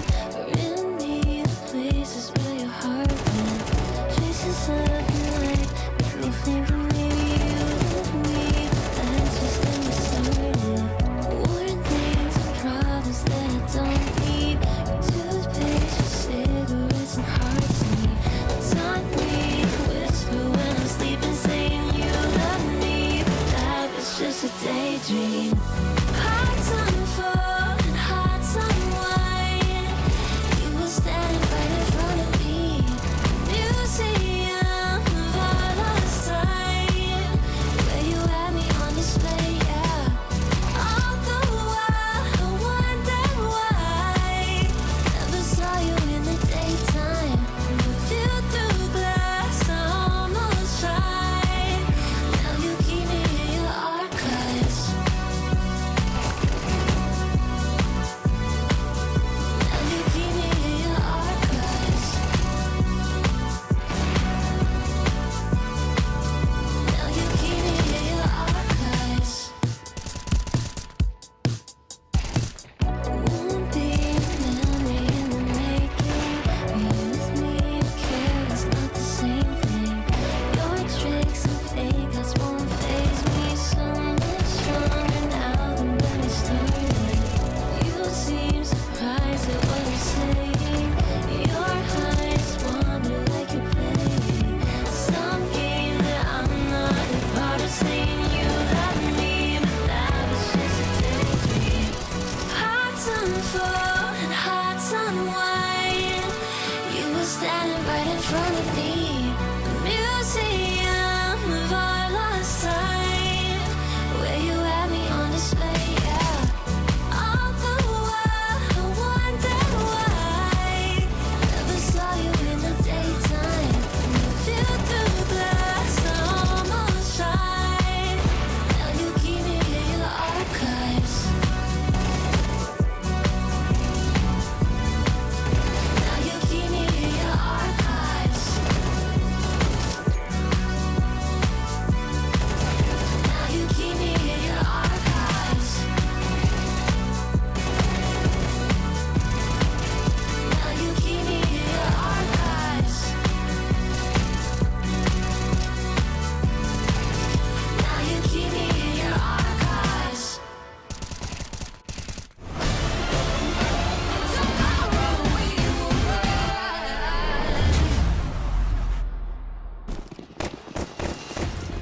Atrix, honestly, making me this look contestable on their map pick. A map that is surprising to see them go for because they just don't really have any reps on it this year. But they're putting Furia against the wall and they're making him sweat a little bit. This pistol round, if Atrix goes 2 for 2, this is a 7-7 scoreline. Definitely putting Furia through their paces. Sophia gets that first little opener there, but not going to be too much longer for this world. Okay, we're just going to try and push and run over the Atrix players, but it is resulting in kind of blow-for-blow scenarios. Now Furia will pivot, start moving down towards that B bomb site, which isn't as heavily secured, but rotations are fairly quick to come in here. I do like the flank potential available from Car as well, if she can kind of slip down the vent and get in behind. Oh, but they've activated before she's even attempted to move. Meanwhile, bomb's been planted, so she's just going to be trying to stop the late rotation from coming through and giving her teammates a little bit more of a chance to get through this pistol. As Atrix now reposition, start heading back towards the squeaky door. Ooh, there we go. Bokor activates, gets that first one. Run away, Lily Tens, but runs into the waiting arms of Lil Z. Car gets taken out as well. Atrix survive the pistol, win the pistol. 3 players still alive. And look how much it means to Little Z, because she's currently going 14-7 against the region's best. Bokor getting online as well. Honestly, that was a very difficult retake that I did not think was going to go in favor of Atrix. But Little Z does magnificent work. And honestly, it is though those opening kills from Bokor that allows them to actually activate on that retake. And even though the bomb goes down for Furia, they're going to go for basically a complete eco. There's a smoke and nade on Gabs. There's a flash on Isa. I suspect a vent pop. Or a fake vent drop? The fish aren't biting, it seems. Oh my earth. All right, Vecina runs down 11, but the rest of the team is there to keep it contestable. And yes, Bomb is heading its way down. This is all smokes and mirrors, a distraction, a diversion. Unfortunately, that's left Gabs all alone. But of course, the main idea of this round was to get that bomb planted, because realistically, winning this round was always going to be a very tough ask. So, bomb plant, a little bit of extra cash, and that should be that. And a quick update, much to Freddy's dismay and disheartenment, the Capyvaras were unable to close out that first map. It ended 16-13, but a well-fought battle for them. See if they can bring it back on map number 2. That should be going on one of our community streams. I'm not entirely sure which one. Should be on HLTV, so if you want to go check out what's happening there, you can do that. Sorry. Why was I scared for a second that round was the bomb? That was enough time. I was cautious there for a second. That gave me. I like had to take a double take. Apparently, Gaules 2 is streaming the game, but there's no English stream listed on HLTV, unfortunately. That is unfortunate. Yeah. Either way, though, this game is starting to really light up because despite Gabs struggling to get down the vent for a good few seconds and get also through the single door, unfortunate movement there. Glowy didn't catch any of it. She still got the bomb down, and it means that Furia come into this round where they didn't really invest into last while getting a bomb down on the pistol. So they just have a full buy now, full AKs, and they've put outside smokes down. Ease is kind of lurking about, and it seems like they're just going to instantly now pop on towards A. Yeah, good little bit of conditioning here. Oh, the flash doesn't do enough. 11. She's like, oh, I know this is where they're going to pop through, so I'm just going to hold down M1. She's going to go absolutely nuclear. What was that? 3 kills just for herself. Yep, there it is. 3 kills. In just holding down the main entrance. I don't know, man. She was full blind for the first kill. And Furia just capitulates. Atrix are taking the lead off the back of a gun round as well. So naturally, their pistol round success plays a big part into where their rounds come from. But first gun round of this second half, and like no notes, right? 11, who's the player that we've been talking about for Atrix, who kind of gets promoted up in the scene, I'd say, in South America, has a really good game against MIBR, especially on the second map on Dust 2. I think she had 21 kills and was almost at the top of the whole scoreboard. They lost that map 13-11. So look, 11 just gets 4 kills.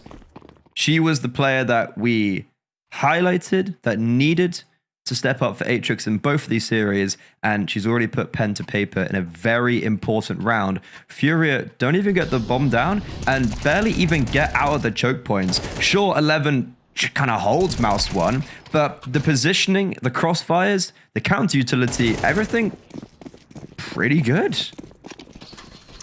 Yeah, this is a bit of a weird look for Furia, though, to be fair. I mean, we talked about coming into the season, MIBR beat them fairly recently on LAN, and we kind of like, so how much do we read into that? How much, you know, does that actually mean? And now they come into their very first game of the season, and it's looking a little bit rough. They had a really good, you know, kickoff on the CT side, but they gave over a few more rounds than I think they would have been happy with. And it's looking like Atrix may just have an opportunity to run away with this map. And it is the first map of the best of 3. And it is Atrix's map pick. So, you know, the more we talk about it, the more kind of caveats we have to put on it. But regardless, this is a team that maybe shouldn't be being pushed this heavily. So it definitely is surprising to see how much they're struggling now. Bezina in a 1 versus 2 with gun in hand. Oh, I felt like there was a world, but no. She gets shut out, and Atrix go up to 9. A 2-round deficit now for the underdog. Yeah, that round was only a half buy, so Furia do actually run them quite closely while only having Tech 9s, but it's Little Z just taking these duels with an AK. She's the AWPer of the squad, and she's still very confident to take those duels with a rifle. She's at the top of the scoreboard for the whole server. So currently for Atrix, the players that need to step up are, and it's Furia taking their final tactical pause. That in itself is a symbol of not worry, but just at least a symbol of Furia needing to respect their opposition, that this is their third and final pause going into round 17, and a very important round. Car, haven't seen much from her this game. AWP in hand, very difficult on the T side of Nuke to try and actually either get opening kill, mostly just throwing utility, to be honest. Little Z, also first time on the AWP this half. Are these two going to clash? And if so, Little Z seems to be outperforming Car right now. Yeah. I mean, the thing about inconsistent, it does mean that there will be times where you pop off. Oh, that's unfortunate. Sophia smokes door, and I don't know what happens, but it bounces off and goes down the vent. That vent has been such a problem for this entire game. Yeah, because the issue is, look at that. It's had to force out another smoke really quickly. So if Furia wants to throw outside smokes right now and pivot back to A potentially, there's actually not going to be much utility later on in this round for Atrix to stop if it goes towards A. It's been very funny, like how consistently that vent has been a problem. But here we go. Atrix now, majority moving in that outside area. They have managed to get that kill onto Bocor. Numbers advantage for them. But now, of course, it's pretty telegraphed what the plan is. Smokes are about to clear. They're a little bit out in the open there. But no one in position to capitalize off that. Oh, Gabs has threaded the needle. She'll only get 1 before she's taken out. But that helps them to hold on to the player advantage that they garnered a little bit earlier on. Already having overrun this B site, bomb should get planted pretty easily. Time may be an issue, as Atrix have already started to reposition themselves. But there it is, bomb down. Very little utility left here, however, for Furia to try to hold on to. A smoke and an HE, and well, would you looky here, with 2 players being devastatingly low on health, and they've just decided, well, why take the fight unnecessarily? They will just give over the round. And finally, Furia will find 1 in the second half. Yeah, retaking the lower bomb site is hard at the best of times, but especially when you've got an AWP who's also onto the HP. Little Z, who unfortunately read incorrectly.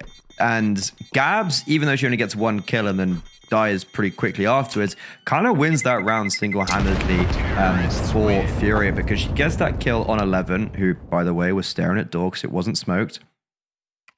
And because of that kill, Sophia comes rocketing up the vent, and also she spots out both players in heaven. So she doesn't get a kill on Little Z here, but she spots out both the players on heaven, and Sophia comes very quickly up the vent. So she basically removes any opposition from that B-bomb site, and Furia, as you mentioned, first round the board, but it is after 4 in a row from Atrix, and because of that, they've been able to build up an economy.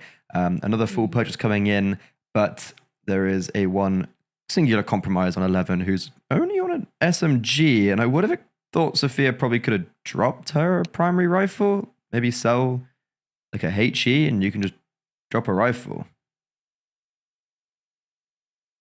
Yeah. Or just sell your head armor. Maybe they're expecting her to be able to get, like, maybe they're going to put her in like an advanced position, get an early kill, get a free upgrade, and then they don't have to make that quote-unquote sacrifice. And yes, she is taking a very advanced position here. I like it. Oh, and she's being backed up as well. So if it doesn't go well, then at least there's a teammate there. But it seems Furia may have cottoned on, at least somewhat slightly. No, there we go. Util starting to come through here. So the exec shouldn't be far behind. Ooh, Atrix can't get antsy here. They can't swing out unnecessarily. They're just going to hold that little bit longer. They're baiting out a lot of util off Furia. They've managed to hold on to quite a lot of their own. They've really slowed things down now. Not really showing much presence anywhere. You've got the usual conditioning util that's come out quite early, and that's leaving Atrix wondering, so what on earth is the plan? The fact that they've got 3 players so far down towards the B site. I don't know if this is just the perfect read, the most perfect read ever, or if this was the plan all along, because now Furia have taken full advantage of this outside. But as much as they're gaining ground, it doesn't feel like they're doing much.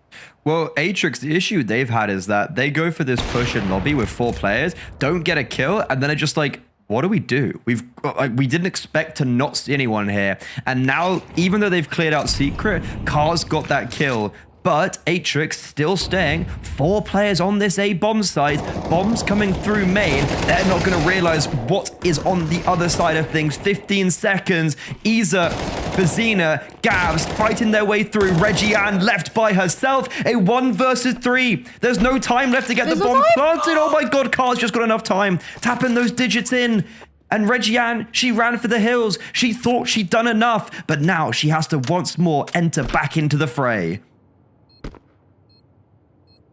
Oh, Carl would have heard that. And that's it. That's the end of it. The drop down gives away the final moment. I can't believe that it came down to such a minuscule amount of time for her to be able to get the bomb down. And I was talking about how they were getting all of the space towards outside, but it felt like they weren't doing anything with it. But it really was all the mind games.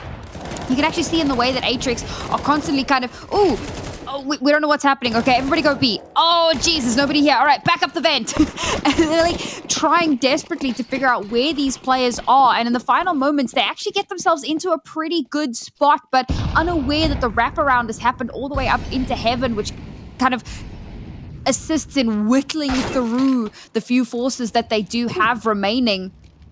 Just an unbelievable way for that round to end. And while Furia didn't win the round, look at the economy. With them having gotten so many kills, Atrix is in a ridiculous amount of danger right now. Yes, okay, we do get that first kill with the scout very early on, but it's going to get traded back, and that's going to be the rifle taken off the board here. The one rifle that they had. So Furia now in with a huge advantage. I say that. Pop through the window and Reggie-Ann to get 2. And suddenly that advantage has been snatched away. And these final 2 Furia players have to be so dangerously careful, but they're so separated from one another. Lulitens, I feel like, needs to create a bit of a distraction because Gabs is the one that has the bomb and she's down towards this B bomb side. If she gets spotted by these 2 players, she's in serious danger because she has no backup.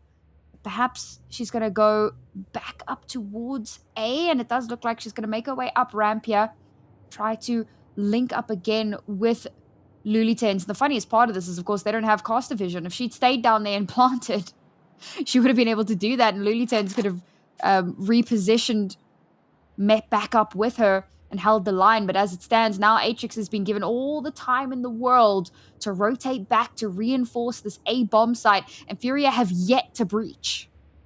No one knows where anyone is. All 3 players for Atrix in main. 10 seconds left. Bomb has to cross. I don't think that bomb's going to get to the site. Lulitens has to plant, and they're just going to charge her down. She might tap those digits in, but Sophia greets her with the USP as soon as she comes up. And, ooh, okay, a bit of spice there, because Atrix once more take the lead in a round where they didn't even fully invest, and Sophia letting her know that I hope that doesn't come back to bite her. But it's Reggiane making up for unsuccessfully winning a 1 versus 3. How dare you? She then gets a 3k in the next round, but it's this opening kill from Sophia that kind of sets everything in motion. And this is an outrageous round for them to win. I'm amazed at how kind of lost Furia look. And the funny thing for me is that a lot of their ideas are not necessarily bad ones. Like the mind games that they've been trying to play on the T side here, I think against a lot of teams, this would work just outright. But Atrix have done really well to just keep kind of adapting, the old B water. Yeah. That's exactly what they've done. Yeah. But Bazina, she's activated again. Player to watch. Double kill from her. She is absolutely on fire. So is Reggiane. But she will get put out of her misery before the flames can lick away the final vestiges of her life. And now, with 2 players left for Atrix, they just have to back away. Finally, Furia find themselves some ground.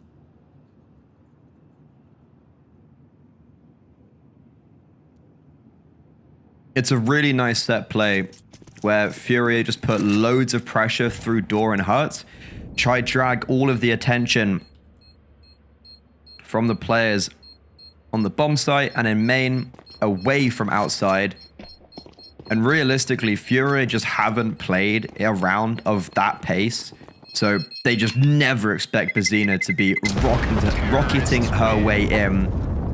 It's like Twister IEM Cologne 2022 for real, as Furia match now the scoreline, and Atrix in actually a very similar position that they were 2 rounds ago, where sure, they're keeping it contestable, but they're meeting the bane of city-side economy, where they just never really have any sustainability. Oh, it's actually This really does. This kind of like harkens me back to that MIBR game and how close it was, and how we were like, oh, we expected it to be better from MIBR, but it looked uncomfortable. And it's giving a lot more credence to how well Atrix were actually playing. As much as the scoreline didn't show it, they really did put on a good showing here. Look at this outside. Car, really okay. There was so many different moments where I was like, Car's missed Bokor. Bokor's got here without Car noticing. So I genuinely was looking over at that, thinking Car, Bokor's got a free kill, but Car really shows her awareness there. And for Atrix, that could be the kill that breaks the camel's back. I just noticed that Bazina's on 22 and 13. What is happening? Just genuinely, like, she's been getting so many, and there's so many impact frags there as well. Like, there's 4 or 5 rounds she's completely won by herself.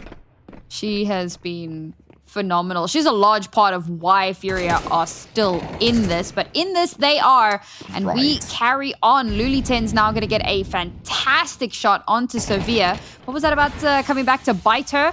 But the round's not over just yet. Reggiane's going to keep it contestable. Oh, they have no idea that Izza's right there. Beautiful little crossfire to be set up. And suddenly it's back to a 3 versus 3. HP advantage certainly in favor of Furia, but that doesn't make a difference when 11 hits those shots so cleanly. Lil Z to follow it up as well, and Car now has the 1v3 clutch. How? And she's busy wondering, how on earth have all of my teammates just fallen around me? And the discipline that we have come to know and love from Furia certainly feels to have fallen to the wayside here. A lot of solo peaks, a lot of kind of ego positionings that Atrix are punishing. I was talking about the buddy system a little bit earlier on. They really have been holding hands. It's not safe to go alone. Take me with you. They play off of one another perfectly, and Furia are struggling to answer. Like, it's easy to kind of bash on Furia in that round, but honestly, that was all Atrix. Rotating 3 players down towards B, this opening kill comes out outside, and then the whole of Atrix just go towards B. They all fully commit. It's a massive gamble stack, and it's like, yeah, they keep on. So Sophia gets killed. Reggie-Ann gets one, so they're fixated on her. Oh, and then 11's on the bomb side. And then when you think you're in the clear, Little Z's also rotated in after taking contact outside. So from having an opening kill for Furia, it all tumbles away. Bazina, she's tried to go for this aggressive play before. It worked. It won them a round. And she's got to be careful that they probably will be expecting her to do something like this again. As Atrix, 11 to 10, they have the lead in the dying embers of this map. You're absolutely right. They are very much ready and waiting for another crazy aggressive push here. And in fact, taking a little bit of an advanced position themselves, which could set them up fantastically for the rest of the round. But again, it's this same kind of outside push that we saw previously, where there's a lot of kind of info starve happening. All of the conditioning utility came down, and Atrix kind of gave them the space by going for this more aggressive play, trying to meet that aggression head on. Are they aware? Reggie-Ann is kind of, she's got an inkling and she's checking for heaven every now and then, but the timing is going to be a very important factor in this, bearing in mind the bomb is up here.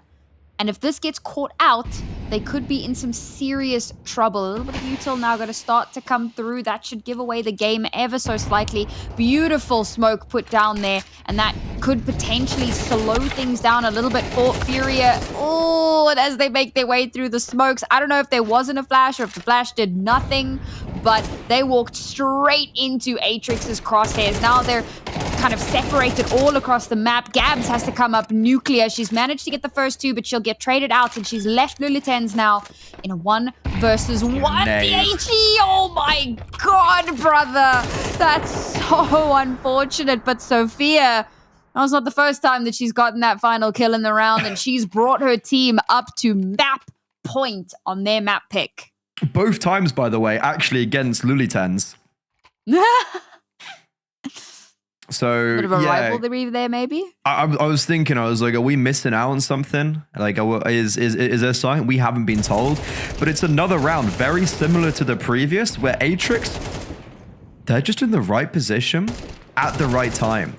4 players were in and around this A bomb site, ready to shut it down. Okay, it does get very close, and albeit Furia almost broke through, but it's actually really important that Sophia won that round while also denying the bomb plant ever from going down. Because as a tactical timeout comes in, and as we head into what could be the final round of Nuke, Atrix map pick, which I was somewhat questioning, thinking, if Furia can beat Imperial Valkyries 13-6 on LAN in the ESL Impact Season 7 finals, surely they can beat Atrix. No.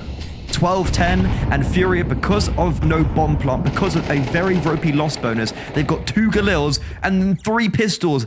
This util outside is basically all of it. And it's that same util that they always use, and of course that is the power of conditioning. This time around, that's not all it's good for. They are actually going to push this. Oh, spam through the smoke. Oh my god. They haven't moved. They haven't gotten through where they need to be. They've kind of overstayed their welcome a little bit. Sophia going to take a ton of damage here, and finally she'll be put down, but not before she gets that second, which leaves Furia once again.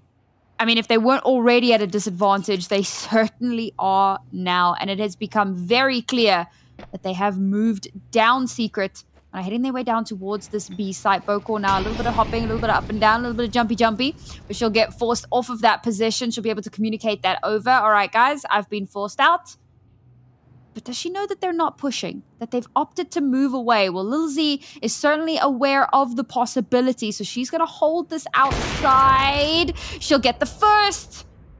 Can she follow it up? Will she be allowed to? Bomb is still in their control, but now Lulitens is the last one alive, last position known, telegraphed, and 11 will be the one to put her down, and you can see how much it means to this squad. Can you just imagine?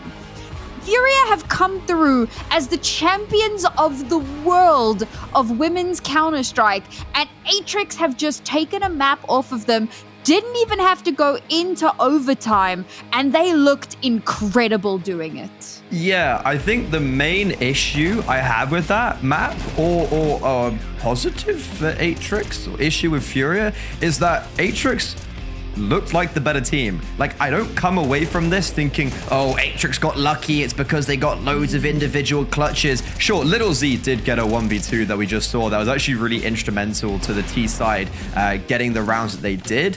But at the end there, the CT side was just better. They had better reads. There was a few gamble stacks which were called perfectly. Yeah, like the CT side was really good from Atrix, and for Furia, they did not play like the team that are the champions of the world. I came into this game saying what I want to see from Furia is them to show me the magic of being the best team in the world. And only really Bazina did. Like Luliten's, I honestly don't think we said her name for 20 rounds. Up until the very end when she had a little bit of impact. Outside of that, like she was just not apparent whatsoever. Car was being out-orped by Little Z. Gabs on the lurk. Actually, you know what? Fair enough. She was doing as best as she could. And then Isa, yeah, didn't really see her whatsoever. So on H6 map pick, they're actually on boot camp. If I'm not mistaken, they have we spoke to Bocker about this. They've got something set up where they all live near each other. But Atrix, they're all playing together, and they've just, you could see how much it meant to them when they won their map. And deservedly so, regardless of the outcome of the rest of this series. This is a massive result from Atrix, and a little bit worrying for Furia, considering that they should be the champions of the world. Yeah, and it's an interesting one because you were talking about it wasn't, Atrix, one person going absolutely nuclear. It was actually the opposite. It was Furia. It was Bazina that needed to keep kind of dragging them back into the fight and kind of keep winning those rounds. And really interestingly, because you talk about Lulitens and how we didn't really have these moments where we were talking about her, but she was still the second top performer on the team. And that in and of itself is also outrageous. That there is one person that we talked about and the rest of Furia seemed to be absent. I think one of the reasons we talked about is it really does come down to her entry kills because she got so many of them. But can we take a moment to talk about Sophia and the fact that she got 6 entry kills? She's second topped for the team, and this is somebody that is not necessarily always on our radar. So I am very impressed with how she performed. But you spoke about the AWPers. Well, we're going to have an AWP versus not an AWP.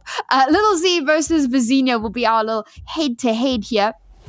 And while they do play very different roles, they were, of course, the top performing components on their respective teams and certainly did make a big difference. Yeah, both also got big clutches. Like when I think about this map and the players that were instrumental to success for both teams, Little Z and Bazina, but the issue is that Little Z just had more support. It wasn't just her running the show. It was the Sophia, as you were mentioning, who stepped up and won 2 clutches basically back to back against Lulitens, ironically enough, and also won the mental game on top of that, just spamming away. But Bazina, it was just Arcadia player to watch.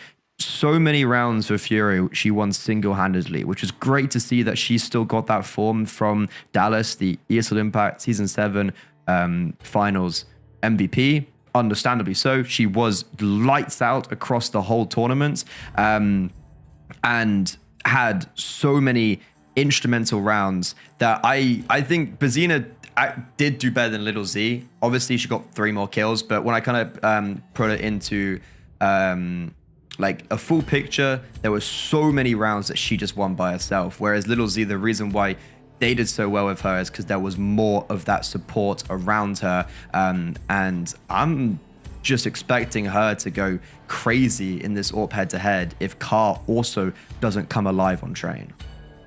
Well, before we take our break and get ready for Train, some good news for Freddie to mull over. The Capybaras are currently 7-1 up against the Killers on their second map. Honestly, it's an absolute banger. I'm looking forward to Train, and I'm looking forward to seeing if there can be a little bit of a resurgence here from Furia, because they did look a little bit weak on Atrix's map pick. But we're going to take that break. As I mentioned, make sure to go refill your drinks, grab a snack, and we'll see you right back here in just a few minutes.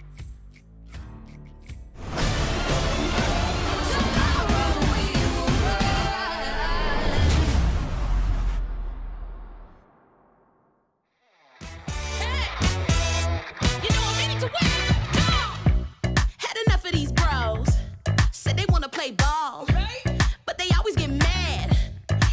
we beat that. They don't tell us so though. They pretend they got gold. We should put them on blast. A man can't stand such an upset. Your window's closing, you notice you never lose so bad. Hey, you should expect it. You know I'm coming up. I'm coming up. Hey, no time to run, no games. Your time has come today. Just stopping by to say we're taking over. We're made for this. We're taking over. You know what time it is. We're taking over. We're made to win. We're taking over. Woke up this morning feeling like $1 million bucks. Tell me how you feel knowing you get no love. Wait a minute now. All wins, no losses. Watch out in my cup. If you can watch me rise up to the top, you can learn how to pick it up. Pick it up now. Your window's closing, you notice you never lose so bad. Hey, you should expect it. You know I'm coming up. I'm coming up. Hey, no time to run, no games. Your time has come today. Just stopping by to say, hey, come on. We're taking over. We're made for this. We're taking over. We're taking over. We're taking over. We're made to win. Yeah. Say what we made for. We're made for this.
Hungry for attention, you're so hypnotic.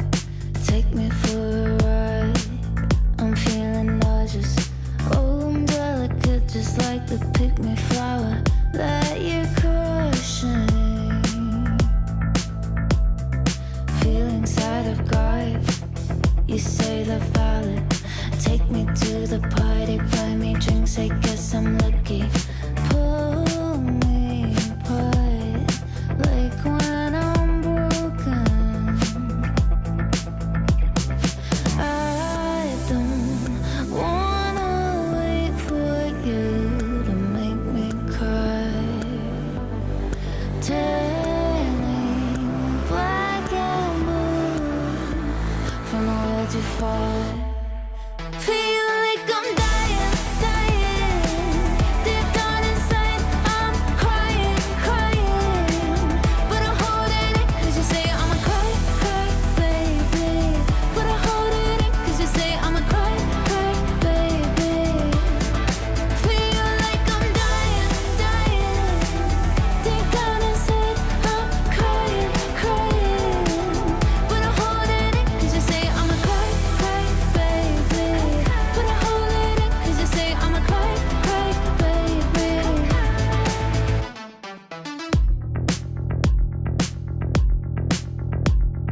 Making jokes at my expense, you say it's funny, but the irony is you're so broke emotionally damaged. Have the nerve to tell me you can't afford to love me. Think about my body with somebody else. Hope it feels like hell. Feel like I'm dying, dying. Deep down inside, I'm crying.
Giants may not have toppled, but they have certainly stumbled. Furia struggling a little bit here in the series. Our reigning world champions are now sitting 0-1 in their first game of Season 8. And it's Atrix who have gone and taken the map off of them. Atrix who have been determined to make themselves known coming into this next season. Freddie, we now moving on to Train. It is, of course, Furia's map pick. What are our expectations for this one? Well, so just firstly, the expectations would be to see Furia step up. Like, as much as this is a fantastic result for Atrix, this is a also unacceptable result for Furia, because last season what was a telling, like a kind of foreshadowing moment, was that when they played regionally, when they played in South America before they qualified for Dallas, they were unstoppable. It was MIBR who looked like they were struggling. They lost a map to the Killers and also were just kind of being contested by the likes of Atrix. Maybe didn't lose a map, but it was close. Furia, it was just unstoppable. I think in the top 5 rated players last year in South America, not last year, last season, 4 of Furia players from the top 5 or kind of in and around that, they were just unstoppable. No one was able to contend them. This is the first time in like 2-3 seasons where Furia have been contended by a team that's also not Fluxo or MIBR. This is, really kind of worrying signs for what's supposed to be the best team in the world. And this adds up with them losing to MIBR on LAN as well before Season 8 started. So it's like, okay, they had that one worrying performance, but I'm sure that didn't mean anything. Did it? So Train, it's kind of like getting back to normal. That's the Furia of the World Championships hat, I'm saying.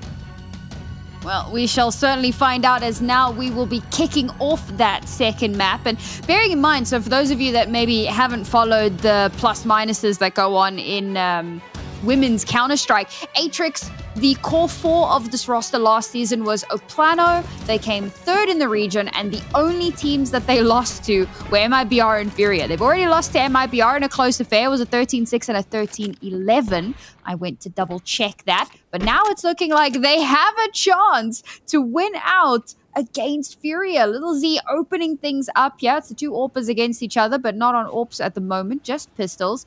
And once again, it looks like Little Z is going to be the one to come out on top of that battle.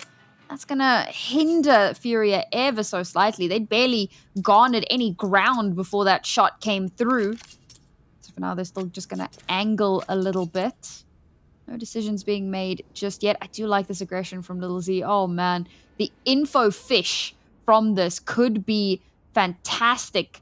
So they've kind of done a surface level check of Ivy. Meanwhile, we're going to push really deep towards the T spawn, and that should give away the information. Hey guys, it's definitely going to be a B push. We've heavily now reinforced this B site. Dooley's up close and personal for Sophia, who was one of the top players in that previous map. And Lil Z already repositioned, has spotted out so many of these Furia players, a couple of pot shots to go through. She's being chased down, but now with that having happened, they will pivot. They will move over towards the A site, instead equalize the numbers with a shot onto Bokor, unlucky Bokor, and that's going to allow them to get that bomb planted. But Sophia, very quick to respond, has brought up the rear there, taken down Izza. Once again, they'll find themselves in a more favorable position, but now all Furia have to do is run the clock down. There's no kits on board here, so they just have to stall out time for as long as possible. Don't give away duels unnecessarily. 2 have already gone the way of Furia. Now Atrix have gotten onto the bomb more than enough time as the rest of the team clean up. And while there is a bomb to be planted, it's Atrix who once again run away with the pistol. Yeah, the poison chalice of Little Z clearing out all of that information and calling her team to stack 4 on the B bomb site is that the issue. She takes contact, and it's a really good call and a really good read from Furia to go, well, if someone's flanking us and she's just taking contact, they're probably stacking towards B. So let's pivot over towards A. And also, when Bokor died on the opener, I was thinking, oh no, this is scary for Atrix. But all is good. And speaking of Boca, all is fabulous in her world as she gets 2 kills with utility as Furia, who have purchased up in round 2, just meet their maker. Sorry, Little Z has the AWP out as well. Even though she didn't get a kill on the flank in the last round, she still got 3 in total. And Lulitens, guys, Lulitens 1v4. Oh my God, what's just happened? Lulitens in a 1 versus 4, aces. That's the Lulitens we've been waiting for. That's the Lulitens that we know and love. Up to 5 kills now, while 3 of her teammates drag dangerously behind. But this is such an important round for them to win because it's an economic reset onto the CTs, onto Atrix. And the fact that she gets so much of this done with a Tech 9 is a little bit egregious. I'll be perfectly honest with everybody right now. Like, that's kind of insane. While Freddy, stops kind of lagging out, we'll get into this next round because, as mentioned, economic reset on Atrix. Very dangerous position here. Now, Bokall's been given an MP9 and has been put up close and personal. Going to try and farm some cash. Good for the first. Can't follow it up. But a little bit of damage done there onto Bazina. That's going to maybe force her to play that little bit safer. Meanwhile, they're now fully aware that it is going to be an A hit, so they're going to get up close and personal, but unfortunately, they're just going to get sat straight down. Iza now, her turn to activate fantastically. Will get 2 kills. Bazina to follow up with her second of the round. Lil Zaid trying desperately to stay alive in this one, but she's recovered a rifle. Perhaps this would be the call to just get the hell out of Dodge. Does seem to be the decision. Yeah, she's got no armor because she's very actively saving for that AWP come the next gun round. So there's just, even in the 1 versus 3, even if she had armor, there's no way that she's winning out this round. And you're gonna, whoa, that is a cheeky little angle from Car. First kill for her in the game. You got to feel for 11 because 11 wasn't close enough to deal with Bazina on B, but then was also then too far away for them when they executed on the A bomb site. You could definitely make a case of, if she was able to trade out Bazina and they had the 4 versus 3 in the retake, maybe there's a little bit more of a possibility, but that's more semantic. So for Atrix, they go into round 4 after it should be for them 3-0. This should be a 3-0 lead for them, but because of Lulitens, her only 5 kills in the game so far have been a 1 versus 4 ace, with a Tech 9 getting 4 of the kills. Atrix are on a full eco this round, and I was actually just thinking, when they won the pistol, they're getting super, super hyped. They're in boot camp together. And I was thinking, need to make sure that's controlled. It's great to get hyped, but you don't want to get overexcited and kind of let it get to your head. And it feels like they've gone from 100 to 0 within a blink of an eye. And that's very hard to deal with. Meanwhile, devastation in the Cappy camp. They have gone down 2-0 in their game on our, off-stream game, which will put them at 0-2. Yes, because they played last week as well. 0-2 in the season. So very unfortunate start for them. But hopefully we'll see a little bit more from them as the season goes on. Speaking of a little bit more, Atrix now have a bit more money to spread around. So we're going to have Lil Z with the AWP. And she was part of our head-to-head in the previous map. She was somebody that we really highlighted. She has stepped up massively here. So let's see if she can get something done with this weapon. Reggiane and 11 still trailing dangerously behind the rest of their team at the moment. But it's still early in the round. They'll have a chance to bite back. Maybe this will be that opportunity. A little bit of jiggling there. And no, we're just going to back away. Don't take fights unnecessarily. We're just trying to poke and prod for a little bit of early information here. See if we can figure out what the Furia game plan is. Because Furia are playing a heavy info starve game at the moment. Very little util going out at the moment. They've kind of moved in towards this B site, and with Atrix not poking and prodding the map too deeply, they don't have a lot of active information. They're relying on passive info, and as that happens, the util starts to come through. Reggiane, yes, she does activate, gets 2 for herself, but they are traded back now. Ooh, that could be a spoopy timing moment. We'll give it a second as Lil Z gets a kill there. 11 gets forced off of her position by that Molotov. We're going to have only 2 players left standing here for Furia with Bomb already down. 2 of the Atrix players very close to one another. Could set up a bit of a crossfire. We've got Lil Z going for a slightly more elevated position as well. Could put her in good standing. Good reflexes from Bokor, but not good enough to actually get that kill. Car heavily under fire. She'll get finished off by Lil Z, but it's Lulitens. Lulitens with the double, but a double is not enough. She needed to get that third. 11 shuts her down and brings Atrix up to 2. God, Lulitens, why didn't you 1v3 4K again? Come on, you're slacking. So washed. Like, you're not getting a 1 versus 4 ace. What's this world come to? This is a very impressive retake for Atrix because it's a great execute, and the only reason it's plausible for this retake is because of Regianne's double on the bomb site with that Galil. She's kind of the MVP for this whole round, so Atrix keeping themselves back in it as they win the first proper gun round, but they do it with only 1 player alive. The AWP doesn't get retained, and Regianne just gets caught on the jiggles, so as soon as she gets 2 on the bomb site, the next round, she's the first to fall. Yeah, that's a bit of an unfortunate way to go down. Got to be careful about those toes. Don't let them get spotted out. And a lot of that comes down to just like the angles of the stairs. And it makes it so much easier to get spotted out while you are jiggling. So full advantage. And again, a little bit of info starve here, right? Fury are playing a very slow game. Holy They've gotten Lulitens. some results with that. But yeah, Lulitens just continues to be a problem. However, in this round, it looks like the entirety of Furia will have stepped up quite nicely. Only 2 players haven't got a kill for themselves. There's a chance here. 11 has to come up big. 1 versus 3 has to channel her inner Lulitens, but will not be allowed to do so. That'll be a kill coming through for Car, her second of the map, but brings Furia up to 4 and has done some serious damage to the Atrix economy because we've kind of gone 1 for 1. And CT side, well, they're going to struggle. The reason why I went holy Lulitens is because they're double pushing a main, and first bullet headshot, she gets a kill. Like, she gets instantly traded, but it's just the fact that it's just like, boom, first bullet, 1 bullet headshot.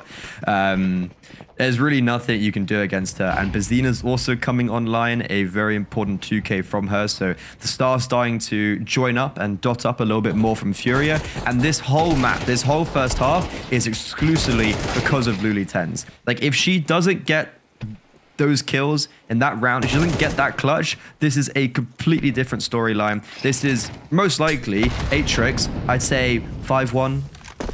I'd be confident enough to give him that scoreline. So currently, hats off to the Argentine. Yeah, I mean, we were talking about how she'd been a little bit quieter, or so it seemed on that first map, right? I mean, she still came away as the second highest fragger in the entire map, but it's good to kind of have her name on our lips a little bit more consistently here. You could tell that they're a lot more comfortable on this map as well. It's kind of evident that that previous one was one that maybe they weren't too prepared for. Oh, Bokor, how have you gone and done that? Surely not, surely not. Oh my god, she's gone and done it. We've made this round very expensive, but Furia will just squeak by. That got way too close for comfort. Thankfully, they're still in the money, so it's not going to be a major issue for them in the long term, but it shouldn't have gotten that close, man. Not when Bokor had a pistol. So this is actually the first time that for Atrix these players are playing Train ever in a HTV official. And for Furia, this is their second game against a women's team. They played Imperial Valkyries on LAN.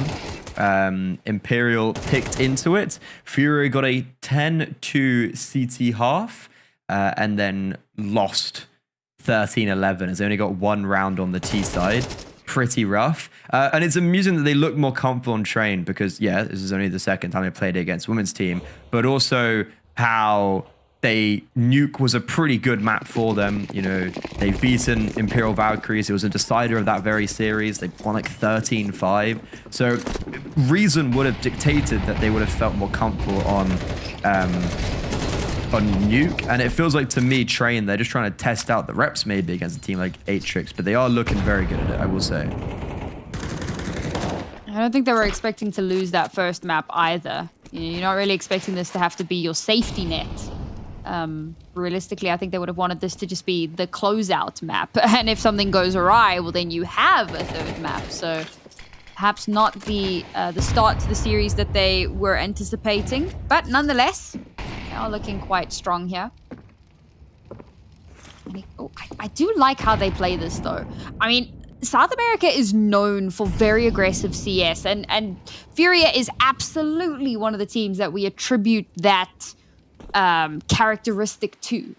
So to see them playing a very slow-paced game, very methodical, very kind of clinical as well, it's a really cool kind of change-up to see, and it's one of the things that helped kind of elevate them to now being the world champions.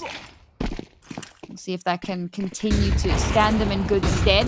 The exec util comes through onto the A site. Oh, Lil Z and 11 just dodge absolutely everything to get those first couple of kills. Ooh, the util maybe not getting as much value as they would have wanted. Car now has to 1v4, seemingly an impossible task, and I think she might just be aware of that because we're going to hold the angles and we're going to try and hold on to the AWP. Oh, okay. Spots the leg. Instantly traded back. Not a good round for Furia.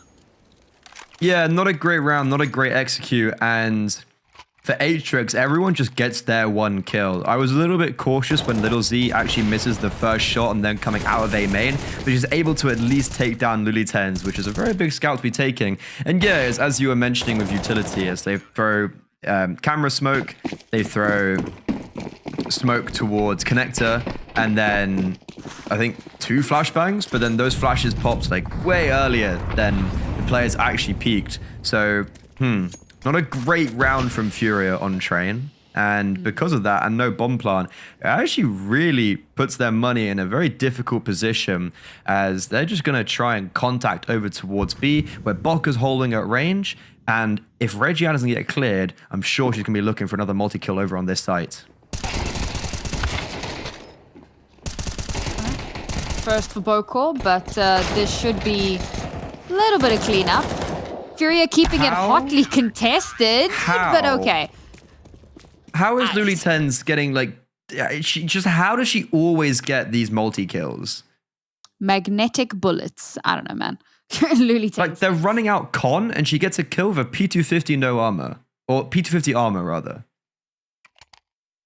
To be fair, how does Bokor nearly 1v3 with a pistol a few rounds back, right? Like, there have been a lot of really weird moments that have kept things certainly on their toes, but Atrix have brought themselves to only a 1-round deficit. This is now an anti-eco, so it should be a fairly clean evening out of the scoreline for them. I say fairly clean.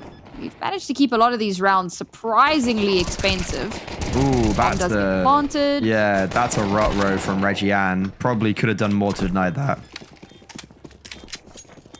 But it does go as expected. So we'll even things out, and 2 rounds remain in this half. One team could go to 7, or perhaps we'll even things out at a 6-6. I'm a little bit concerned for what that second half is going to look like, Freddie, because while we were in the break, I was busy saying, I think this is probably going to go to a 3rd map. But if Atrix continue on this current trajectory, there's a world in which they 2-0 Furia. And I'll be honest, I don't know what I'd do with myself in that world, because that was not on my bingo card for this season. I'm also trying to keep my spirits tempered for this map for Atrix. So just like, I don't want to overreact and be like, Atrix going to do it, and then they get absolutely rolled. So I'm trying to like not jinx it at the same time, because we've already seen Imperial Valkyries being dethroned over in Europe on week 1. And Furia on week 1, Isa had a 2.30 HLTV rating. But now, a very important round, as this time, the flashbangs are seriously on point. Little Z hasn't hit a single AWP shot. 11's been spotted, and that smoke just betrays her. It's flawless for Furia as they entry onto the A bomb site. This time, so much cleaner than the previous. Yeah, 5 players still alive. Fantastic. And there's a part of me that's like, maybe the low and slow isn't the play here. You know, I was talking about how cool it is to see them trying to be dynamic in their approaches, changing things up a little bit, you know, trying out new strategies and so on. But really, when they run it down, when they can follow that util at breakneck speeds, it does tend to work out really well in their favor. So perhaps that is just the play here. That's what they need to be doing. Keep that aggression up. Keep your foot on the accelerator. I think, to be honest, when we see them play these low and slow rounds, a lot of it is maybe them just struggling to figure out a T-sided train. You see a lot of teams when they do play super slow and they just can't find a pick, is that they're trying to go for those picks. They're trying to get an opener, but they can't, and then it falls into this like really slow-paced train that looks a bit awkward. Last round now in this half for Atrix to try to even things out.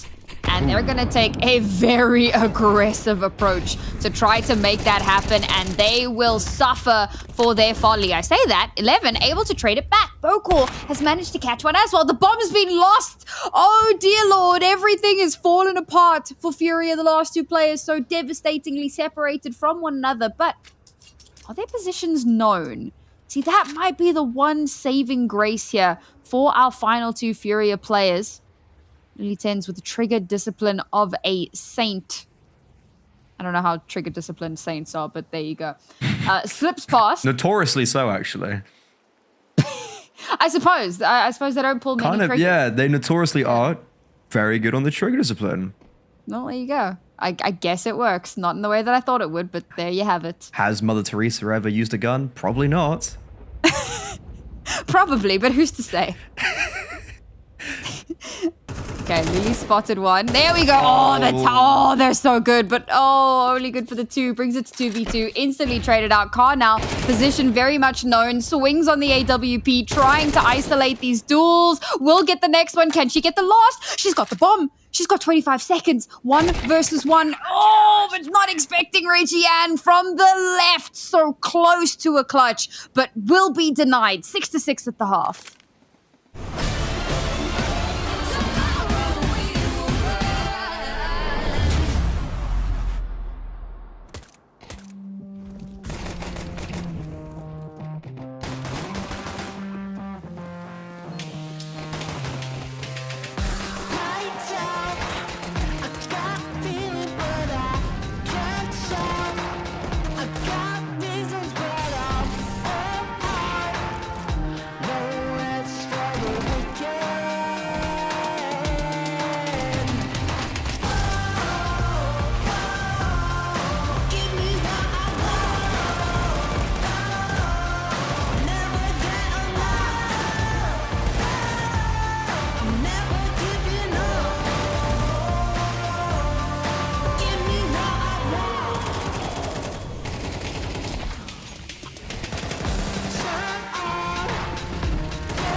Press play.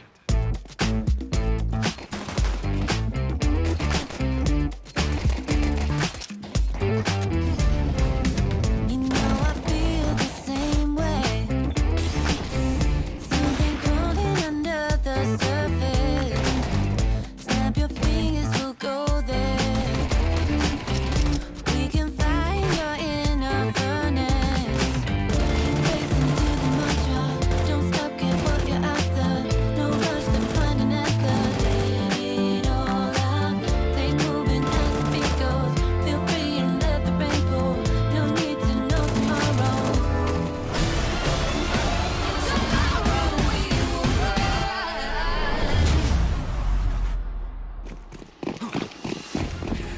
The queens of Counter-Strike are looking to get dethroned. Their crown is slipping. Atrix 6-6 at the half on their opponent's map pick. They are a map to the good. And honestly, without Lulitens, this could have been a lot more dangerous. But now on the T side, Atrix, they are rocketing their way out. And of course, it's the main star of the show, Lulitens, who gets a double opener to keep things in favor of Furia.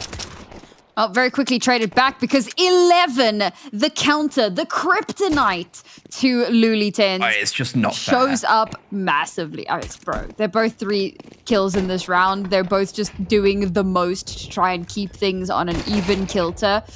Oh, but 11 is clay pigeon shooting at this point. She was on road for the ace, but it'll be Lulitens who gets the ace at the end. Ah, yeah, look at her. Give her props. Vamos, Lulitens. Fantastic round from her. And correct me if I'm wrong, this is Furia's first pistol? Pistol. Yeah, that's a thing. Yes. Well, they won the first. Yeah, they won the first pistol round. Did they? No. So yeah, Atrix won first pistol, and then on Nuke, Atrix won both pistols as well. Yes, you are correct. This is actually Furia's first pistol round, and it's all because of the new queen of South America, Lulitens. This is the game of her life. She's got 22 kills in round 14. I genuinely have never seen a performance like this. She's got 2 aces so far. One of them was a 1 versus 4, and she just clutched up a 1 versus 2 there with dual brothers, and she shot like 3 bullets. Like, this is genuinely insane. This is so impactful from Lulitens, and especially from... Oh, Car's just DC'd. Has there been damage? Is the round still live? What's the crack? It doesn't look like there's been damage. All good. Well, it doesn't matter because Lulitens will just kill everyone anyways. That's fair. Lulitens will 1v9. Easy. I was just going to go on a tangent about how it's really cool to see that Lulitens is thriving while also being from Argentina. Like, normally in ESL Impact and then in general in the greater landscape of South America, it's dominated by Brazil. Pretty much like 99%. In ESL Impact, it's like 99.9%. I think the first time that there was a team that was a core of non-Brazilians was season 4. It took 4 seasons of ESL Impact for there to be a team that wasn't a core of Brazilians. Now you've got the Dusty Roses, Dusty Roots, also an Argentine team. They have a male team as well. So to look at Lulitens, who's representing her nation, which is very underrepresented in a server full of Brazilians, in the best South American team, which is 4 Brazilians. It's also really cool to see her like being like flying those colors, right? Yeah, it's good to see, especially because it felt like on LAN she didn't show up as well as we'd hoped. That's not to say that she didn't perform, but it definitely wasn't what we expected. We'd really hyped her up, and you kind of mentioned a little bit earlier on, but she was the top performing player in the league last season. Certainly looking like she might do that again, looking to try and replicate that performance. Right now, yeah. Jeez, bro. 22 and 8? Freaking. How many times have you seen a player play an entire map? And, I mean, Lulitens in the previous map only got 15. In the whole map, that was a 13-11 map, and she only got 15 kills. Now, round like 13, 14, she's got 22 kills. Yeah, definitely stepped up a little bit. I can tell you the last time that I saw a player like this, and that was twice actually. Was it Donk? Casper Sky and Poi. Poi then went on to break the kill record, and Kaspersky, I think that's how you pronounce it properly. He also went on to get like the 4th kill record. I think he got like 36. The kill record's 39. So the last time I saw a player playing like this, they broke records. That's all I'm saying. Looking forward to seeing how the rest of this map pans out. It has been very much kind of neck and neck for the most part. Things could get a little bit scary here, especially because clearly Car is having some technical issues, and that will certainly have an effect on the momentum. But it does look like this will be a little bit of an extended issue that they're trying to sort out, folks. So we're going to throw this to a quick break. And when we come back, hopefully we'll be able to just dive straight back into the action and not miss a beat. So don't go too far away. We'll see you in a bit.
Excuse me, senor.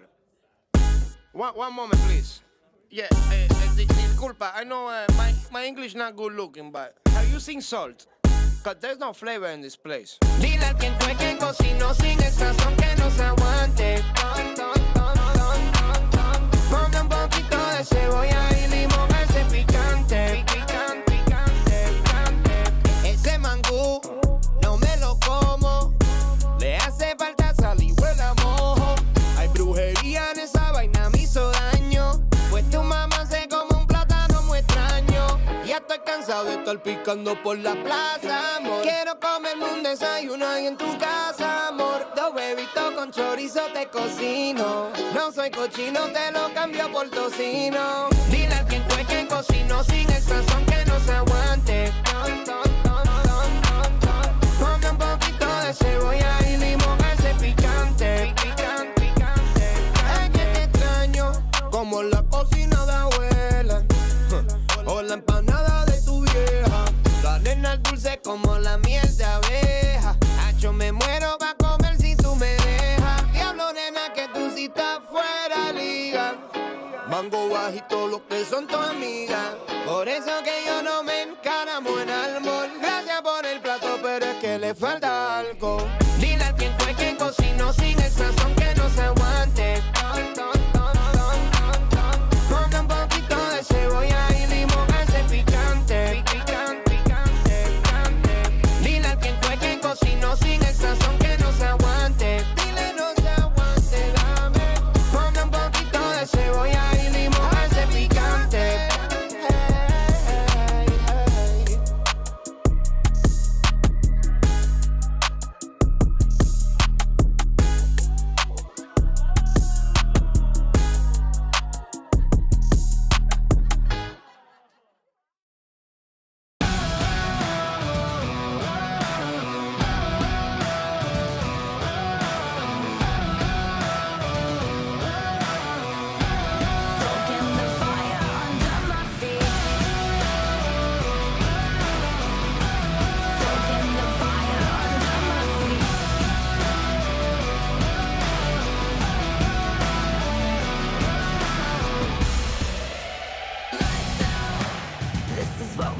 for.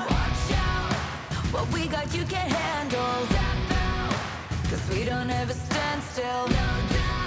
I'm ready for the gamble. I'm ready for the gamble. Ready for the gamble. I keep feeding the flame, chasing the fame. This war will never be enough for me. I feel it run through my veins. I sharpen my aim, soaking the fire under my feet. Soaking the fire under my feet.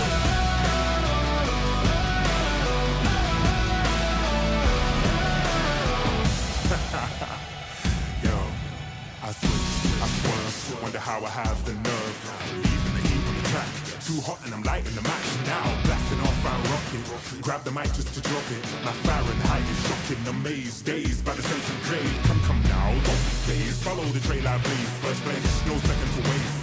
Pyromaniac, fanning the flames, burn the brightest they've ever seen. Give an arm of that third degree on the kerosene, and I smoke them out. Fire away, counting down. 2, 1, ready for the gamble. I keep feeding the flame, chasing the fame. This war will never be enough for me. I feel it run through my veins. I sharpen my aim, soaking the fire under my feet. Lights out, this is what we came for. Watch out, what we got you can't handle. No, we don't ever stand still. No doubt, I'm ready for the gamble. I'm ready for the gamble now. Ready for the gamble. Reach out, top out, lights out, lights out.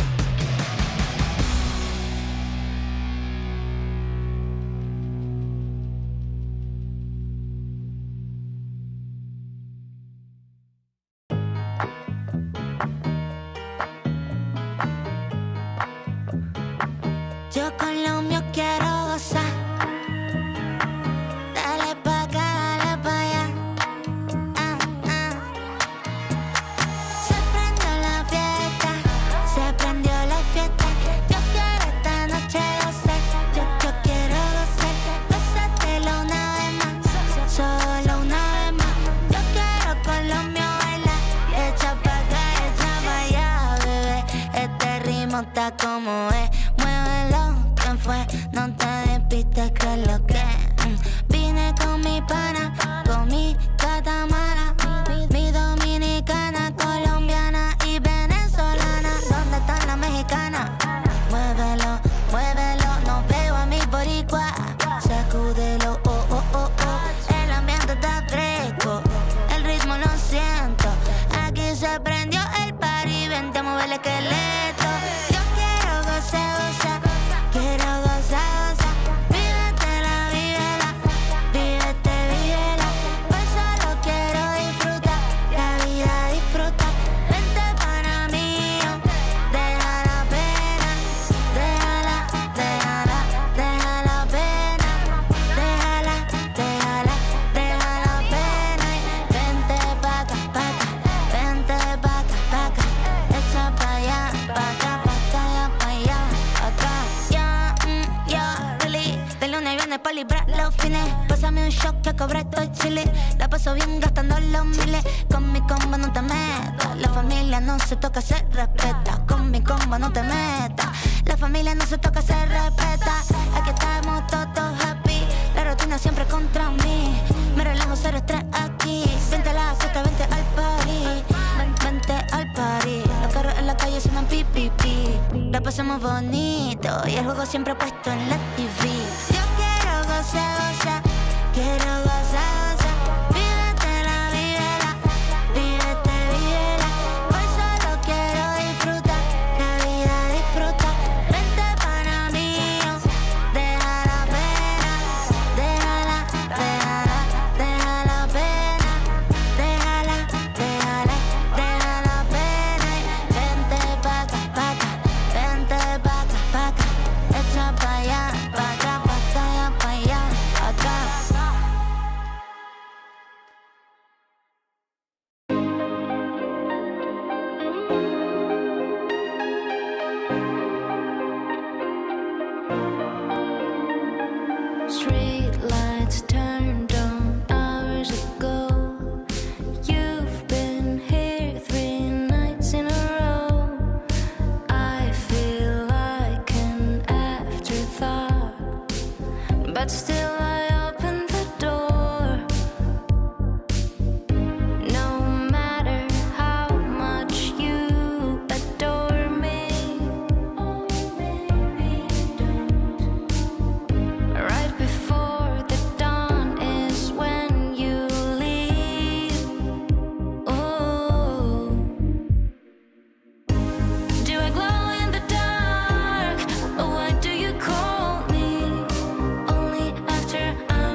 other night. Don't you know I've got no time? That's it, I'll never ride for you and I.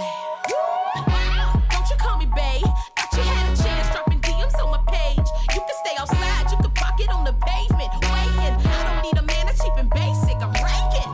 Back up. I don't need another suitor, babe. Man up.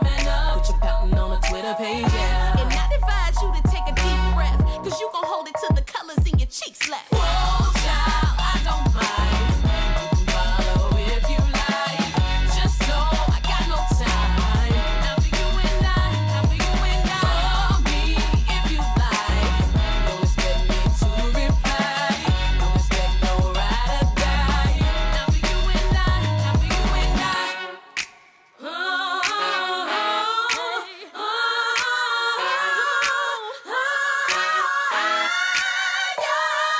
What makes you think I want it when I treat you like a ghost? Take this man home, everybody else already knows I'm the only one I need, you're the one that needs to grow. I ain't playing, boy, turn around and walk it out the door. You got to go.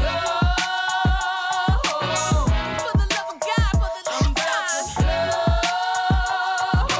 Watch, baby, I don't mind. Just stand home, yeah. Televised, you don't need to come by.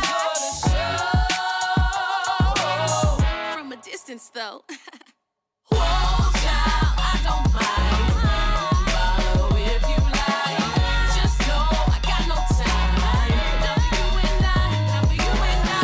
Call me if you like. Don't expect me to reply. Don't expect no ride or die. Now for you and I, now for you and I. Only love I need to keep this from the mirror on the wall.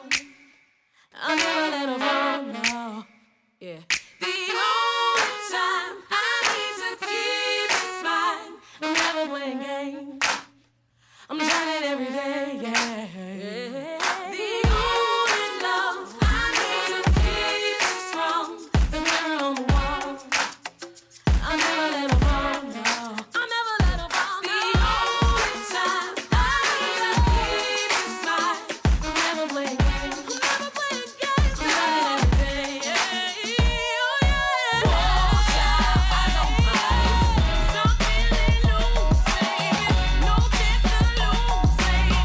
No need for you, baby. Whoa, child, I don't mind. Some gonna do, baby. That's not for you, baby. Boy, you so crazy. Whoa, child, I don't mind. Follow if you like. Just know I got no time. Now for you and I, now for you and I. Call me if you like. Don't expect me to reply. Don't expect no ride or die. Now for you and I, now for you and I. Love, I need to keep this from the mirror on the wall. I'll never let her fall, no, no.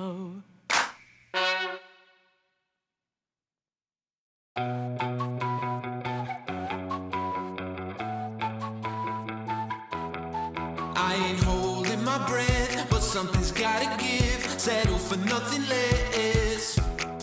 Gotta go, gotta get. I take it as it is. The game is never ending. We never signed it to life, but we're here for the ride. So hold on tight. We're moving fast and time don't slow, so we gotta let go. We already know we're just living for the good times. Nothing better than the good times. Stay living for the good times. We're living for the good times.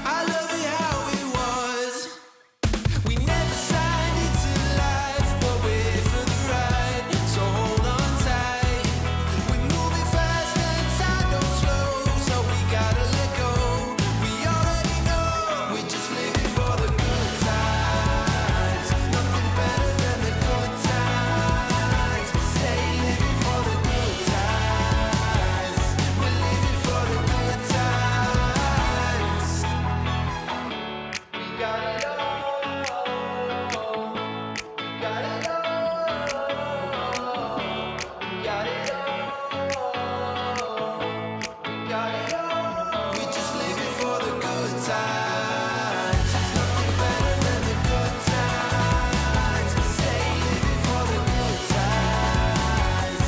We're living for the good times. We just live it for the good times. Good times. Good times. Good times.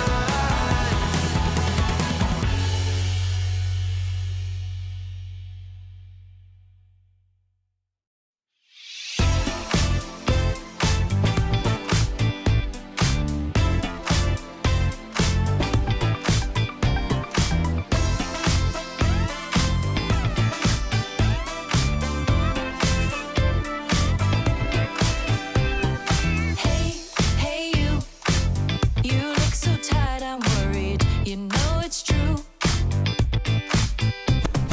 Hey, hey, you been working too hard lately. Keep pushing through. Need to get away. Take some time out. Go to a new place. Life is just too short to waste a minute. I'll walk you out that door. Jump right in, baby, let's go. Drop some bass on the radio. You and me will drive through the night, cruising on the way to paradise. Hey, hey, you should give yourself a break, forget the stress.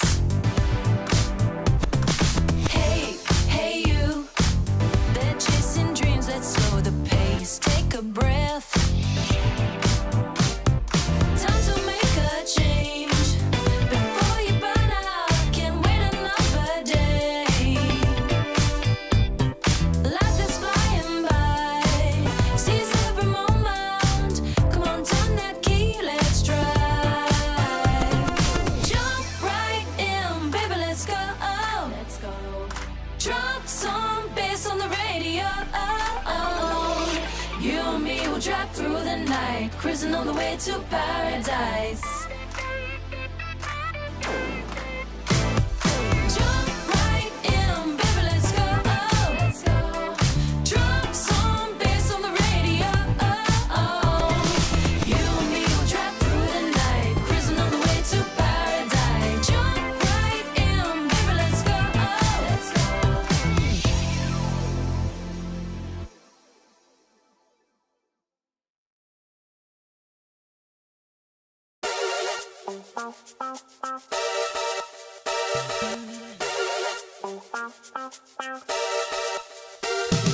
Cut me out like a photo from magazine. Cold dead eyes, all tied up in the web of your fantasy. Little white lies, scandalous, scandalous, scandalous, and scandalous. It's in your eye. Scandalous,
It's in your eyes.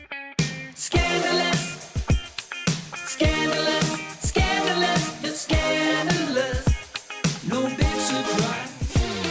Scandalous, scandalous, scandalous, it's scandalous. It's in your eyes. Scandalous, scandalous, scandalous, it's scandalous. No big surprise. Speak to God. Speak to God. Speak to God. Speak to God.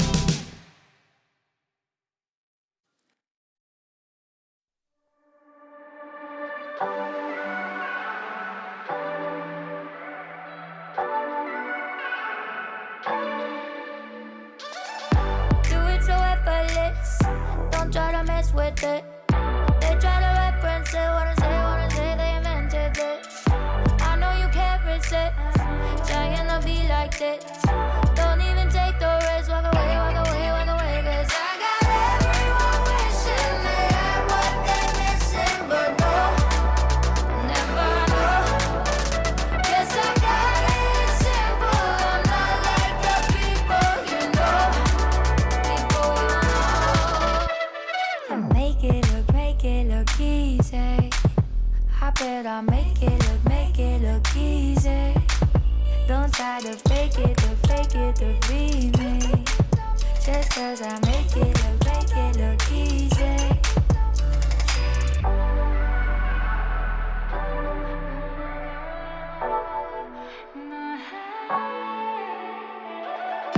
Make it look easy, I do it in my sleep at night. Don't try to get it right, gotta stay in line. I gotta win, nah. I'm making a name, nah. Winning again, nah. Wanna play, 'cause I got everyone wishing they had what they're missing, but no, never know. Guess I got it simple. I'm not like the people you know. People you know. Make it look easy. I bet I make it look easy. Don't try to fake it to be me. Just 'cause I make it look easy. Don't even bother. Try to win the liar. Real like no other. It's in my veins, like in my DNA. My vibe is like no other. 'Cause I got everyone wishing they had what they're missing, but no, never know. Guess I got it simple. I'm not like the people you know. People you know. I make it look easy. I bet I make it look easy. Don't try to fake it to be me. Just 'cause I make it look easy.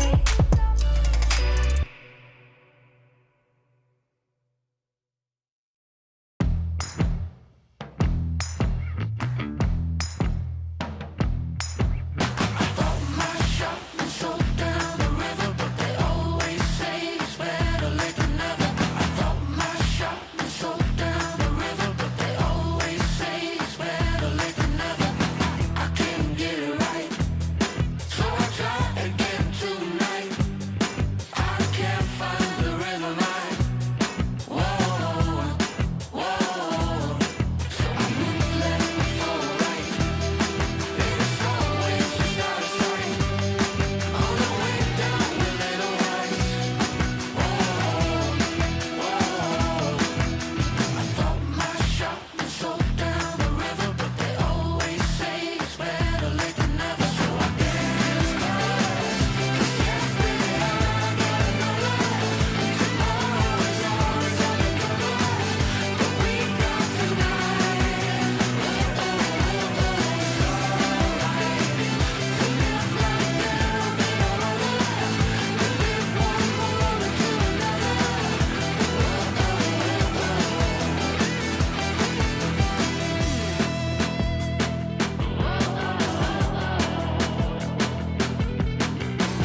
Hungry for attention, you're so hypnotic.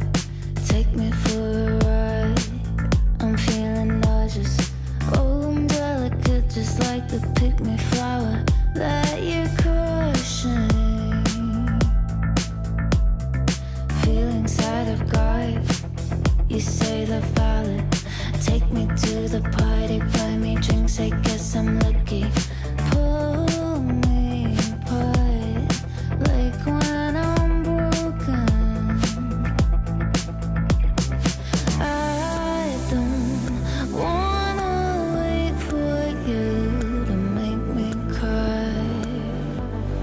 Turning black and blue from nowhere to far. Feel like I'm dying, dying. Deep down inside, I'm crying, crying. But I'm holding it, cause you say I'm a cry, cry, baby. But I'm holding it, cause you say I'm a cry, cry, baby. Feel like I'm dying, dying. Deep down inside, I'm crying, crying. But I'm holding it, cause you say I'm a cry, cry, baby. But I'm holding it, cause you say I'm a cry, cry, baby.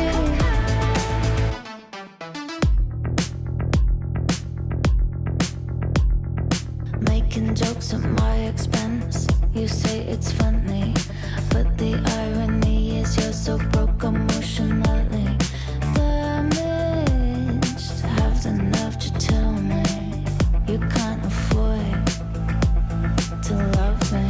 Think about my body with somebody else, hope it feels like hell.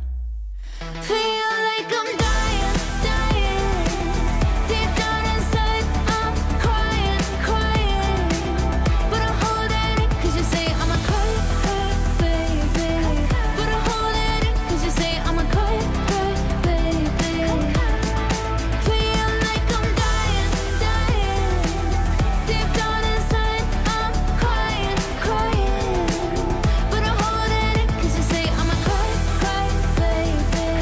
But I'm holding it, cause you say I'm a cry, cry, baby. I do spy, you broke your pinky and I promise that's karma. Turning black and blue from nowhere to far. Feel like I'm dying. Deep down inside, I'm crying, crying. But I'm holding it, cause you say I'm a cry, cry, baby. But I'm holding it, cause you say I'm a cry, cry, baby. Feel like I'm dying, dying. Deep down inside, I'm crying, crying. But I'm holding it, cause you say I'm a cry, cry, baby. But I'm holding it, cause you say I'm a cry, cry, baby.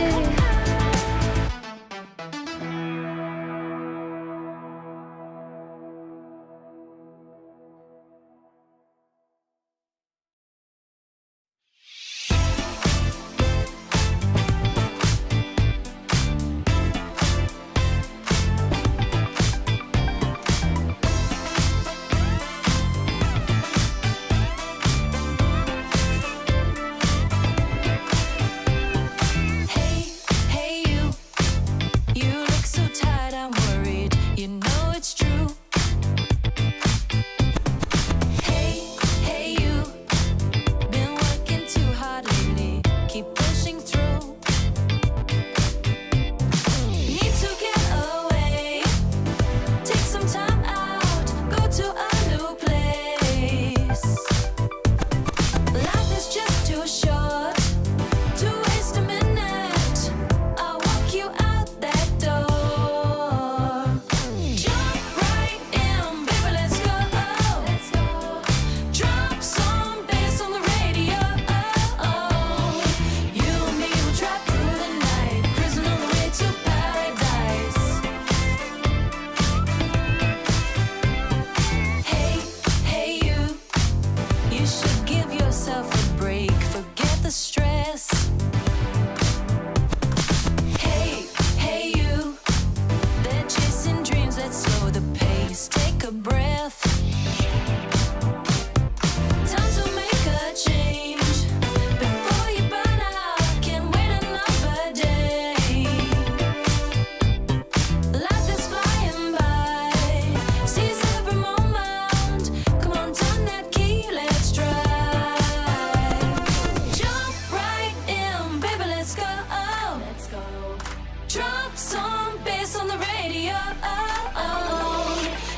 drive through the night, cruising on the way to paradise.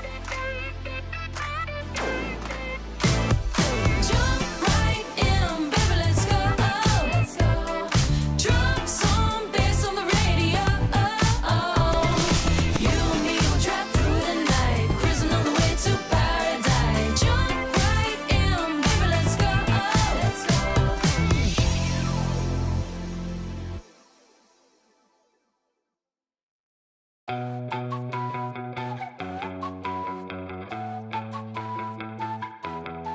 I ain't holding my breath, but something's gotta give. Settle for nothing less.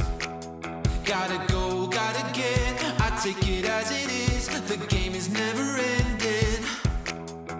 We never signed into life, but we're here for the ride. So hold on tight. We're moving fast. Tomorrow we will ride.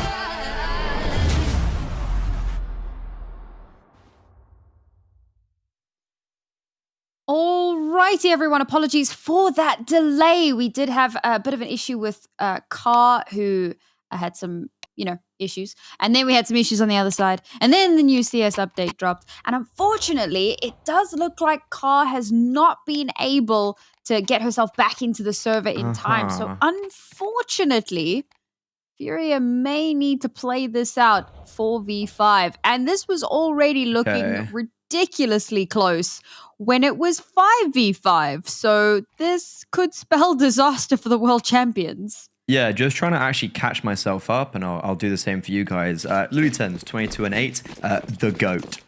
I was actually talking about her breaking the kill record or something like that when we were coming into this out of the second half after she just got a 1v2 and another ace, if I'm not mistaken, on the pistol round.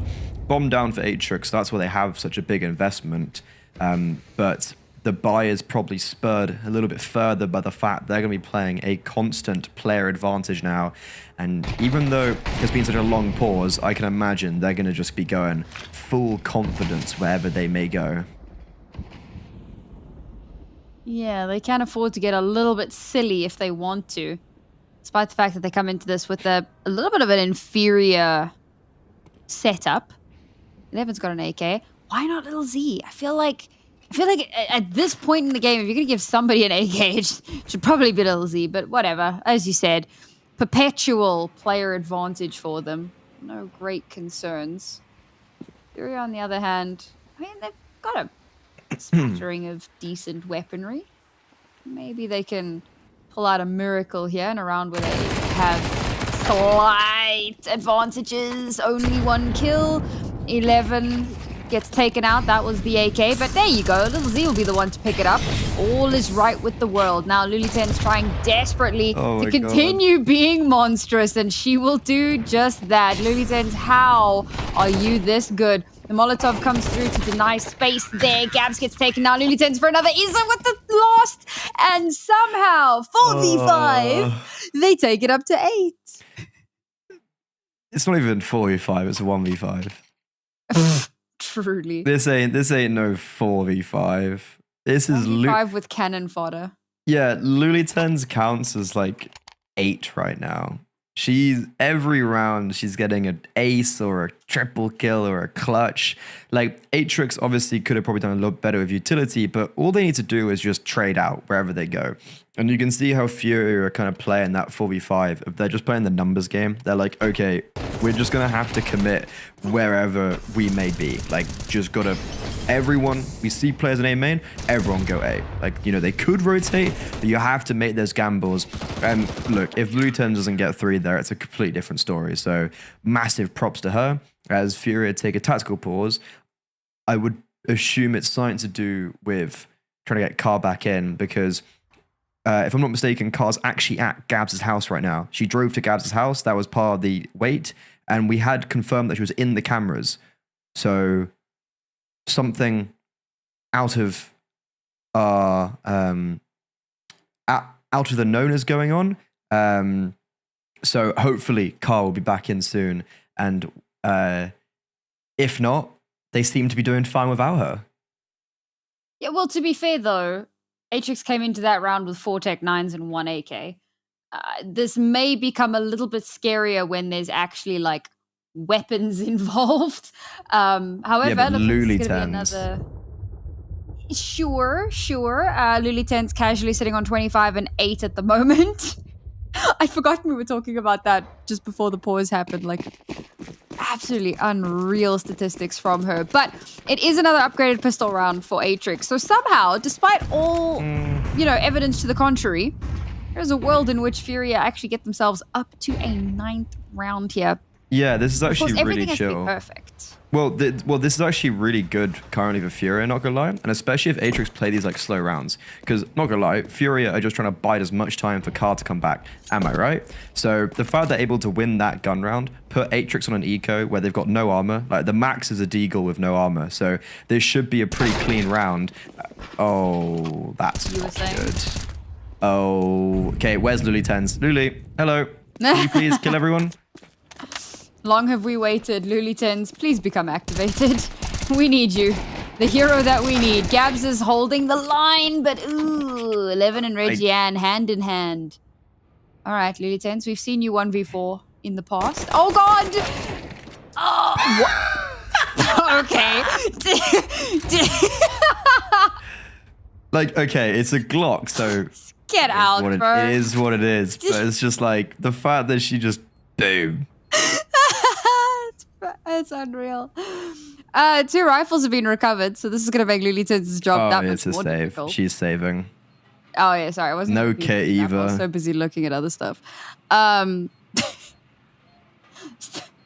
Still laughing at that flick. Yeah, that's what I was saying. It needed to be perfect. They couldn't afford to make even a single mistake because even though it was an anti-eco, it's a 4v5 anti-eco.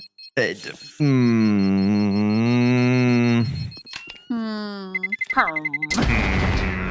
had. You know when they get those like little shock collars on dogs, and so the dog knows it can't bark, and then it just goes. That's like, yeah, that's what because the thing is, if I bark, I'll wake up the missus. So that's basically the shock collar, to be honest.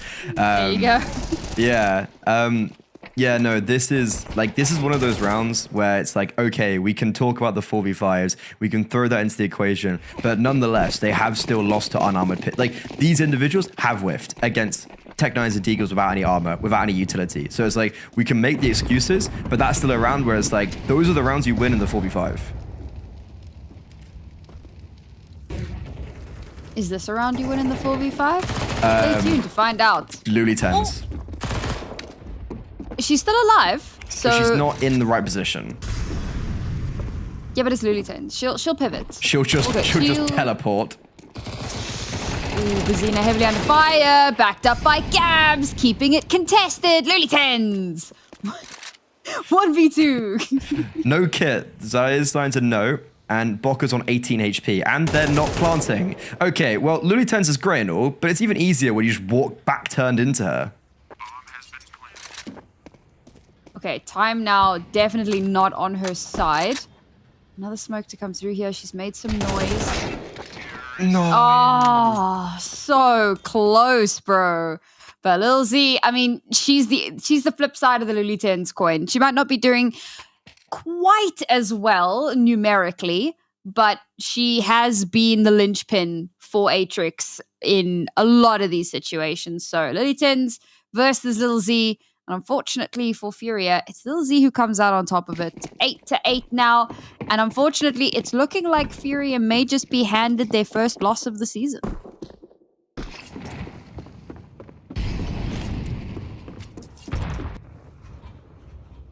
It feels so like, there's the really cool storyline of Imperial Valkyries, Furia, the two best teams from their respective regions, losing in the first 2 weeks in the regular season, both against teams that weren't even the ones that you'd expect to lose against.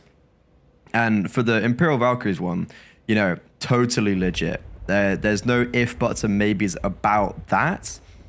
However, when we look over at Furia, there's always going to be that asterisk of, and unfortunately that actually takes away from Atrix and how well they've been playing, because people are only going to say when they think about this now, oh, but Carr wasn't present she DC'd.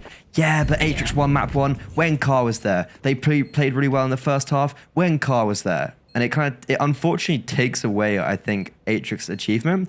And it would also do the same for them. Like, if I'm Atrix, you finish this and you go,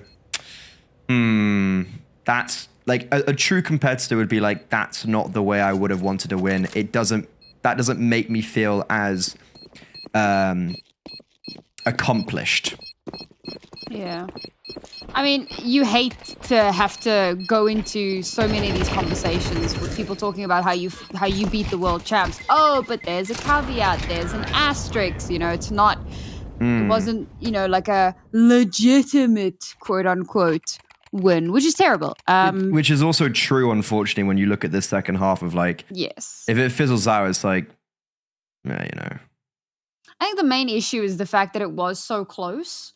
So it's so easy. I mean, if we'd gone into the half like 10 to 2 in favor of Atrix, people would have gone, I mean, they probably would have won anyway.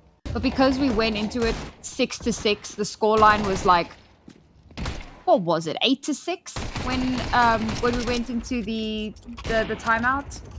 It was so close, down to the wire. And so people can make that argument of, yo, well, Furia could have come back. And to be fair, they could have. You know, as you say, it's not that it's an incorrect estimation. It's just that it's an unfortunate situation. Timeout Atrix. Interesting. I wouldn't, you know, I mean, to be fair, good sports. Good sports. Everyone, ESL Impact has a pretty close-knit community, right? So everyone knows each other.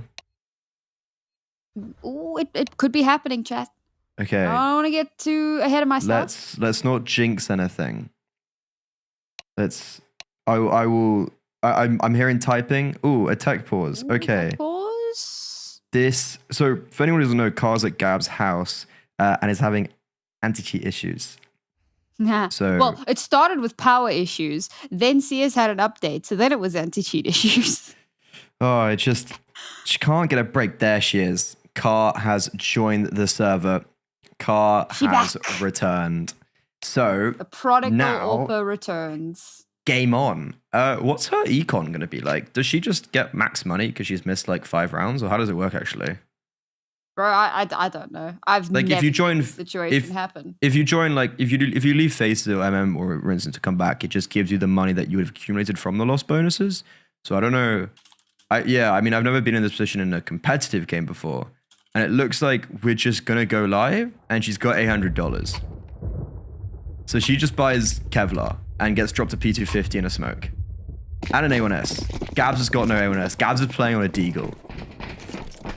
Damn, you know what? That's a true homie. That's literally at each other's hosting, houses. Yeah. Okay, game on. Let's do it. All right, and it's not too late, to be fair.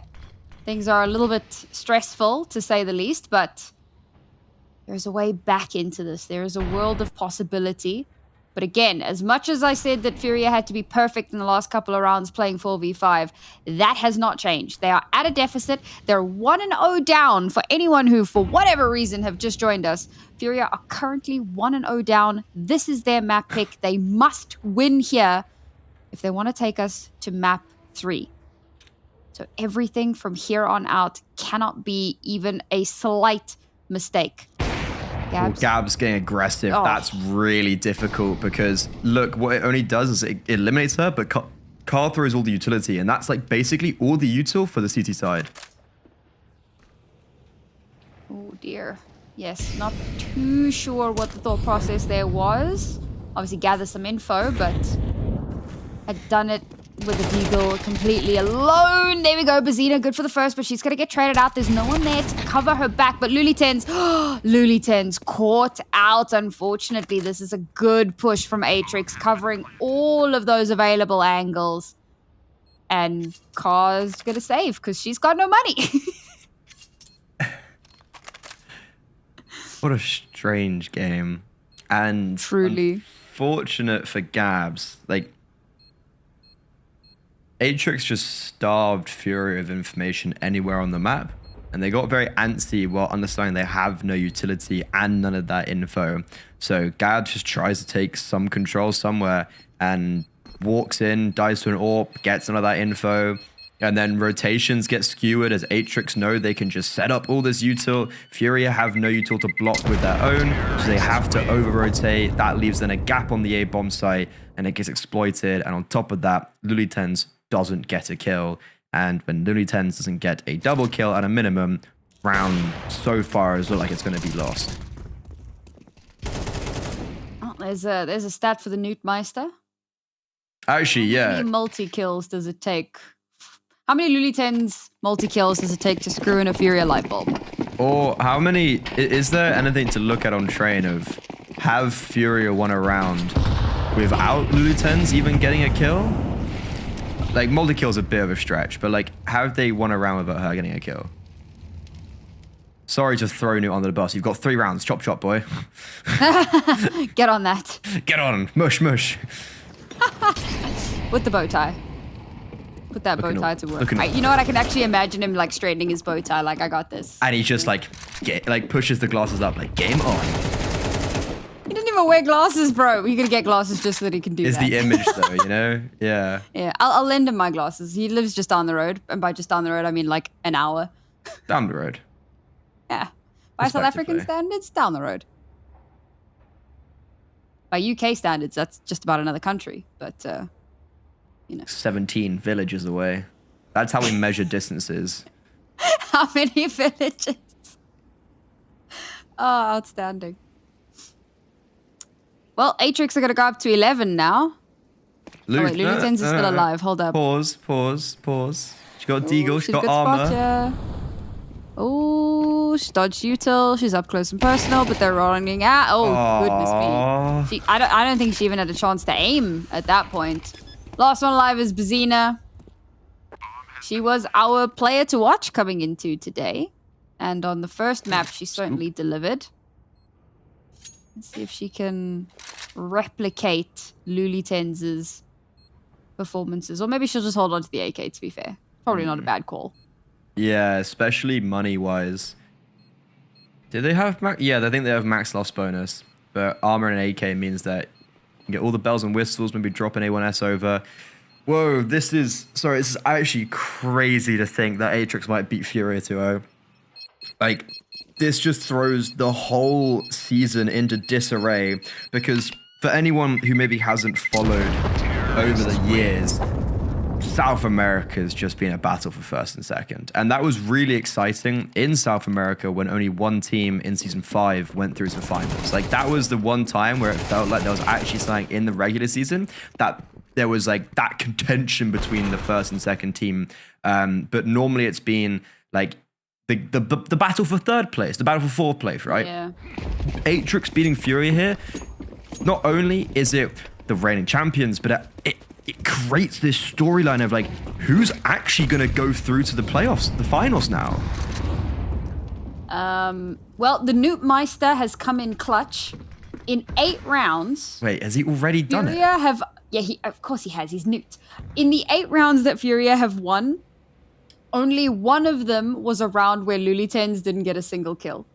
Yeah, see. 7 of the rounds has been where Lulitens... I mean, to be fair, she's sitting on 27 and 11. She's got 2 probably aces. shouldn't surprise us. Yeah. Oh, no. That's the... Do you know what? I think the Campbell's back broken. Like, Card just sitting. Little Z opens her up. Lulitens is here, though. She's got no support. This is Lulitens once again up against the world, and she's just been held for. As soon as she swings out, she is dead. I genuinely think that all of this, like, everything that's been happening has maybe thrown Car off her balance. It's got to be said, and understandably so. Like, with so much going on, I mean, how do you maintain your mental having to deal with all of that pressure? And unfortunately, as you said, the straw that broke the camel's back, they're starting to crumble under the weight of things. Bearing in mind, this is going to bring Atrix up to 12. That'll be map and series point. Furia's money is going to be in shambles. It's going to have to be one of the most uncomfortable forces imaginable. I say that. Bazina can buy comfortably, but the rest of the team, We. I just... I don't know what's going on. I'm so sad, bro. This isn't even a thing of like, I'm a big Furia fan and they should have won. It's just the manner in which it came to pass. It is very unfortunate. And I think for me, being a South African, I can relate to the tech issues. Yeah. So my heart goes out to Car right now. Well, okay, you know what? It's not over just yet. You said Bazina had the money. She gets that M4 purchase. There's 2 for Mai, and there's 2 MP9s in play. Furia, they are not done just yet. They're getting aggressive in A main, and Luliten's looking for a brawl over towards Ivy. Well, she's going to be forced out of her position. Thankfully, doesn't take too much damage off of that. It's going to start to give over a little bit of space here. Now it's Atrix playing the low and slow game. And Furia trying desperately to get some early information where they can. They flashed into Ivy, and that's going to allow Lulitens to start taking space, potentially get in behind them. She's about to come face to face with the bomb. The bomb is on Lil Z's back. The timings on this. And the crazy part is that Atrix are expecting this aggression. So for now, Lulitens is going to chill. She's going to play late lurk. Meanwhile, Izza up close and personal with the MP9, looking to try to get an opening kill here, try to get some sort of an advantage, but it's looking like 3 players that are going to instantly swing on her. Car's turned around at just the wrong moment. She's looked back. Oh, Izza! Oh, Izza, how have you gone and done that? 3 kills for her. No one there to back her up, but no, Car waiting just around the corner will get hers. Baits out the AWP shot. She's an AWPer. She knows how that works. And Furia give themselves a stay of execution. A deep sigh of relief. Make it 2 rounds now that Lulitens hasn't got a kill and Furia have won the round. She wasn't needed, and that's massive for Furia. Izza up and close with the SMG have given them a new breath of life. 4 rounds in a row they needed to do it. They needed to win on the trot to get into overtime, and that was the hardest one. And Atrix, slow and steady, does not win the race. They just go into A main very ineffectively. In previous times, you see maybe Molotovs being thrown in to actually clear out the space, make sure there's no if buts and maybes, no one's skulking around the corners. But this time, it feels a little bit too easy for Izza, as they do just swing into her dry, and up close, she thrives.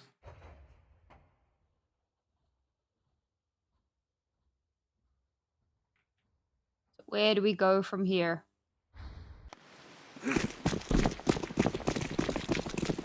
Car's got her AWP back. Very cool watching how she baits out that AWP shot. That's going to live rent free in my mind forever. Ooh, and it's looking like a fairly aggressive showing here from Atrix. Yeah. Very least trying to bait out some of that CT side. That nade. And they have done just that. Chunky nade lands very nicely. Makes a lot of these players a little bit more squishy. Problem is, they're angling B site, and the stack is towards A. Gabs now, the best thing to do is to try to back away, but she's been heavily tagged up and has to wait for reinforcements. She has to try and survive a little bit longer. Izza and Lulitens go down. Bazana to follow, Bazina rather. And now it's all down to Car. 1v3, AWP in hand for all the marbles. The first one connects. Spots out the second player. Does she know where the third is? My God, Car, no!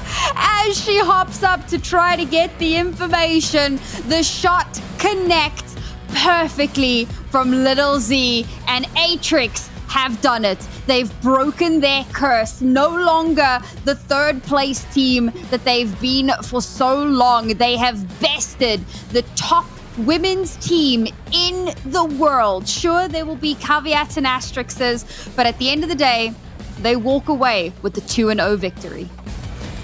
Oh my God. And you can see how much it means to them in the cams. A marathon of a map. And Atrix, they learn from their lessons. In the penultimate round, what goes against them is they just play a little bit too slowly. They allow Furia to thrive when the clock gets ticked down. So they go, you know what, guys?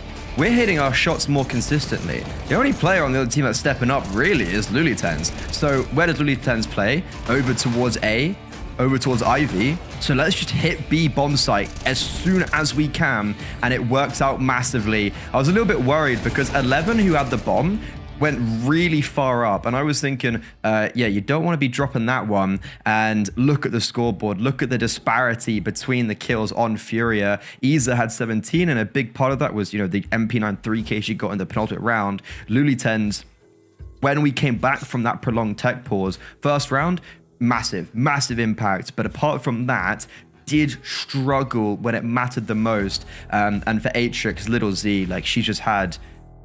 What a series to have against the best in the world. Just outstanding. Even on the first map, Sophia was a huge proponent in map number 1. But it's really cool to see that we've got so many players stepping up here.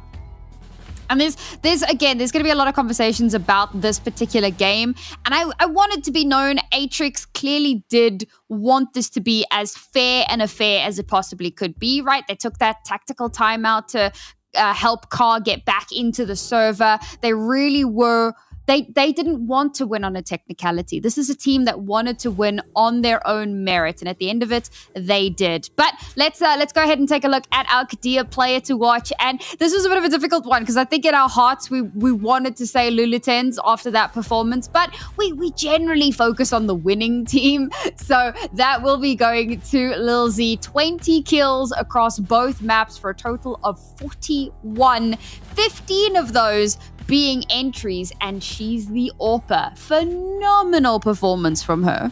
She also got the final kill in that whole game. It was a 1v3 that Carl almost clutched up, and Little Z was the one to shut it down. She also came up massively in clutches elsewhere. On Nuke, on the T side, they were struggling, right? And she rewarded them with one of their few rounds from an insane 1 versus 2, and without clutches like that, simply put, it wouldn't have been possible. So for Atrix, a team that came 3rd place last season while representing Oplano, this time they have felled the team. They have felled the best team in the world. And we were speaking about how Boca was actually talking to us at the end of last season when they came 3rd, and she said she wasn't happy with just being 3rd place. I've got a message that I'm going to read out to you. This is from Boca, and this was sent in April, so in season 7. I really believe that next season we will be showing up against the best teams. We will show that we are the best team, and we will show up against MIBR and Furia. Right here already, they have already taken down Furia.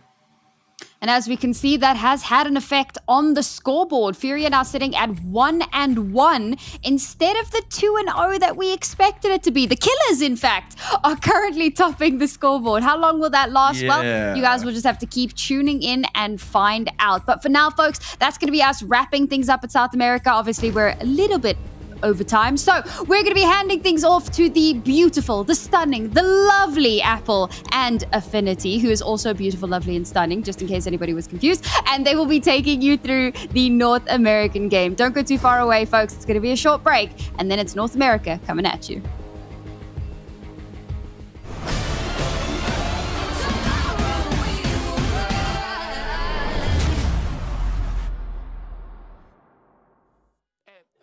Excuse me, señor.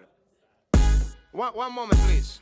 Yeah, disculpa. I know my English not good looking, but are you using salt? Cause there's no flavor in this place. Dile al quien fue que cocinó sin el sazón que no se aguante.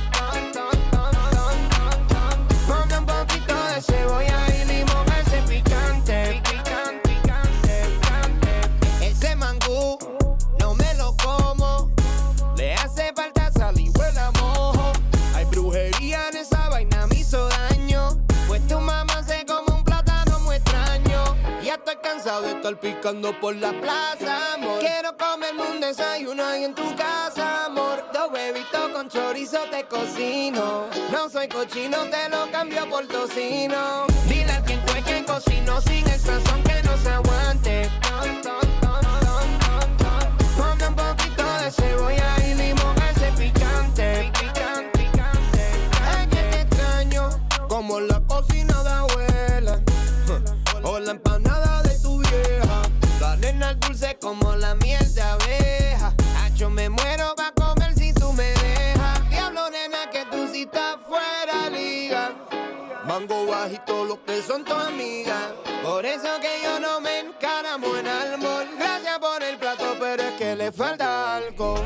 Dile a quién fue quien cocinó sin el sazón que no se aguante. Ponle un poquito de cebolla y limón a ese picante. Dile a quién fue quien cocinó sin el sazón que no se aguante. Dile no se aguante, dame. Ponle un poquito de cebolla y limón a ese picante.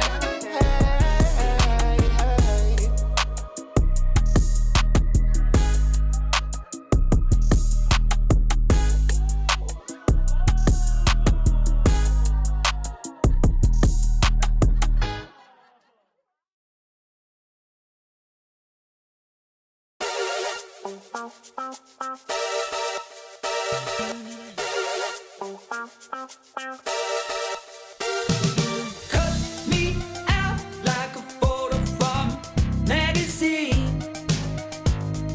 Cold dead eyes, all tied up in the web of your fantasy. Little white lies, scandalous, scandalous, scandalous, you're scandalous. It's in your eyes, scandalous, scandalous, scandalous, you're scandalous. No big surprise. Headlights creeping up and down the boulevard. Dialing 666. Hey, can I speak to God?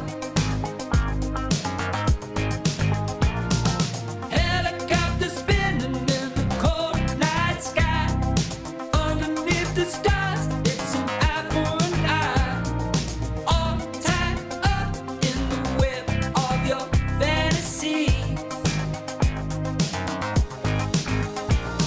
Scandalous, scandalous, scandalous, you're scandalous. It's in your eyes. Scandalous, scandalous, scandalous, you're scandalous. No big surprise. Hey, young boy, can I speak to God? Speak to God. Hey, young boy, can I speak to God? Speak to God. Scandalous, scandalous, scandalous, you're scandalous. It's in your eyes. Scandalous, scandalous, scandalous, you're scandalous. No big surprise. Scandalous, scandalous, scandalous, you're scandalous. It's in your eyes. Scandalous, scandalous, scandalous, you're scandalous. No big surprise. Speak to God. Speak to God. Speak to God. Speak to God.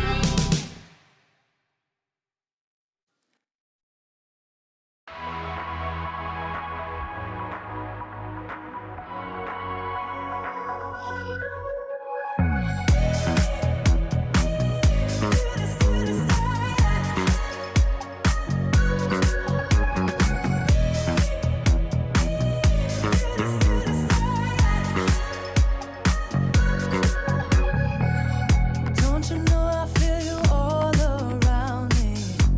No, I can't control it. Never wanna let your guard come down. Where your heart and soul is. Talk to me, baby. Do you feel like something's wrong? I just wanna lift you up, hold you in my arms. I'm gonna need you to say it. ESL Impact is brought to you in part by Intel, Qiddiya, and DHL. Lights fall in the golden city. Fire's out and the water's gone black. You can run, but you won't get pity. Ash to dust will get you back. Tomorrow we will rise.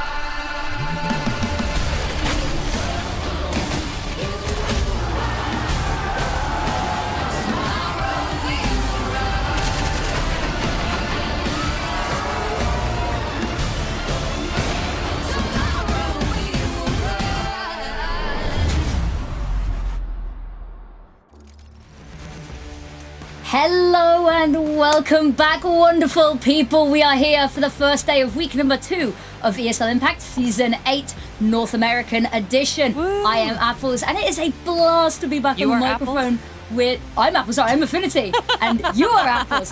Sorry, I got really excited there, I got ahead of myself. But we are back once again, and we have got Black Mold versus Legacy Lotus here.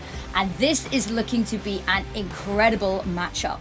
But let's take a bit of a look at the previous games. Apples, did you get to catch much of either the EU or South America games? I was at work during EU, but I did catch the South America game. Furia going down 0-2 versus Atrix. Kind of a gigantic upset to have this early in the season. But some tech issues going on in that kind of situation, power, etc. So maybe we'll see if Furia come back in the future, but... It's a little bit of an interesting one because AK Hero hindsight went overtimes and we saw comebacks. So there's not been a normal match just yet. So that's the precedent, that's the tone that has been set for today. But shall we take a little bit of a look at the overall standings of how North America shaped up so far? Because everyone has played one match, and that means that this is going to be the second match of some of these teams, which means the whole leaderboard could be shaken up at a moment's notice. But Waves, Flycus, Red, Nocturnal, and Shimmer took the victories in the first week. Yes, Legacy, Lotus, Ghost Gaming, Little Box, and Black Mold on the lower end of the spectrum here on the standings, which I'm kind of excited for both of these teams. They did not have some good matches, I guess productive matches, as you could say, in the first week. So this is really the time where you can start cementing yourself against a team who has been kind of on the same playing field as you, kind of playing, trying to punch above their weight. So we'll have to see how it turns out tonight. This, I feel like, is a pretty even matchup, one of the most even matchups that we'll have this season. Yeah, I think it very much could be. And one of their teams will be securing themselves their first victory in the series, in the season today. So that's also exciting. But I think you're right. We both had a little bit of an argument about, who we were going to pick for our predictions, for our Kadir player to watch. But let's take a little bit of a look back. Let's take a look back in time, because the dawn of passion, the dawn of women's Counter-Strike in this matchup today, mostly on the side of Black Mold, but you can see Alice there as well has got a little bit of a history. These are legacy players. These are veteran players who have been in and around the women's scene for years, for longer than I've even been playing Counter-Strike. And we talk a lot about standing on the shoulders of giants. These are the giants who paved the way with the foundation of the women's scene in the ESL Impact that we know it today. And it's going to be quite interesting to see how that battle of the wisdom and knowledge of the old guard compares to the energy of the young guns coming in. Yeah, absolutely. They have such an endurance and love for the game. They've been playing since 2014, Nopka specifically here. It's insane. They've been playing longer than I even knew Counter-Strike was a thing. So they have this commitment to this game, to this love. And one of these players is actually going to be our Kadia player to watch for today. And I really wanted to highlight Alice Rar here.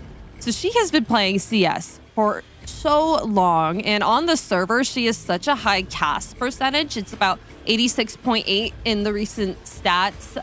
86.8% that she does a kill, gets an assist, stays alive, or does anything on the server in around 86%. Which is insane to have on this team. And this is also her first season in Impact. It's... And she's going to make a statement. I watched her in the open qualifiers a little bit. And do you want to know what my notes were? I had 2 lines for her. huge clutches, but also somehow consistent on the opening picks too, with a little question mark again. Super quick, huge multi-frag potential. She is a superstar. Absolutely. And she also, like, in comparison to like the entire Black Mold team, she has a much lower death rate. Her death rate's 0.53 when Black Mold's their entire team is 0.74. So 25% of rounds she's staying alive, a lot more. Does that math work out? We'll get Nuke to kind of crunch the numbers for me. I'm going off the percentage that I can figure out on my end. I'm not Nuke. I'm sorry, Affinity. I don't have them all. But don't worry. And I was given the rule never do maths on broadcast. Don't worry. But Toki is an interesting player to talk about here as well. Toki is one of the players. Is the player on this team with the most ESL impact experience. She's played in every season since season 4. So she played season 4 on a team called Totsugeki. They didn't do amazingly, and then she moved over to Nouns FE, and then to Aware Impact. She was with Lotus last season. They didn't quite qualify for the regional division, but she has been in and around ESL Impact for, this is her 5th season now, so, jinx on that one. Yeah, absolutely. Oh, and this was another player I really wanted to talk about that I really, really wanted to highlight, Zazu. She has such high impact in rounds, has such a high firepower rate, and is also really good at getting those openings that I feel like she's going to be working really well in tandem with Alice Rar. Op AK always goes hand in hand. You got to have at least some support for that op, and depending on the kind of map that they're going to be playing tonight, I'm quite excited to see those two players go in tandem here. Yeah, exactly. And now we're going to switch our focus over towards Black Mold, starting up with Bungie. And it's been great to see Bungie back in the server. She did play in Season 5 on Team Karma. She actually jumped ships and she joined TSM Impact mid-season during Season 6. And then, of course, came together to form the core of Black Mold last season. Nopka, another player who is... Nopka has been a substitute for all the teams possibly ever. She has been part of, Cherry Bombs, Nouns FE, Lotus actually back in Season 6. So there's a little bit of history with the team she's going up against today. Yeah, absolutely. Black Mold is kind of an interesting one. We saw them play last week against Shimmer, which was a very, very tough first matchup to have against some very huge titans from the NA scene that were able to make it all the way to finals last season. So having that underneath their belt, that's kind of like, phew, off of your shoulders. Now you can kind of think about your game, take that information that you learned from that last one and bring it into the next one and get better from it. A quick question about Tero's little info sheet there. Is something has changed from last week? Oh, really? Now, if you were with us last week, you will have remembered that the really bad ominous omen was A, not only me saying that she was my favorite player, but B, that her favorite weapon was listed as the XM. It was listed as the AK this week. So are we going to see something a little different? But let's look at the vetoes. Couple of things we're expecting. Ancient Inferno to go out, to be expected. I'm thinking Nuke and Dust 2 are going to come up at some point. In what order, I'm not sure just yet. Ooh. Yeah, Dust 2, Mirage, we're getting Dusty tonight. I'm going to assume a Nuke, because Overpass has not really cemented itself back into it. But also, Train has not been banned yet. Train has been floated over here. Train has been floated, but I think Black Mold... One of them will ban it out. Neither of these teams particularly play it. Black Mold ban it out. Oh my god! Let's go! It's happening! Let's go! Celebrate, everyone! Let's get excited. Get excited. This is uncharted because we haven't seen either of these teams play Overpass. Lotus floated it once during the open qualifier versus Akave. But they didn't end up playing it because they stopped. Oh my god. They were meant to play Nuke. I made so many notes about Nuke because both of these teams love Nuke. Both of these teams pick Nuke. So for Legacy Lotus to come out here and ban Nuke is the most punishing veto pick. You know what I'm going to say? Of the season so far. Oh my gosh. It's happening. I feel really bad for production if we do go all 3 maps, but I really want to go all 3 maps. I want to see this Overpass game. Have we even had it floated yet in this season? I don't think so. So for North America, at least, we have not had it floated yet for this season. It's been I haven't casted it. Banned. You have. I've been disallowed the honor of seeing Overpass yet. The first I saw it a couple of times in Europe, but the first ever time that I casted CS was on an Overpass. So I have a very profound moment in here. But Affinity. Well, prediction time. Yep. I'm gonna say Legacy Lotus. I think they've got a lot to prove coming into this one. They've got Blair, their coach, back on the lineup as well. So I'm gonna say Legacy Lotus. Well, what about yourself? I'm going to go with Black Mold. I feel like they're ready to feast their eyes on some more matchup competition, and they've learned a bit since Shimmer last week, so I'm excited to see them kind of pop off tonight. I am excited to see both of these teams as well. I think it's probably a good thing. We had a little bit of XM frenzy last week on Nuke, so if we can completely avoid that altogether, it will be a blessing. But I think that this especially leans towards Legacy Lotus if it goes 3. I don't think you ban out Nuke if you don't have something formulated. That's not something that you accidentally do, especially when you've been gifted Nuke, a map that both of you play, but I'd argue Legacy Lotus maybe slightly better results on over the past couple of months in officials. You don't ban that out when you have a good chance, unless you've got an even better chance on the alternative.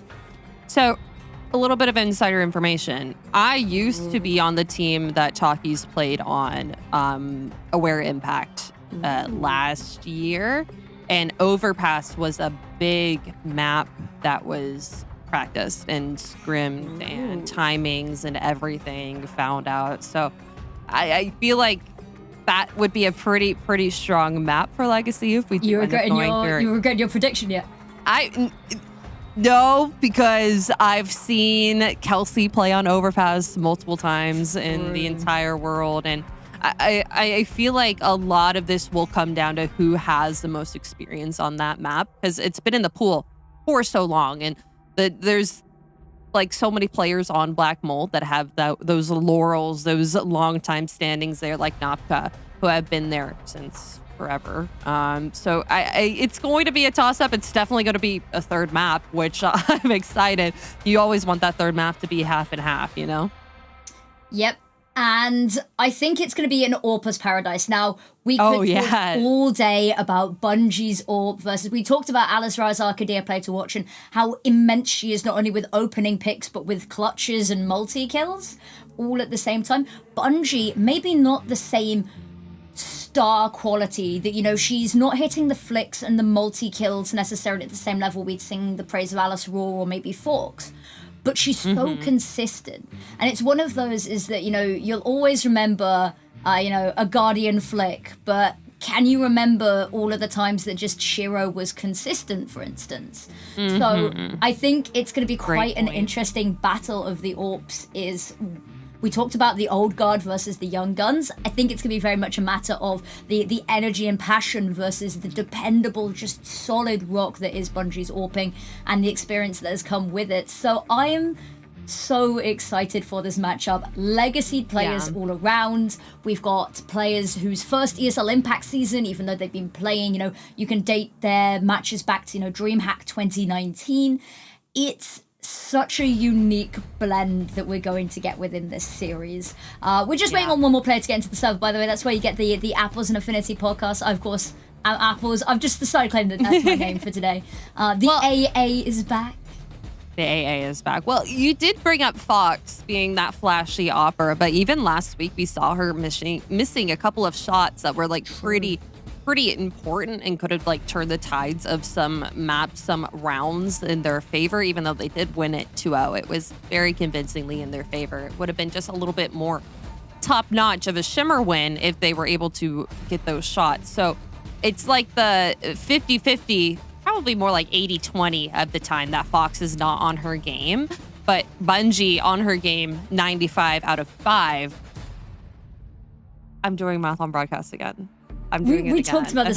We talked about this. We Unless said not your name is Nuke, and by the transient properties of wearing a bow tie, if you are not new to or wearing a bow tie, you don't do Yeah. math on stream. I need to get a bow tie. I feel like I need to get a We bow should tie, do and then that. I'll get the power of Do we- Nuke in my brain. I'm trying to think. I think there might be an ESL Impact Day on Halloween this year. So Oh, I will. I don't know. I'll be out of town, so no, maybe. Yeah. I'm gonna wear a bow tie. That's for sure. I'll wear a bow tie. That's gonna be your Halloween costume. If It's gonna be everything else new. is, you know what? Why Bow tie, not? Button up. Honestly, that's kind of a banger. Not gonna lie, I would love that. I mean, I'm already brave. I think I dressed up as Lucy. I'd probably do like the bob with the bangs and like how she does her eye makeup all pretty. I dress up as Lucy. The Twitch chat was so right earlier. Her eye makeup was absolutely popping. Oh my gosh, yes. But honestly, this season has been so exciting. It's been so great getting the band back together as well. Yes. You know, we don't get to see each other too much outside of ESL Impact because, you know, you and I on other sides of the pond. Yeah. Can we pretend the airplanes? Yeah, but sometimes I like message you at like 2 a.m. my time and you're still and I still awake. respond. Yes. You still respond to me. It's shameful. it is indeed. I'm trying to think. So the little ticket that's reminded me. I'll give you some insights from behind the scene. Now we love our beloved Nairi, Mizuki, Samantha, but you know, talk about the ESL Impact cast. The Mentee B. She had to ask what a Mentee B was, and I think she's having a little bit of a crisis Mentee over B not herself. knowing what that means. Mentee B herself. I fear that maybe Mentee B has become part of my vocabulary.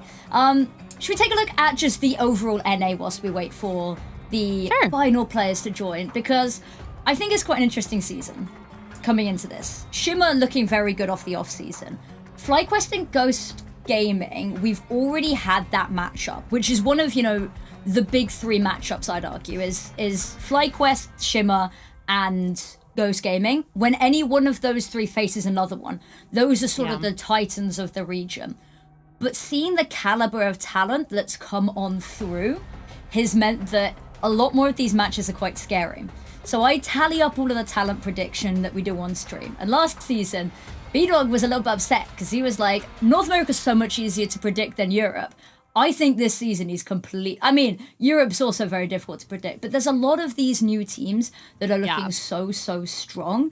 And is there a particular underdog team that you think, because we talk about Shimmer and Ghost and, you know, Black Mold have had some pretty good, are there any teams that you think are really being slept on when we like look at the overall standings? One team that we are criminally not mentioning enough. Well, we haven't seen all of them on stream quite yet, so that may also be why some of them are not as talked about as much. But something that I am quite excited about to see on the main broadcast would be the Waves games. That has like the core of Lumen from last season that were just so good. Lumen was incredible last season. They were like right at the edge of just punching up and getting Shimmer out of it. They were really pushing it. They do have Olia now on that roster, and I think Kira's also new on that roster. So it's just a little bit of something different, but they did win their last match 2-0, and I think that was against Legacy Lotus. So it looks like they're onto a track of something else. I think right now their game is 5-0 versus Nocturnal though, so not starting off too hot. I was going to say that's a game that's very exciting because Nocturnal would be the team that I would maybe say is an underdog pick because they played through the open qualifiers as a team called Girl Kissers, and then Mads, who was working with Nocturnal at the time, brought the whole team with her to the org, and they stormed through the first open qualifier. Now, context for this game that we're seeing right now, Black Mold versus Legacy Lotus, is that both of them played in both qualifiers. Both came top 8 in number 1, not quite making it to qualifying. They both came joint first in that second open qualifier. So we haven't seen them play just yet, which is super exciting, but also they've kind of been rivals. They've kind of been neck and neck in the context of all of the teams around them that they've been playing so far. So I'm super excited to see, you know, who's going to come out on top when the two teams that have been equal on every other metric are finally put to the test. Oh, absolutely. It's going to be an interesting one tonight. The future of Legacy Lotus kind of questionable with a couple players moving on to the server with them. We'll have more information about that in the future, but for now, we're just going to have to see how they play with their own things right now. I'm quite excited for this matchup. And Affinity, how many times can I mention that I'm just excited for Overpass? If we I genuinely, but I'll be I've okay got if we goosebumps don't. Already. I'll be okay if we I will don't. be happy as long as we get good Counter-Strike. That is, at the end of the day, all we could ever ask for. I also want to highlight Legacy Lotus have had a little bit of a turbulent time with their roster that they've played. It might be, I might be completely losing my mind, but I think they've played every open qualifier with a slightly different roster. Ooh. And then they lost their coach for a little bit. They're back with their coach Blair, who you might remember as Abby. Then it's Abby from TSM Shimmer, and also just Shimmer from beforehand. The TSM Shimmer / Supernova Comet / Shimmer again is a weird roller coaster that we'll have to deep dive into at some point. But they've got their coach back with them now, which is super exciting. But they've had a little bit of a cycle on that 5th player. The main 4 have stayed the same the whole time, but there has been a little bit of a cycle in the background as to who that missing piece has been. It hasn't really changed too much. The roles haven't changed at all. It does just mean that there's going to be a little bit more of a grace period that we have to give them in regards to this team setting, now that they've kind of got a little bit more consistency with who that final player is going to be. Absolutely. It's going to be a interesting ride through North American Counter-Strike, at least for the time being here.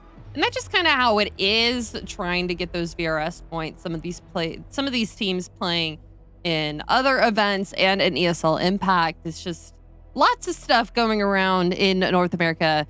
And you know what? I'm quite excited. I feel like we're in such a different place now than we were 2 years ago. So much more like built up with LANs, other events, other online events. The VRS system, while I think we were like kind of upset about it at first because open qualifiers, they're gone. Does give a lot. Rest in peace, the RMRs, Affinity. Dude, Rest the RMRs in peace. will be missed. The RMRs I miss are them so missed. so much, man. Those were so Bring fun them to back, watch. even if they're just for show. Please bring them And back. Lucy and B-Dog, they were in the game from the RMRs. Like, that was so awesome. They were in the game. They are doing so well, Lucy and Brandon. I adore them. Brandon, one of the sweetest people you will ever meet. Brandon's the genuinely. B-Dog is the GOAT. I don't have a normal selfie with him. It's just all of us just being crazy. I don't have a selfie with Brandon either, if it helps. I don't think I have a selfie with Brandon. I need to change this. I need to get selfies with everyone, and none of them are going to be normal. I can't take normals. It's not going to happen. Now, That's normal. Yeah. I am also a little curious to see, because we've not had some of the bigger matches just yet. Because the two teams can go forward from this region, right? And usually that's Shimmer. Sorry. It feels bad to say, but the pattern with how it is always FlyQuest Red, and then whatever team Empathy is on. Has always been, at least for the past 4 seasons, how it's been, how the situation has been. So I'm interested to see, now that the roster's gelled a little bit more, whether that's going to be them. Bungie, that's the other one. Whilst we're mentioning North America players, I've just put myself on a side tangent. Is Bungie, we talked about how she came onto TSM Impact, right? Mid-season when Empathy and Phoebe left. The other player that came on with her was Dai, and I don't think Dai has come back this season. And I really want to see her back. There's a couple of players that I really want to see back. I know that GFI, who was playing on HSG, and they played in Europe during Season 6. I know that she was talking about, she really doesn't want to be a free agent anymore. So I'm hoping, if there are any ESL Impact teams looking for, an IGL, somebody with a lot of wisdom and experience, I would hit her up. You know who I miss? Who do you miss? Play? I miss Yuli. I miss Didn't she head to Europe for a bit? No, she's still in Chicago right now. I think she's just on a break. Was playing on TSM for a little bit, if I remember correctly. Yes, playing with that group. Like, had like a little bit of a comeback and has not found, or just hasn't Is that a dress in the background of Terra's? If so, that's such a cool dress. On the right. Oh, the chainmail. The chainmail. The chainmail dress. Yes. Girls in chainmail. Name a more iconic duo. Every girl's secret dream is to have a chainmail dress, and I don't think I can be proven wrong. So she played on CLG Red, then EG Gold, then TSM. Yuli has not been back since. I miss Yuli.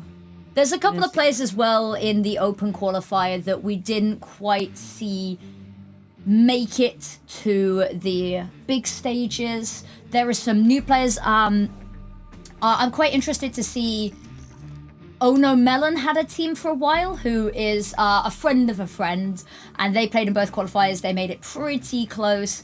There's a bunch of players who we see occasionally. We see a lot of them pop back up. I'm half expecting some old faces to return as substitute players at some point. You know, Nopka has spent a lot of time in ESL Impact as a substitute player on all of these rosters and has actually finally cemented herself in the roster, and that's really nice to see as well. Now, I believe Map 1 has been, unfortunately, oh guys, get ready for this. Map 1 has been forfeited to Legacy Lotus. That means that they have a map victory already. Unfortunately, one of the players on the side of Black Mold was unable to connect, which means Legacy Lotus a map up right now. What that means is we're going to send you guys to a little bit of a break. I know it's been a little bit of a hectic one, but I'll let you know. The break news is absolutely spectacular. Caro, the person who is on audio, the queen. So enjoy the break music, and we'll be back as soon as we can to get map 1/2 underway.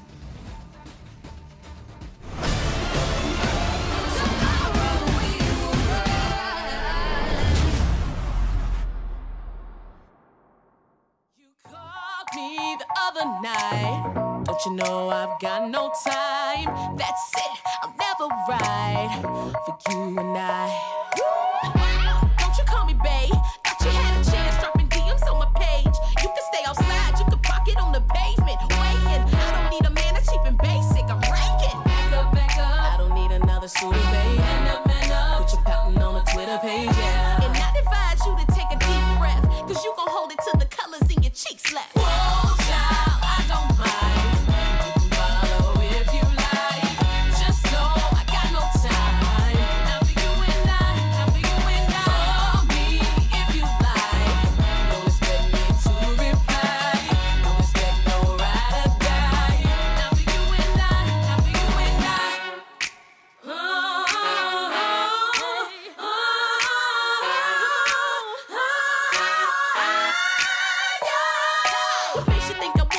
Treat you like a ghost. Take this man home. Everybody else already knows I'm the only one I need. You're the one that needs to grow. I ain't playing, boy. Turn around and walk it out the door. You've got to go.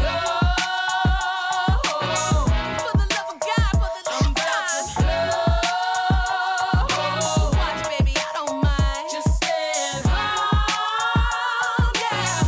Televised, you don't need to come by. From a distance, though.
Street lights turned on hours ago. You've been here 3 nights in a row. I feel like an afterthought, but still I open the door. No matter how much you adore me, right before the dawn is when you leave. Oh, do I glow in the dark? Or what do you call me? Only after hours living in the morning. Do I glow in the dark? Would it kill you to hold me? In the bright of day, oh, can't you see me falling? In the bright of day, oh, can't you see me falling? In the bright of day, oh, can't you see me falling? Midnights are my only hope to see you, but it's not enough. I feel like an afterthought, but at least you thought of me. No matter how much you adore me, right before the dawn is when you leave. Oh, do I glow in the dark? Or what do you call me? Only after hours living in the morning. Do I glow in the dark? Would it kill you to hold me? In the bright of day, oh, can't you see me falling? In the bright of day, oh, can't you see me falling?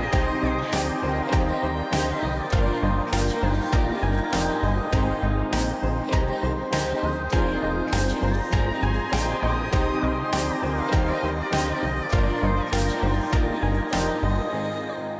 In the bright of day, oh, can't you see me falling? In the bright of day, oh, can't you see me falling? In the bright of day, oh, can't you see me falling? In the bright of day, oh, can't you see me falling? In the bright of day, oh, can't you see me falling?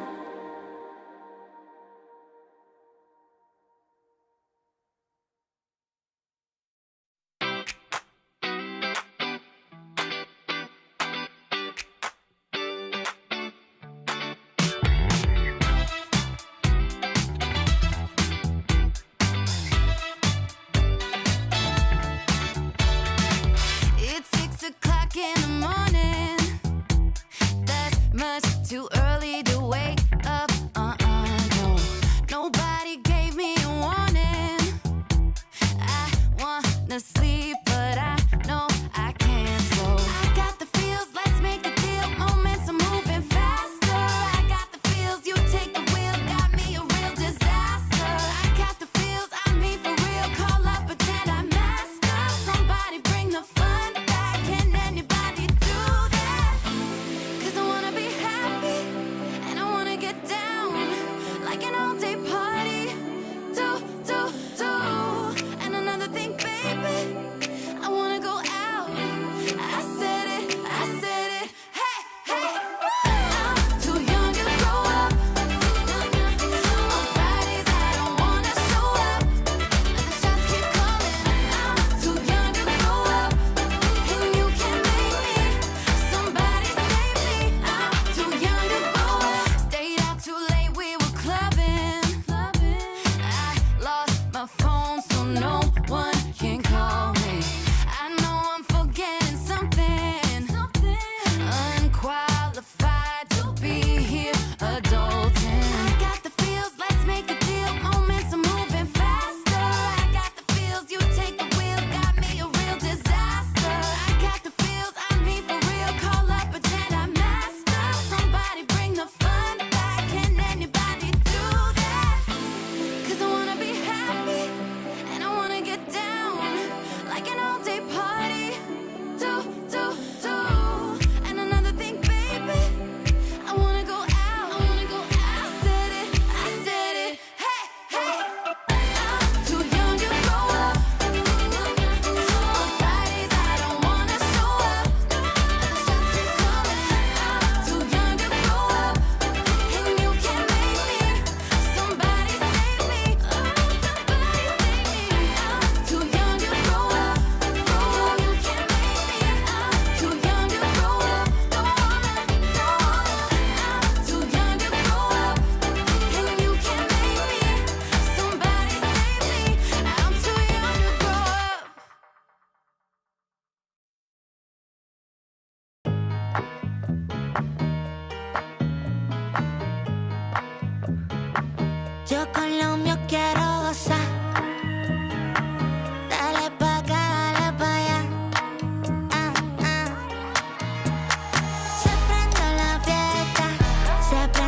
ritmo está como es. Muévelo, ¿quién fue? No te despistes que es lo que vine con mi pana, con mi catamara, mi dominicana, colombiana y venezolana. ¿Dónde están las mexicanas? Muévelo, muévelo, no veo a mi boricua. Sacúdelo, oh, oh, oh, oh. El ambiente está fresco, el ritmo lo siento. Aquí se prendió el party, vente a mover el esqueleto. Yo quiero gozar, gozar, quiero gozar, gozar. Vívetela, vívela, vívete, vívela. Pues solo quiero disfrutar, la vida disfruta. Vente pana mío, deja la pena, déjala, déjala, deja la pena, déjala, déjala, deja la pena. Y vente pa' acá, vente pa' acá, echa pa' allá, pa' acá, pa' allá, acá. Ya, really, de lunes a viernes pa' librar los fines. Pásame un shot que cobra estoy chile. La paso bien gastando los miles. Con mi combo no te metas. La familia no se toca, se respeta. Con mi combo no te metas. La familia no se toca, se respeta. Aquí estamos todos happy. La rutina siempre contra mí. Me relajo, cero estrés aquí. Vente a la fiesta, vente al party. Vente al party. Los carros en la calle suenan pi, pi, pi. La pasamos bonito y el juego siempre puesto en la TV. Yo quiero gozar, gozar, quiero gozar, gozar. Vívetela, vívela, vívete, vívela. Hoy solo quiero disfrutar, la vida disfruta. Vente pana mío, deja la pena, déjala, déjala, deja la pena, déjala, déjala, deja la pena. Y vente pa' acá, vente pa' acá, echa pa' allá, pa' acá, pa' allá, acá.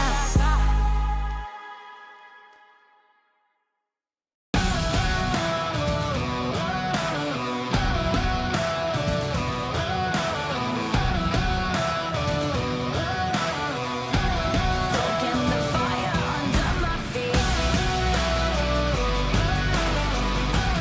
Soaking the fire under my feet.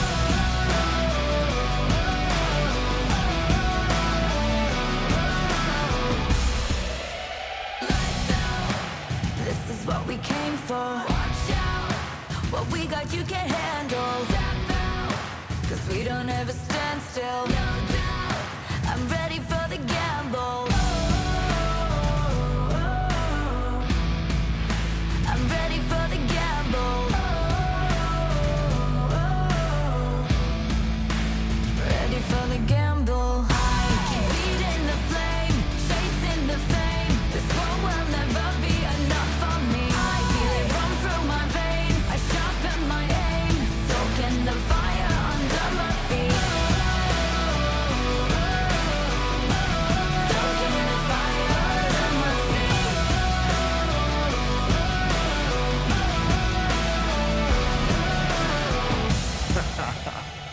Yo, I switch, I swerve, wonder how I have the nerve. Leaving the heat on the track, too hot and I'm lighting the match now. Blasting off, I'm rocking. Grab the mic just to drop it. My Fahrenheit is shocking. Amazed, dazed by the sense of grade. Come now, don't be phased. Follow the trail I blaze. First place, no second to waste. Pyromaniac, fanning the flames. Burn the brightest they've ever seen. Give an arm at that third degree. I'm the kerosene and I smoke them out. Fire away, counting down. 2, 1, ready for the gamble now. Keep feeding the flame, chasing the flame. This war will never be. Tomorrow we will rise.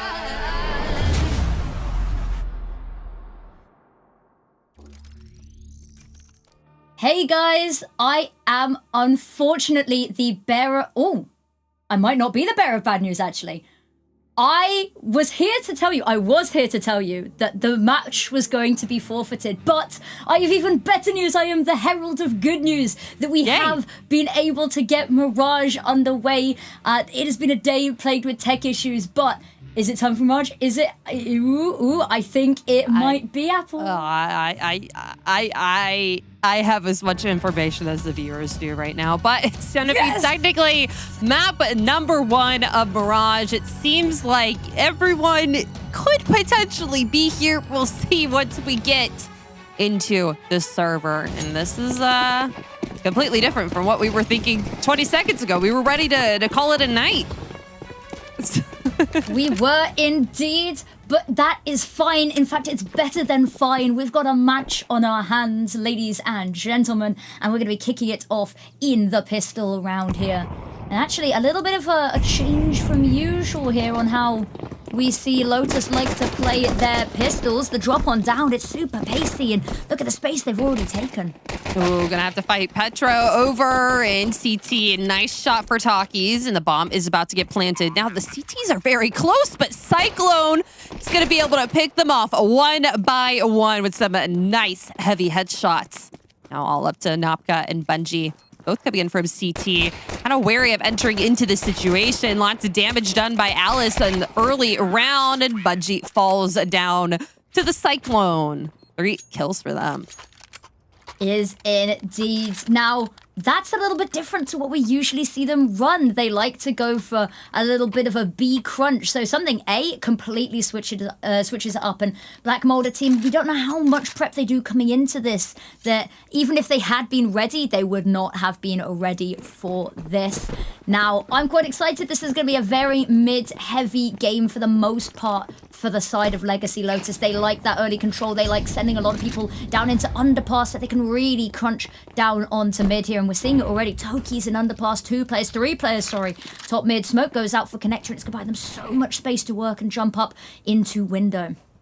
Yeah, and there's not going to be too much of Black Mold kind of trying to fight back there as they have a full B stack here. Cyclone and Zazu making their way on. Could get disrupted here. A little bit of a dink and a nice kill from Sunny and Napka. Okay, this stack is actually going pretty well. They have more players on their arsenal right now, but bomb is going to get planted over on this A site. Black Mold picking up those weapons. May honestly go for this, or at least try to pick up some more from Lotus. The fact that there's still utility available is a huge problem for them. Tero wants to have a little bit of a look in the stack. That's the thing, is it's a gamble. Sometimes it pays off, sometimes it doesn't. Now, they're going to have to use this overwhelming force. The last remaining smoke's going to be fading, and it's going to be a desperate claw. And if they can hold them off at ramp here, there's nothing they'll be able to do to get back into this.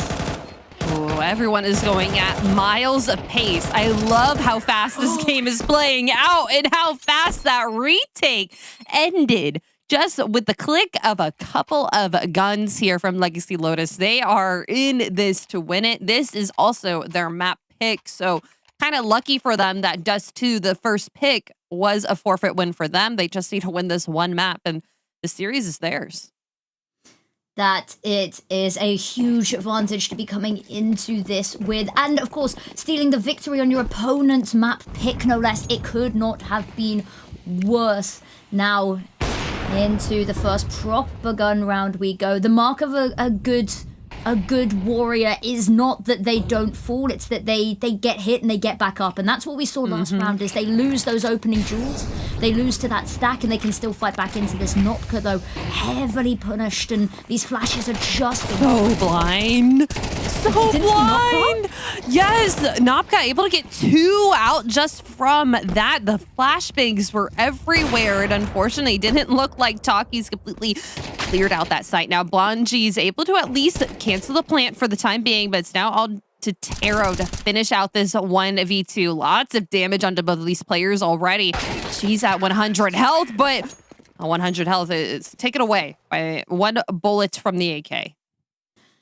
Yep, 1 bullet from the AK is all it requires, especially to the head. But if you've been wounded like that, then anywhere will do the trick just nicely. Now, I am going to be interested to see how this continues. The CT sides have been pretty dominant for the side of Legacy Lotus. I'm more excited to see their CT side. I'll explain when we get there, but their T side's pretty up front. Look at that. We've got Toki's going mid. They'll be sending a player underpass just to crunch on this once again. Alice has found an opener, though, and is firing, punishing that aggression.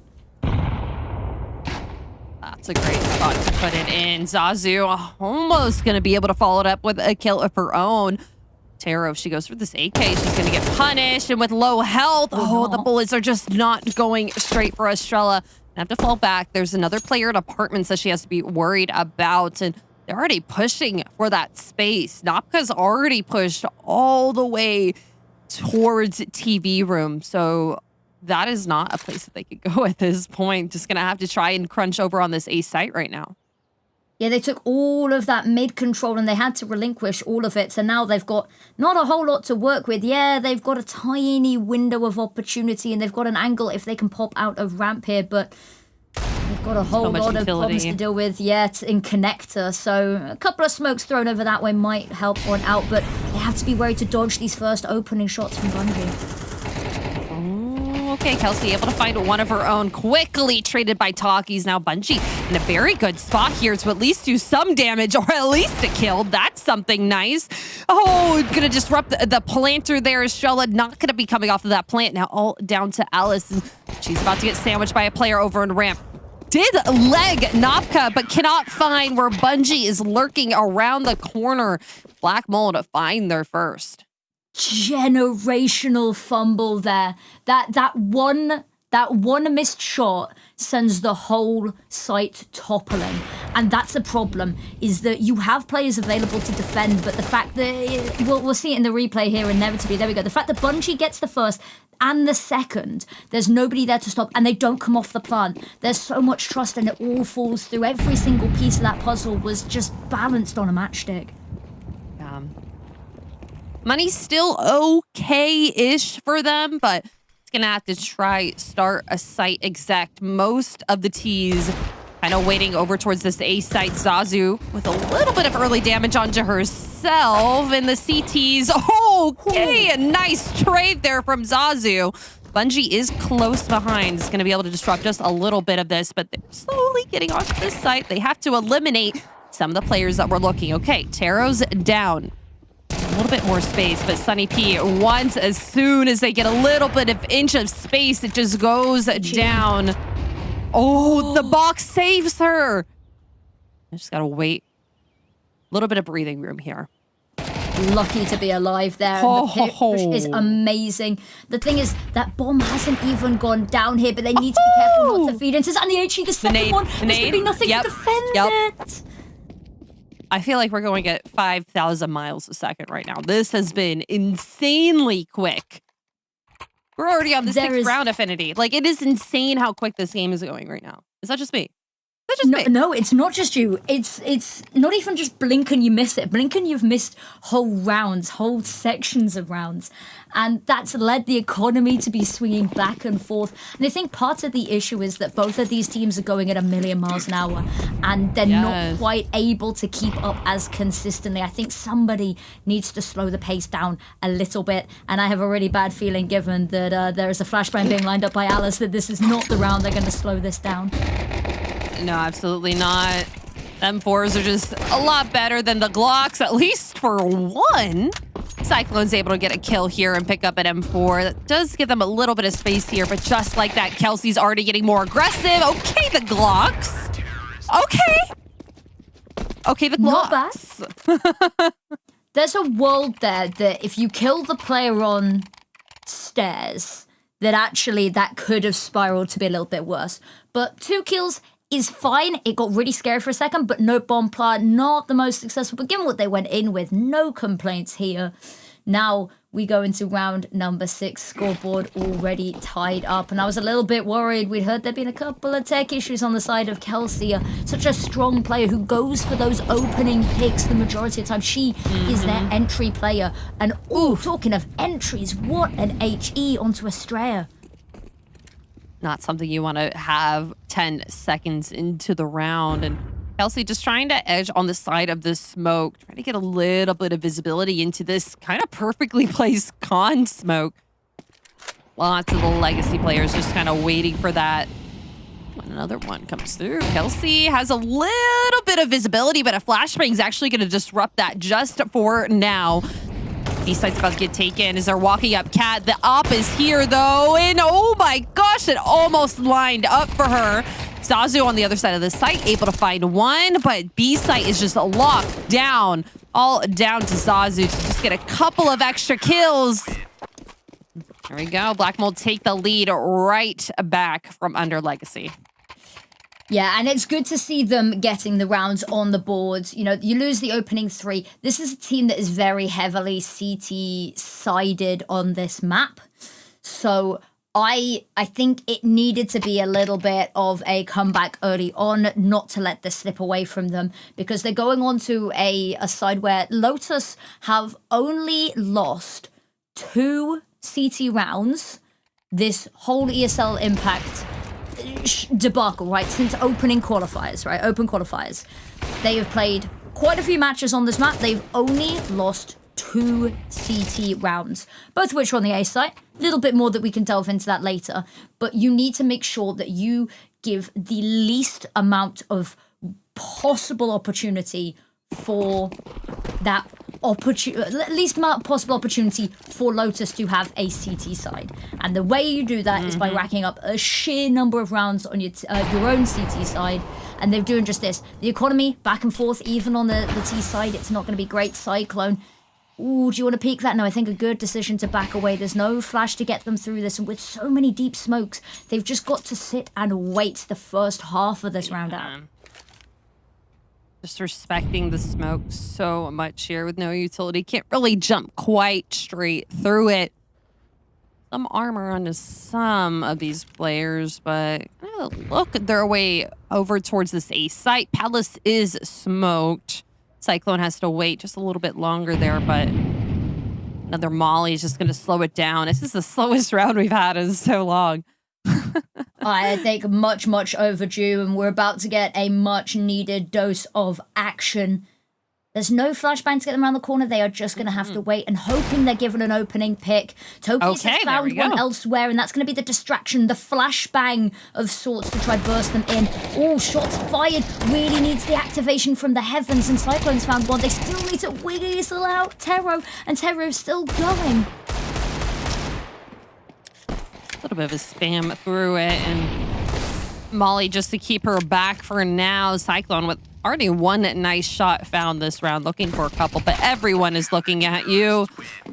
Unfortunate there for Legacy Lotus, but to be fair, it was just a save round. It was just a save round for them, and it was the slowest round of the game so far, which kind of speaks volumes to how just insanely quick these two teams are. They both are trying to create that pace and disrupt the other teams, but both of them, they're both going for these insanely aggressive opening picks, and it's just like they're butting heads in the middle. Talking of insanely quick, Nocturnal versus Waves on the off-stream game covered by our wonderful community casters is already over. A 13-9 on map 2 means Nocturnal takes the series 2-0. Ooh. So that's what's been happening elsewhere. We're technically on our map 2, albeit a little bit of a funky way to get there, but that is what you have missed on the off-stream. Okay, pauses. We're pausing. Not a timeout, but a pause here for Legacy. Waiting for Black Mold to get antsy and push out for some more information. Bungie down to 19th health just from nades alone.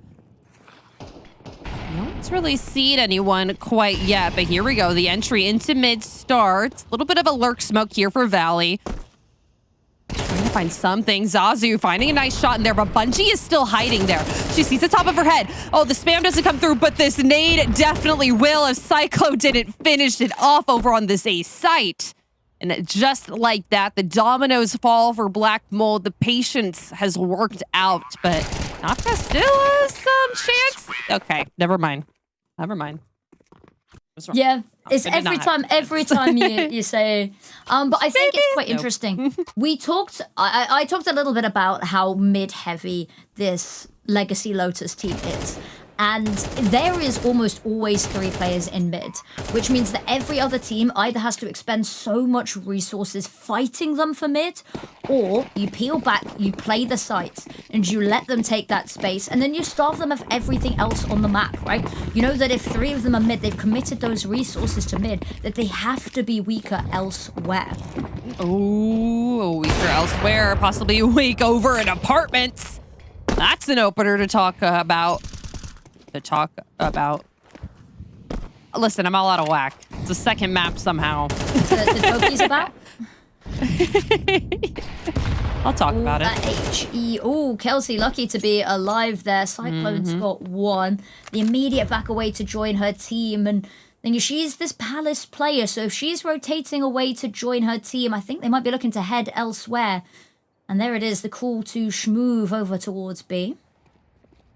Bungie is moving so quick. After that pick already on CT side for A, just expecting, all right, they saw my op over here. Let's move on over. Maybe they're going to be trying to A execute, but no, back to mid they go. Crawling up Cat. This could get dangerous if they're not watching all the angles that they need to. Cyclone with the op. Not going to be able to finish it, but a nice trade coming through for Alice. Sunny P just trying to fall back to Cat, or fall back to this B site. Let's get a little bit of space for her team and have that site fortified. Now, Bungie hasn't fully rotated. She still is able to defend this A site, but it's going to have to be after this bomb plant. Yeah, it is indeed. Now, they've not taken too much space beyond the site. They love to play this post plant from ramp, but the issue is they've already sent Nocta to go deal with it. Okay, Not anymore. Unfortunate for Nocta, but really good here for Estrella. CT's a little bit of higher elevation here. Taki's able to find a 1. Now all down to the Opper. Bungie, and she's just getting bullets after bullets rain down on her. And we've tied right back up. I feel like my blood pressure is rising. This is very stressful. Both of these teams are playing so incredibly well. Benji has been on a tear so far.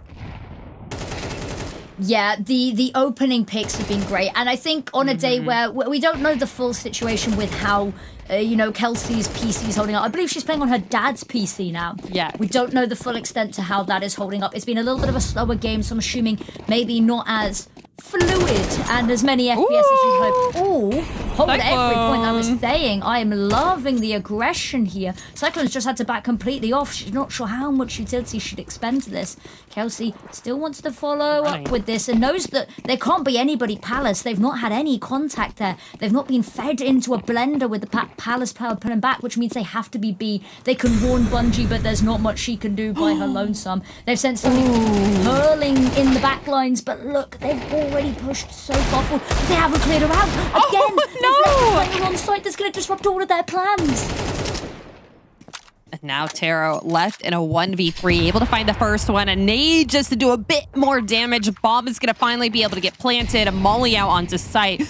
Could take Alice down to unwanted levels here, but the op is in contention for them. Okay, first bullet found. Cyclone on the other side just has to stay alive here, has 100 health, and I think she was able to not be seen by Taro. Now just trying to enter out of door. Just trying to make it slow, try to go fast as much as she needs to.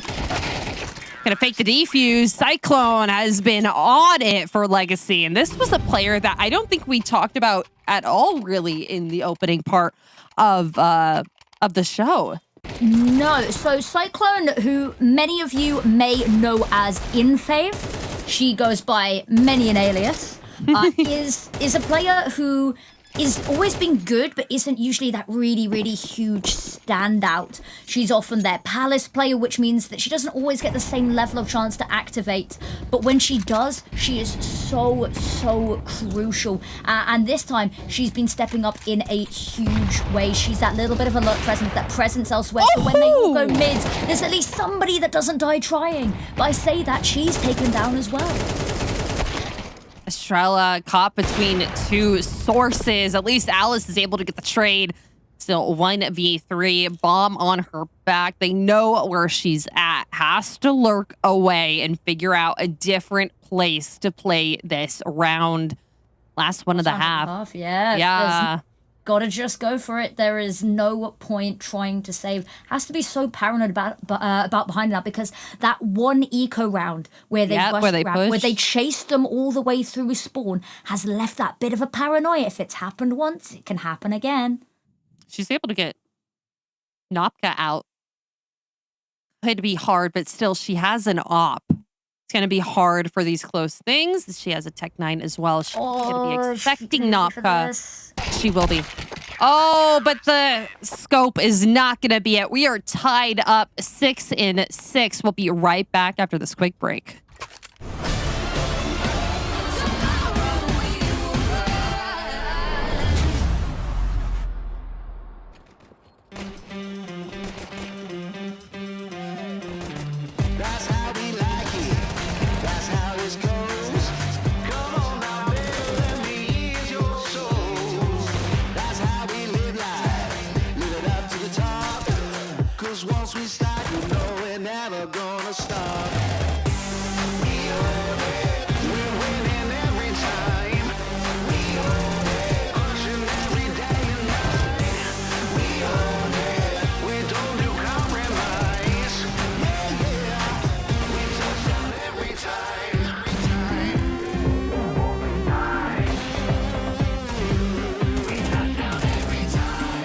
time, hit it up with the rebound. This is our turn to see.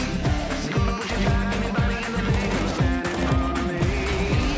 Oh, no. This is our turn to see. Would you find anybody in the league standing in front of me? We own it. We're winning every time. We own it. Pushing every day and night. We own it. We don't do compromise.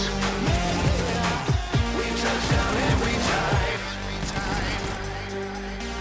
We own it every time. We're winning every time. We own it. We're winning every time. We own it.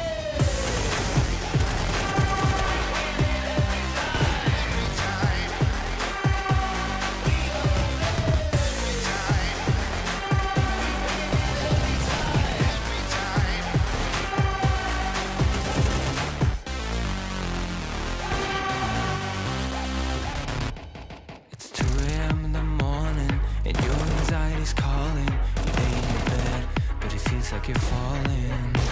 Do you recognize that feeling? The demons under your ceiling, when everything hurts and nothing is healing. Yeah, I don't even wanna be awake, cause every second that I live is like a wasted. Can you help me start to replace all the memories that stand in my ways? You know what I really hate the most is that happens to me is like a ghost that's so far away. I only wanna be okay. Tell me why should I stay away? If only dreaming can erase the pain. Tell me why should I waste another minute staying in this critical phase? I'm just praying for some better days. I'm just praying for some better days. I'm just praying for some better days. Some better days. Some better days. I'm just praying for some better days.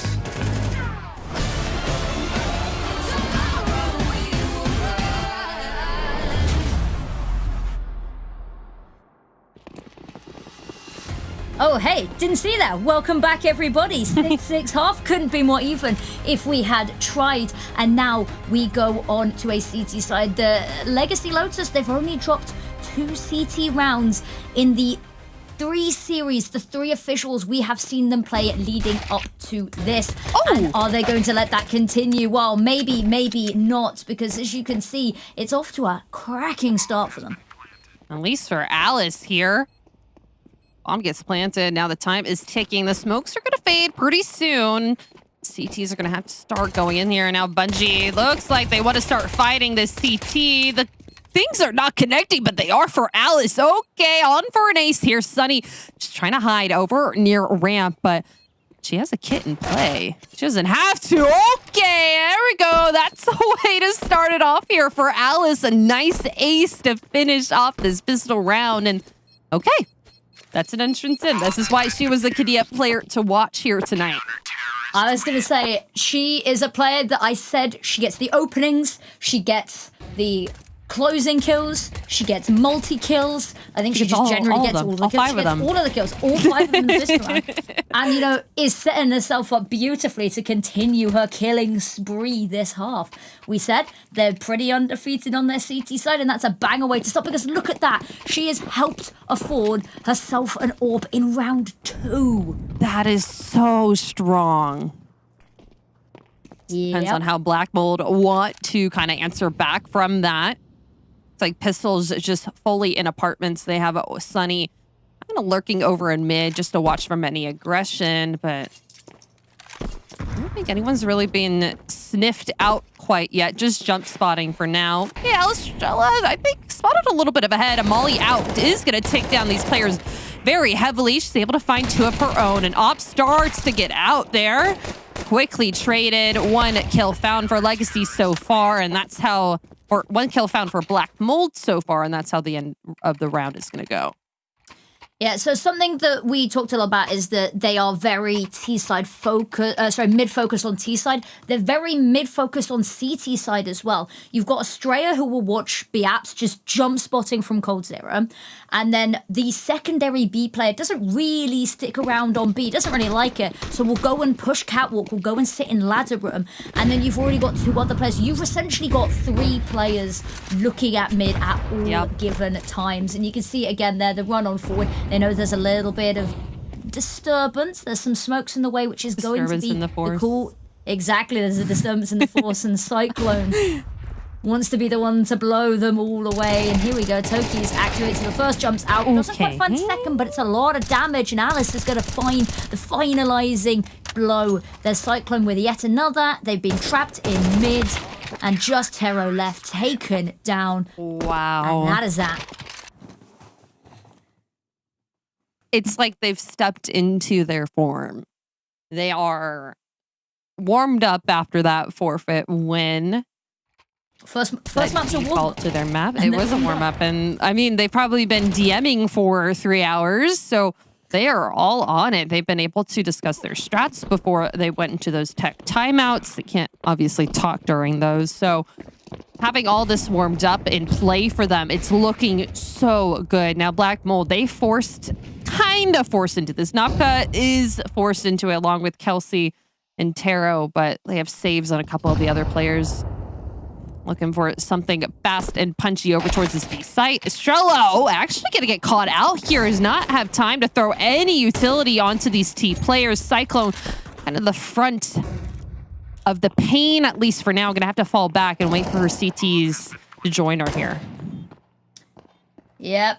And the issue that they have is they've got a little bit of a one-dimensional approach to trying to get back into this. They're relying on Cyclone to deal with the first pick here and there. She can activate now, and the rest they're going to line up. Okay, they lined up. Lined up indeed. Kelsey getting 3 kills this round. Effort does not go unseen. Got that entry onto the site because kind of jumping out of apartments, got that bomb planted, and also allowed them to be able to fully invest in this round. Lots more cash on their side. So it's going to be full AKs for Black Mold. Yeah, that is insane. She was waiting for that. I mean, that's where she's been playing this entire time. Why would she not be there? Exactly. And here we go, double digits has been secured, and it's a good buy here for Black Mold. Missing a couple of pieces of utility. Smoke goes out, and it's a little bit of an interesting position for it. And now Cyclone goes for the pick. It's going to be taken down. That's one less prong into the mid agenda. And Huge now they've prong. got all of this space. Yeah, and now they're just going to pincer crush down on B, and it's only Estrella here. He's good for the first. Needs to find a little bit more. Finds a second, and Alice has already managed to rotate over in this time. And look where the bombs drop. Not in a great spot. Molly's going to go down onto that bomb just to keep her away from now. Bungie needs to come and help her out. And just like that, she's finding another kill for her teammate.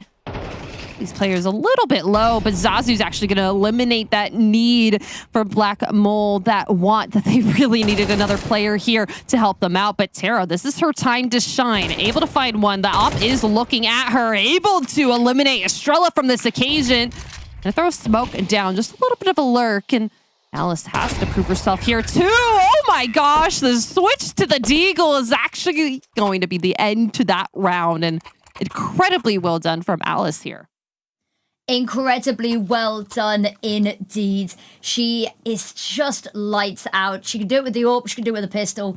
Is there anything that can stop her? And now the issue is there's not much of a buy to go into this. It is going to be a all-out scrap financially for the remaining rounds for Black Mold. They don't have the money now. They won't have the money in the next round. We haven't been able to see Bungie really get that AWP out too much. And look at mid once more. They've already set players hurling down for the space. The utility, though, great. The flash is perfect. The Molotov going to displace them. But now all of that fades. They've so got to do it now. Yeah. She's so close, not able to find anyone to be able to throw her crosshair on. That's going to be a really big detriment for Legacy here. Bungie already in a window. Zazu shutting that down very, very quickly. And now Alice is rotated over, trying to find some other players. Able to find her crosshair onto at least one of them. Now, Sunny was going to go apartments is going to change her trajectory after that op shot ringing out. Joining up with Petro here in mid, or a possible A take. Still has to take care of that window player. Zazu, 46 health, is holding this angle. Could get Ferrari peaked though. Oh. Not too much of a Ferrari, not too quick. That was a quicker trade.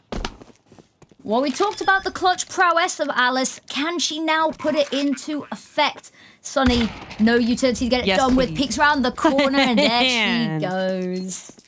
Oh my gosh, not even quick enough to have our 1v1 images of them up on the screen. That is a match point found for Legacy Lotus here, 12-6. Point. Yeah, match and series points. My bad. I forgot. This is not our first map. If you are just joining us here, unfortunately, Black Mold had to forfeit their first one due to not being able to field 5 players onto the server. Now we go to the second map pick, which is Lotus's favorable map, which was the map that they chose here on Mirage. So Black Mold, they have a lot they have to pick up here. They have 6 chances, but they all have to be extremely perfect and on T side. Yep, we said they have a nigh on flawless CT side record. Are Black Mold going to be able to team to add another buff to that record? It doesn't seem so. Takis is on it. Estrellas is on it. No, it's all down to Sunny and Taro. Just sandwiched here in mid. Lots of players that she has to look at, and Takis is on it this round. 3 for her already, and Sunny left all alone. Has the bomb on her back. Does have a potential here. No utility. It's going to be a hard site to crack here. Almost impossible, one might say. Spots the first pick, but the issue is there's a crossfire established. She's not going to be able to weasel out this Hell player either, and there's the swing. And unfortunately, Estrella closes the coffin on this Black Mold CT, on the T side, on the CT side for the side of Legacy Lotus. They have now continued that flawless record. They have only lost 2 CT rounds completely since open qualifiers began, and that continues. Will there be another team that's able to take them a little bit further than that later in the season? We'll find out, but they are looking so scary right now. That was an incredible map from them. Every single player just on a tear. Cyclone playing so amazingly well, especially in their pistols. They were here to make a statement, and that they did. We have to give some laurels to some of the players over on Black Mold, like Bungie was on it from the start. Whenever she had an op in her hand, we could expect multi-kills from her. And she was so full of movement on this map that fluid, she would dynamic. Fluid, dynamic. She would get a pick over in apartments and be like, all right, they're afraid of me here. Let's go on over to A main. And that would sometimes be the wrong call, unfortunately. But still, it was really good from her from when we saw it. Yeah, and there's going to be a couple of things to note here. I think that we can see a little bit in the opening picks. Toki's standout performance. Wow. A lot of the time, we see her as one of those prongs in the mid fence, and she's just so effective there. And then you see the likes of Kelsey, who is usually this really standout entry player. You'd see them going toe-to-toe. It's been a little bit of a turbulent day for her. But across the board, it's just looking so much better for the opening picks. And when you find that opening pick, you are left with a way easier job. And when the majority of their rounds are on that T side, if you can whittle it down, a 5v4 is so much harder for the CT side than it is the T. So the fact that there's so many opening picks is monumental. Absolutely. And I do have to give a lot to Black Mold. It's unfortunate to have to go into this a map down, not having that warm-up spot. Like, it was a 1 map and done. We basically played a best of 1 tonight, and it wasn't even their map picks that they had to choose. So unfortunate to them, but I believe our Kadia player of the match is ready, and I'm excited. Of course, we had to choose Alice Rar here, the clutch queen on the op. I had complete trust in her every single time that she was left in a situation that she was going to be able to get it done, and that she did. 3.13 KD ratio, that is insane. by the way. Absolutely off the charts. And she's a player that actually, you know, speaking to Zazu ahead of the game earlier, we were messaging a little bit on Twitter, getting ready for the series today. And she was like, get ready for Alice. Alice is the player to watch. Nothing about herself, just immediately, without even being prompted. Today, you've got to keep your eyes on Alice, and we couldn't take our eyes off of her. Absolutely. It's just been an incredible map for her, and honestly, a great map to enter her into ESL Impact. It's her first game here. Well, obviously, she played last week, but it's her first season here on ESL Impact. So having that as your first game on the main stream is quite incredible, and so excited to her and excited for this entire team in the future. Yeah. Oh, I believe that is the sound of an interviewee. And we have the one and only incredible Zazu joining us. Firstly, how are you feeling after that victory? Kind of relieved. After the first map, I was honest. So today was like evil. Like we had that update come out, which bumped our game back. And like the game before also was going super late because of tech issues. So it was like evil. And then Kelsey had tech issues in the first map. So I didn't even think we were going to play. So just being able to actually play the game is a little bit of a relief. And the fact that we won is just, you know, it's much, much better. Absolutely. So like your team, it's a little new, kind of all here together. So what's been like the biggest adjustment for all of you to be playing together, and like how has it been for like preparations for at least this game and beyond? So our roster as a core has been together for about 6 months ish now, but the main issues that a player that we normally play with in ESEA is not playing because of she has not gotten verified through ESL yet. And so we're playing with a sub, and I think that's the hardest part, is being able to adjust to playing with a different player than the person that we're used to. As for our future games, I don't know, we're just going to focus on playing our game. Our game works when we're on. We just need to focus on actually playing our game and like doing what we do best, because what we do best is we just shoot people and we go kill and it works out. I mean, it works. So I guess that's what we're going to be looking forward to in our next games. Now, I'm going to ask you a little bit about the veto. Now, when we saw the first half of the veto, we saw Dust to Mirage. We were like, yeah, expected. Then you guys banned out Nuke at the last second, and we were convinced that you were going to take it to Nuke. That overpass decision, what was the rationale? Is that something that you're looking forward to showing? Was it hugely on a punish pick side? Tell us about the decision that you guys had to make between overpass and Nuke. So we thought about it this way, right? With all due respect to Black Mold, they are a pug team. They are not as far as I know, they are not as structured as we are on these maps. We've put in a ton of hours on overpass, and we just thought like Nuke would be an easy map for them to run us down. Whereas Overpass is a map that we are very solid on, and a map that we can easily punish them on. So it was mainly a punish pick for them.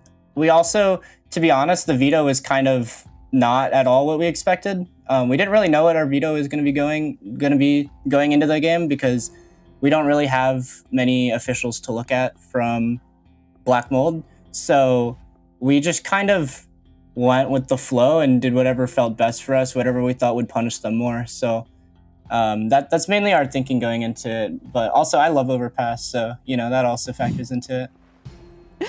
So being kind of a newer player in the ESL Impact like ecosystem, how is it playing with like some of these people on your team that have been playing since like 2019? Like Alice has been playing forever. How is that? Is like your kind of a mentorish kind of position, or like what?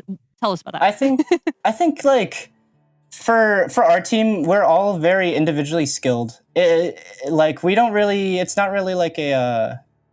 It's more of like a we bounce off of each other thing. Like everyone has ideas. Everyone's learning from each other. It's not exactly like one person's a mentor and everyone else is learning. It's more just like we are all coming up with ideas and making each other get better. But as for like it just feels like surreal to be playing with these people. Like for example, like Abby. I've known Abby for ages, And like I remember I was sitting in my freshman year of high school in my, I think it was in my Algebra 2 class on my Chromebook watching Abby play in Valencia.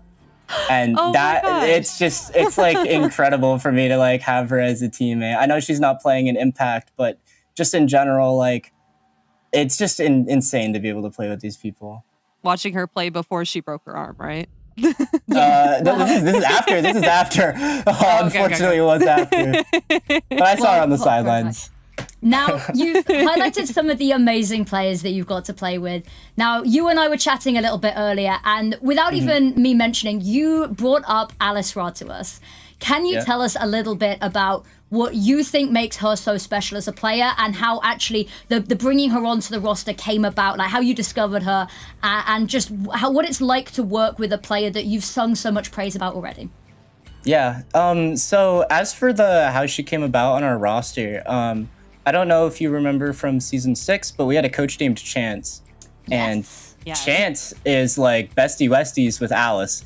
And Chance was like preaching about Alice constantly. And like every time we needed a new player, Chance would be like, hey, Alice is a good offer.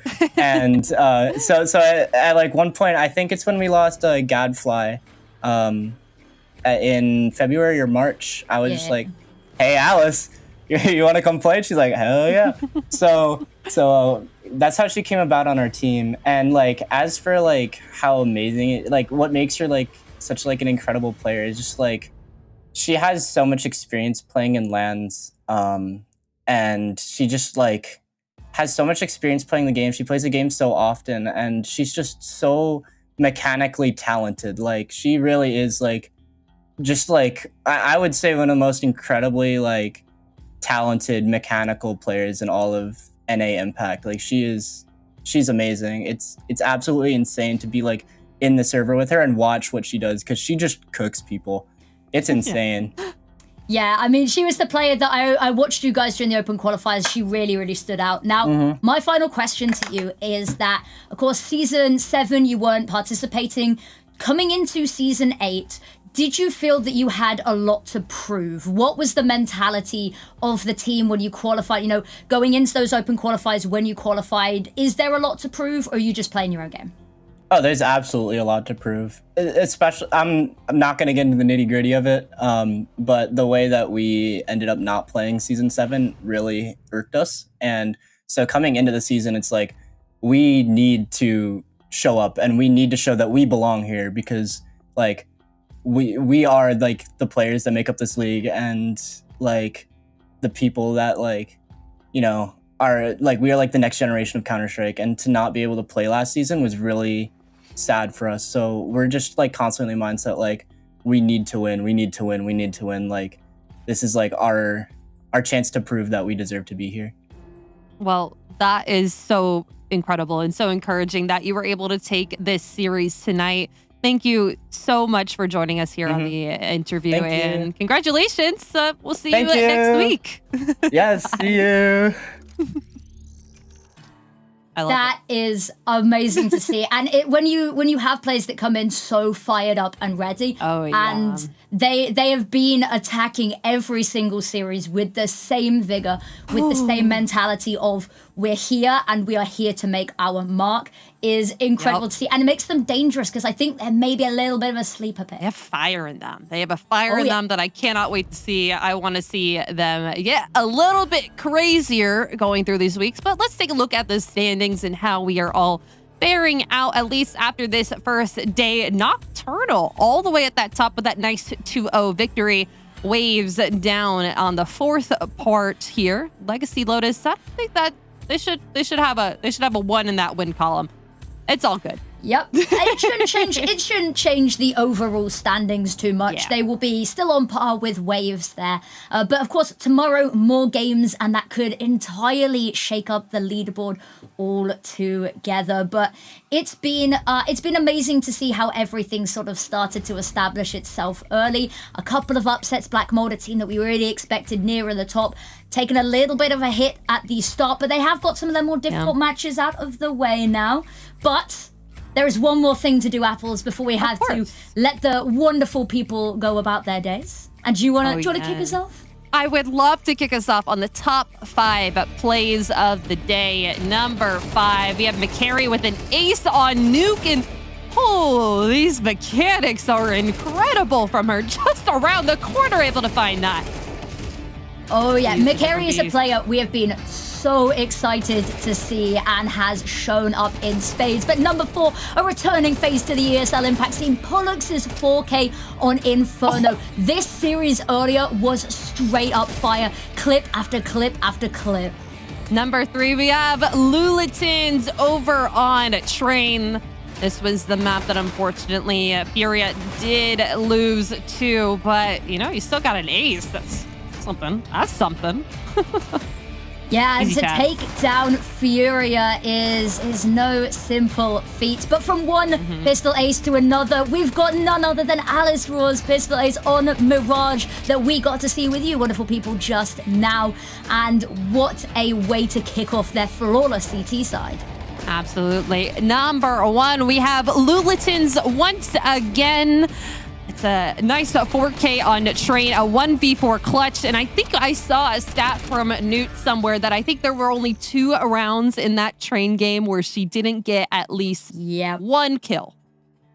She kill. Was amazing.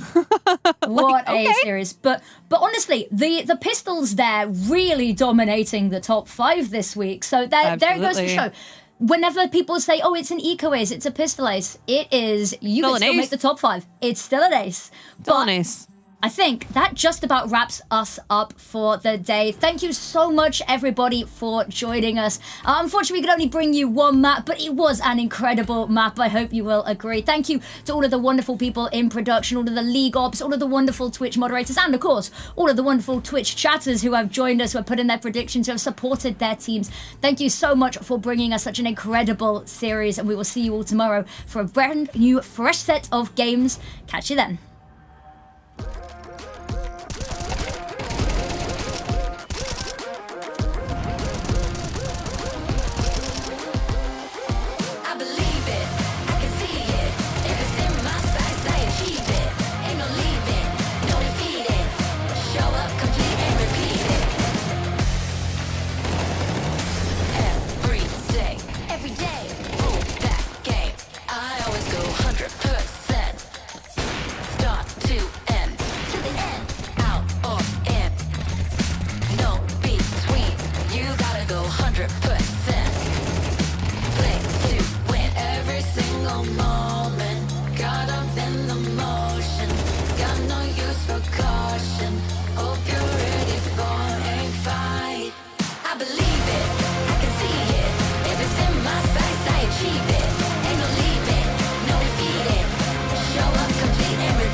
Tell me how